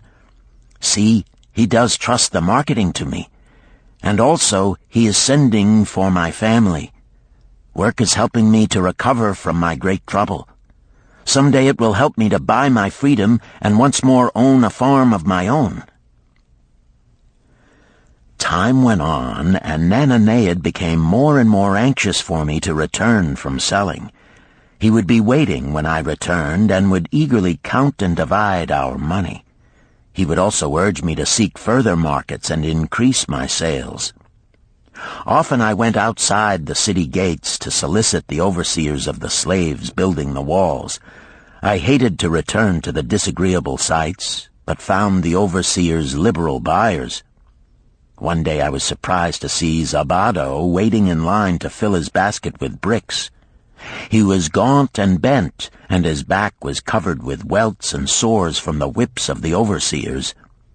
I was sorry for him, and handed him a cake which he crushed into his mouth like a hungry animal. Seeing the greedy look in his eyes, I ran before he could grab my tray. "Why dost thou work so hard?" Arid Gula said to me one day. "Almost the same question thou asked of me today, dost thou remember?" I told him what Megiddo had said about work and how it was proving to be my best friend. I showed him with pride my wallet of pennies and explained how I was saving them to buy my freedom. "When thou art free, what wilt thou do?" he inquired. "Then," I answered, "I intend to become a merchant." At that he confided in me, something I had never suspected. "Thou knowest not that I also am a slave. I am in partnership with my master." "Stop," demanded Hayden Gula. "I will not listen to lies defaming my grandfather. He was no slave." His eyes blazed in anger. Sharunada remained calm. "I honor him for rising above his misfortune and becoming a leading citizen of Damascus. Art thou his grandson, cast of the same mold? Art thou man enough to face true facts, or dost thou prefer to live under false illusions?"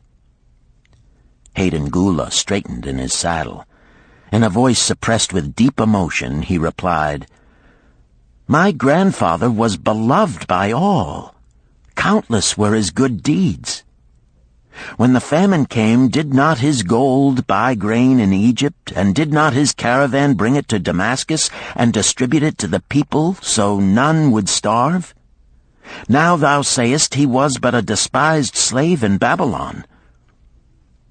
Had he remained a slave in Babylon, then he might well have been despised. But when, through his own efforts, he became a great man in Damascus, the gods indeed condoned his misfortunes and honored him with their respect," Sharunada replied.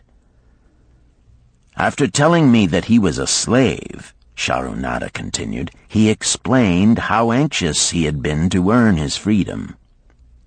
Now that he had enough money to buy this, he was much disturbed as to what he should do. He was no longer making good sales and feared to leave the support of his master."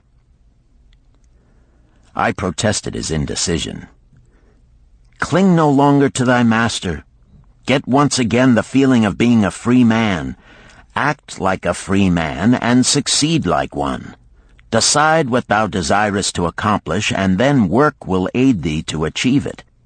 He went on his way, saying he was glad I had shamed him for his cowardice. One day I went outside the gates again, and was surprised to find a great crowd gathering there. When I asked a man for an explanation, he replied, "Hast thou not heard?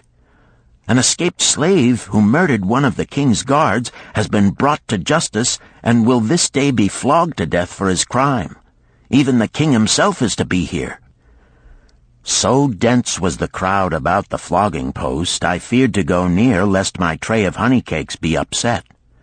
Therefore I climbed up the unfinished wall to see over the heads of the people. I was fortunate in having a view of Nebuchadnezzar himself as he rode by in his golden chariot. Never had I beheld such grandeur, such robes and hangings of gold cloth and velvet. I could not see the flogging, though I could hear the shrieks of the poor slave. I wondered how one so noble as our handsome king could endure to see such suffering, yet when I saw he was laughing and joking with his nobles, I knew he was cruel and understood why such inhuman tasks were demanded of the slaves building the walls. After the slave was dead, his body was hung upon a pole by a rope attached to his leg so all might see. As the crowd began to thin, I went close. On the hairy chest, I saw tattooed 2 entwined serpents. It was Pirate. The next time I met Arid Gula, he was a changed man. Full of enthusiasm, he greeted me. "Behold, the slave thou knewest is now a free man. There was magic in thy words. Already my sales and my profits are increasing. My wife is overjoyed. She was a free woman, the niece of my master. She much desires that we move to a strange city where no man shall know I was once a slave.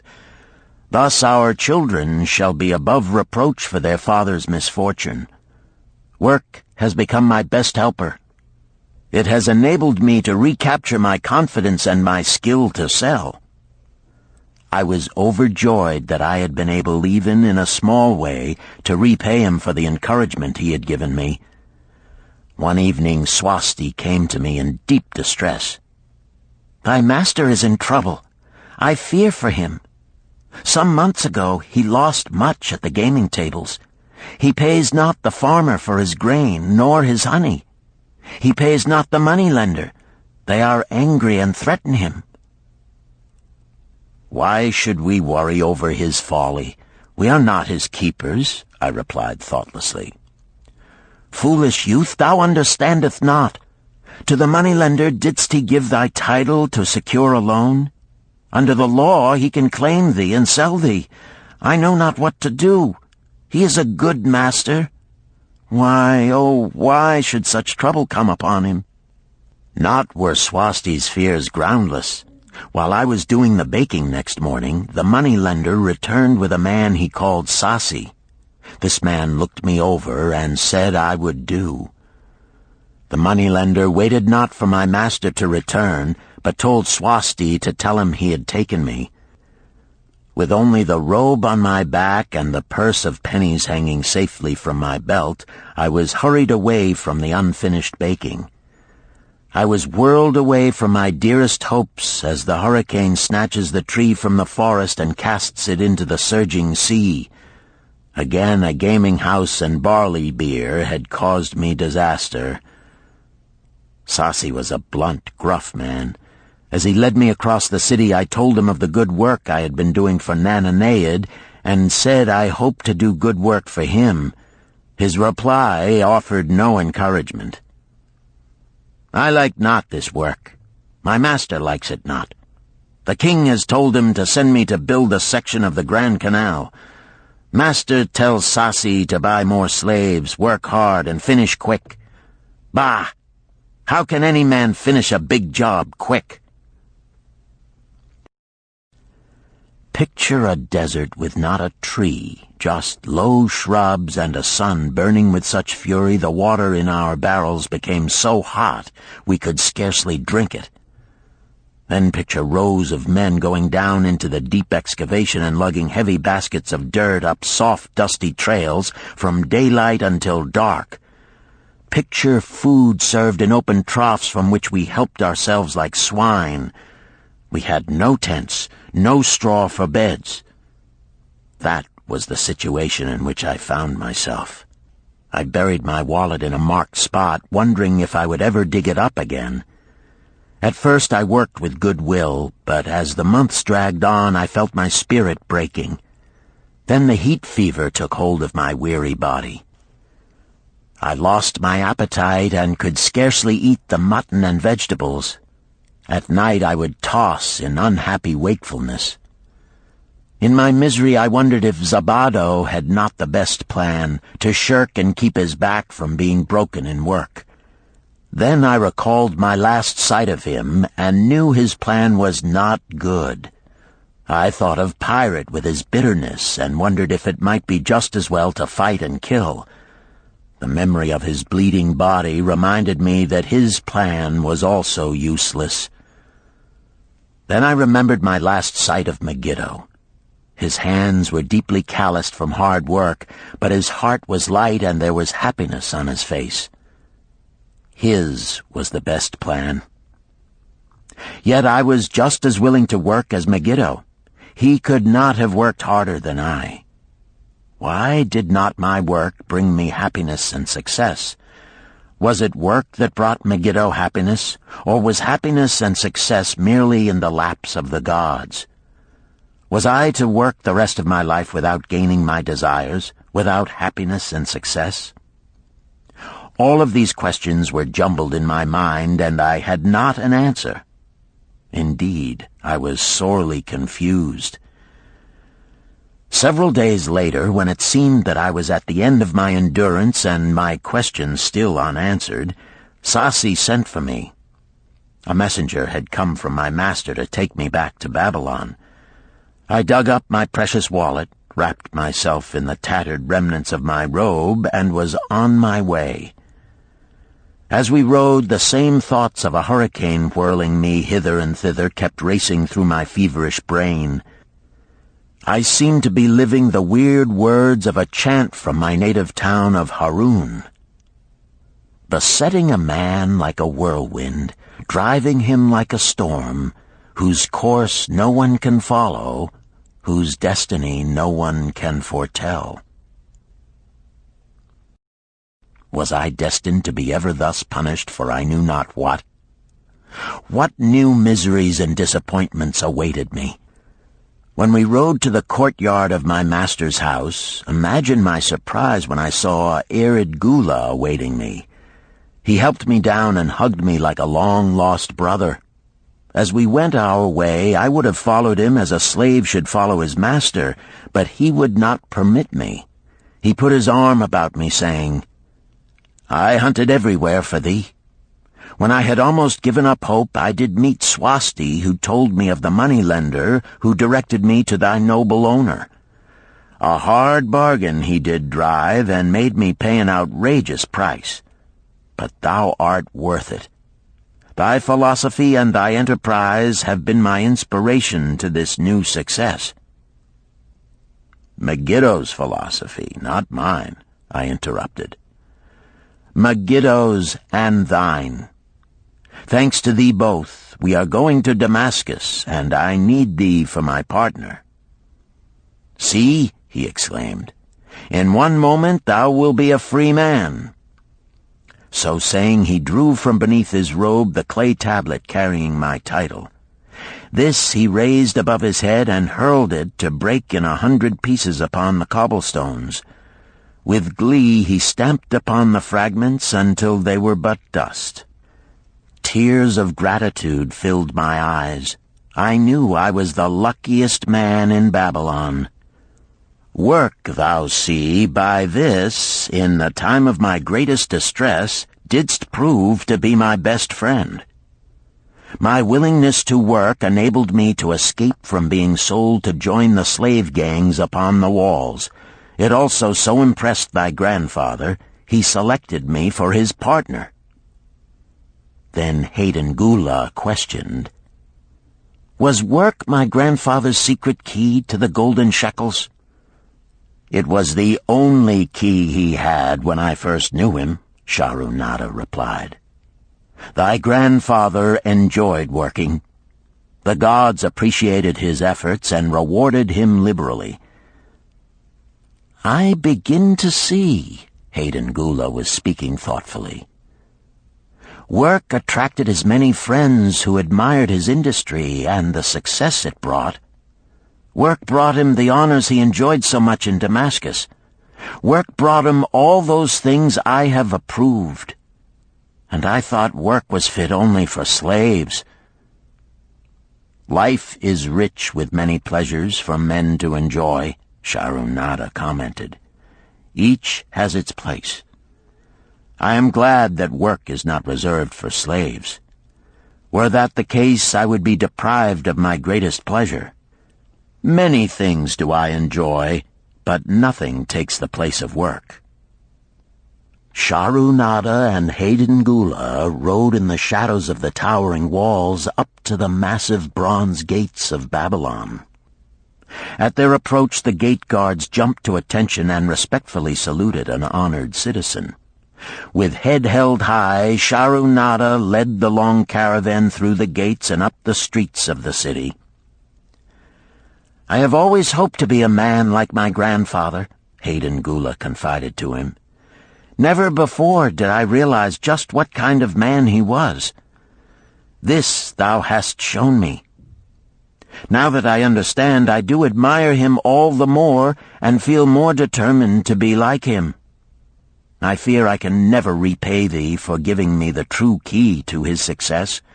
From this day forth I shall use his key. I shall start humbly as he started, which befits my true station far better than jewels and fine robes." So saying, Hayden Gula pulled the jeweled baubles from his ears and the rings from his fingers. Then, reining his horse, he dropped back and rode with deep respect behind the leader of the caravan.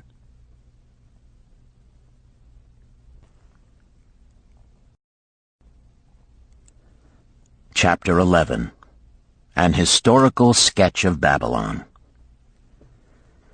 In the pages of history there lives no city more glamorous than Babylon. Its very name conjures visions of wealth and splendor. Its treasures of gold and jewels were fabulous. One naturally pictures such a wealthy city as located in a suitable setting of tropical luxury, surrounded by rich natural resources of forests and mines. Such was not the case. It was located beside the Euphrates River in a flat, arid valley. It had no forests, no mines, not even stone for building. It was not even located upon a natural trade route. The rainfall was insufficient to raise crops. Babylon is an outstanding example of man's ability to achieve great objectives using whatever means are at his disposal. All of the resources supporting this large city were man-developed. All of its riches were man-made. Babylon possessed just two natural resources: a fertile soil and water in the river. With one of the greatest engineering accomplishments of this or any other day, Babylonian engineers diverted the waters from the river by means of dams and immense irrigation canals. Far out across that arid valley went these canals to pour the life-giving waters over the fertile soil. This ranks among the first engineering feats known to history. Such abundant crops as were the reward of this irrigation system the world had never seen before.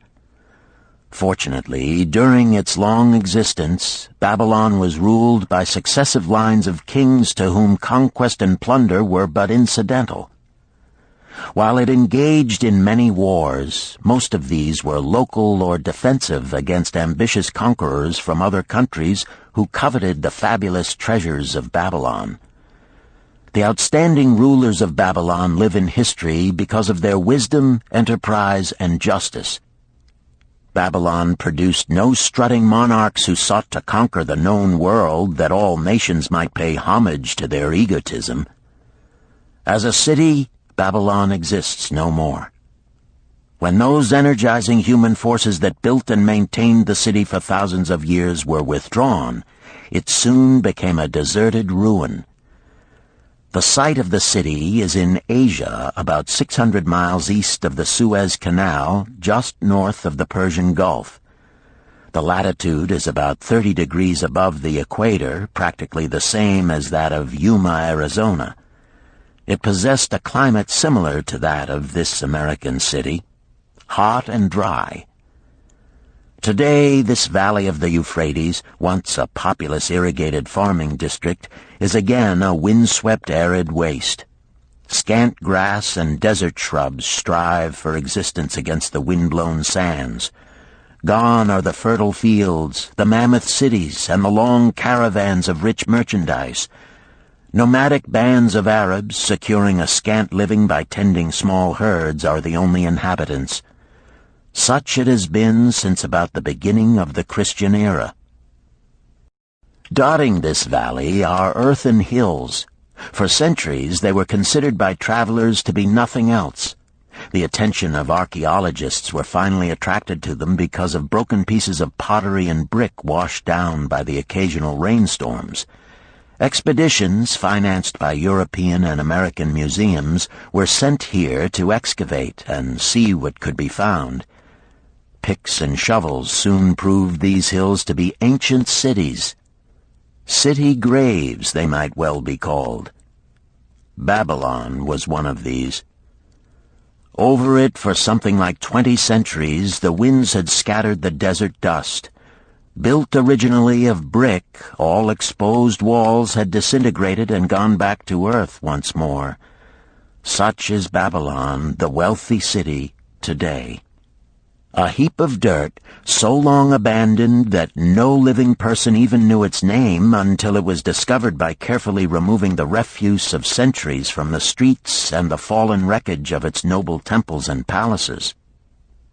Many scientists consider the civilization of Babylon and other cities in this valley to be the oldest of which there is a definite record. Positive dates have been proved reaching back 8,000 years. An interesting fact in this connection is the means used to determine these dates. Uncovered in the ruins of Babylon were descriptions of an eclipse of the sun. Modern astronomers readily computed the time when such an eclipse, visible in Babylon, occurred, and thus established a known relationship between their calendar and our own. In this way, we have proved that 8,000 years ago, the Sumerites, who inhabited Babylonia, were living in walled cities. One can only conjecture for how many centuries previous such cities had existed. Their inhabitants were not mere barbarians living within protecting walls. They were an educated and enlightened people. So far as written history goes, they were the first engineers, the first astronomers, the first mathematicians, the first financiers, and the first people to have a written language. Mention has already been made of the irrigation systems which transformed the arid valley into an agricultural paradise. The remains of these canals can still be traced, although they are mostly filled with accumulated sand. Some of them were of such size that, when empty of water, a dozen horses could be ridden abreast along their bottoms. In size they compare favorably with the largest canals in Colorado and Utah. In addition to irrigating the valley lands, Babylonian engineers completed another project of similar magnitude. By means of an elaborate drainage system, they reclaimed an immense area of swampland at the mouths of the Euphrates and Tigris rivers and put this also under cultivation. Herodotus, the Greek traveler and historian, visited Babylon while it was in its prime and has given us the only known description by an outsider. His writings give a graphic description of the city and some of the unusual customs of its people. He mentions the remarkable fertility of the soil and the bountiful harvest of wheat and barley which they produced. The glory of Babylon has faded, but its wisdom has been preserved for us. For this we are indebted to their form of records. In that distant day, the use of paper had not been invented. Instead, they laboriously engraved their writing upon tablets of moist clay. When completed, these were baked and became hard tile. In size, they were about 6 by 8 inches and an inch in thickness. These clay tablets, as they are commonly called, were used much as we use modern forms of writing. Upon them were engraved legends, poetry, history, transcriptions of royal decrees, the laws of the land, titles to property, promissory notes, and even letters which were dispatched by messengers to distant cities.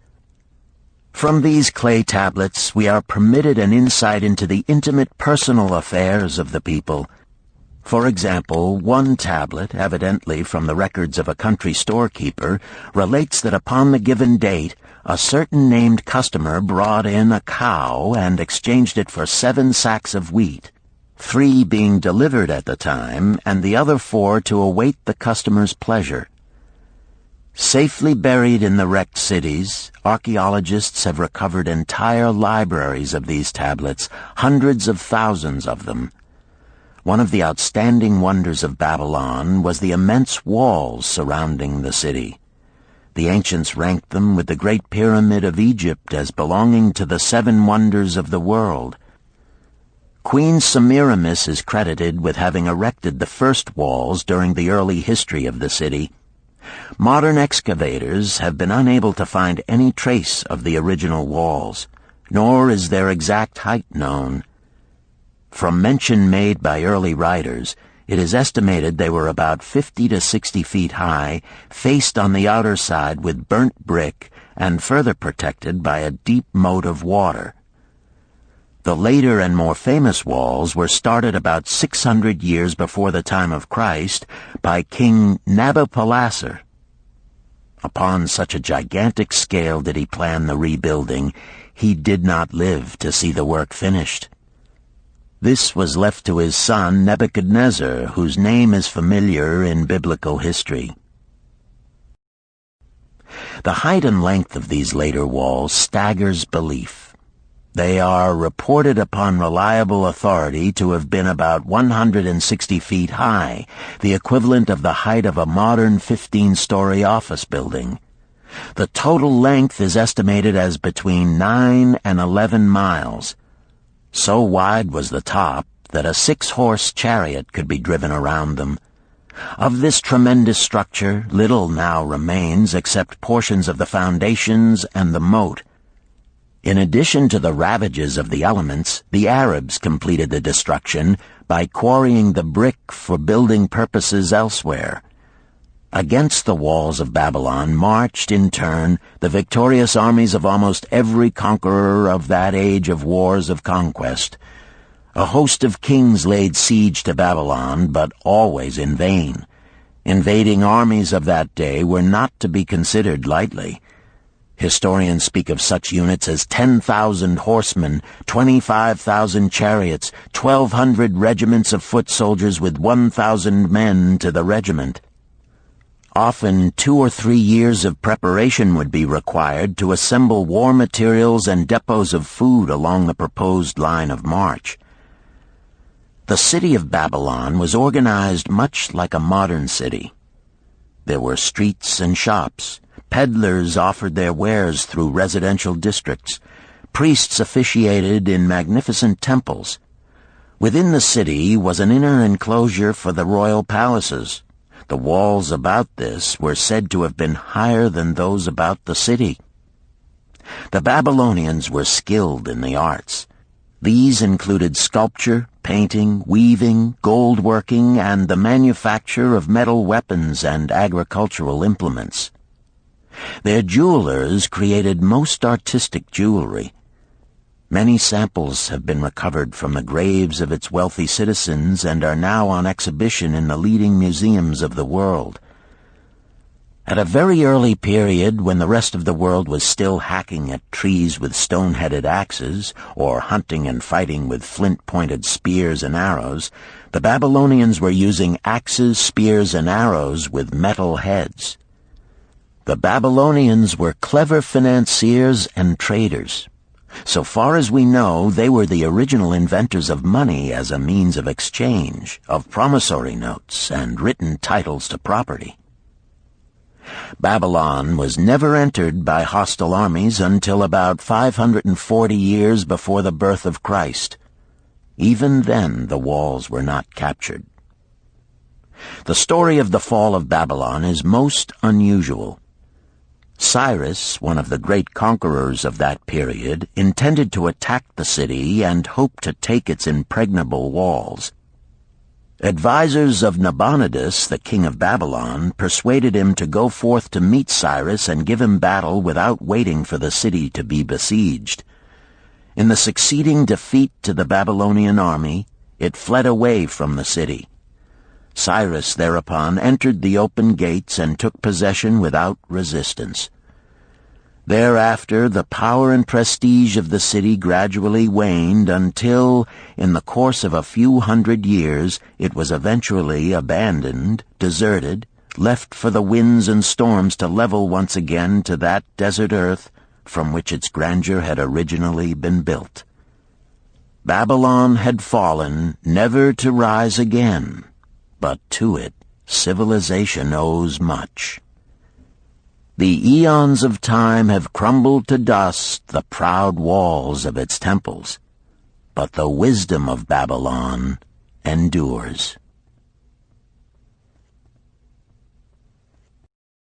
The End. You've been listening to The Richest Man in Babylon by George S. Clason, narrated by Richard Ferrone, and directed by Ben Ruggiero. If you've enjoyed this book and this performance, Recorded Books recommends The Art of War by Sun Tzu, narrated by Joe Mantegna. This classic of military strategy includes a detailed introduction and commentary on the history of Chinese warfare and military thought. We also recommend Nickel and Dimed by Barbara Ehrenreich, narrated by Christine McMurdo Wallace. Nickel and Dimed reveals low-wage America in all its tenacity, anxiety, and surprising generosity.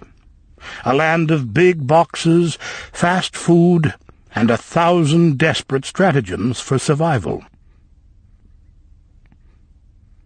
You'll find a wide selection of titles in the Recorded Books catalog, including bestsellers, mysteries, classics, histories, and more. So to order another recorded book, or for a copy of our latest listing, please call the toll-free number found on the back of this book. Don't forget to ask about easy 30-day rentals by mail.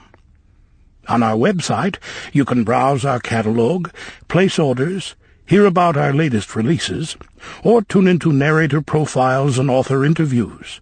So visit us there at www.recordedbooks.com.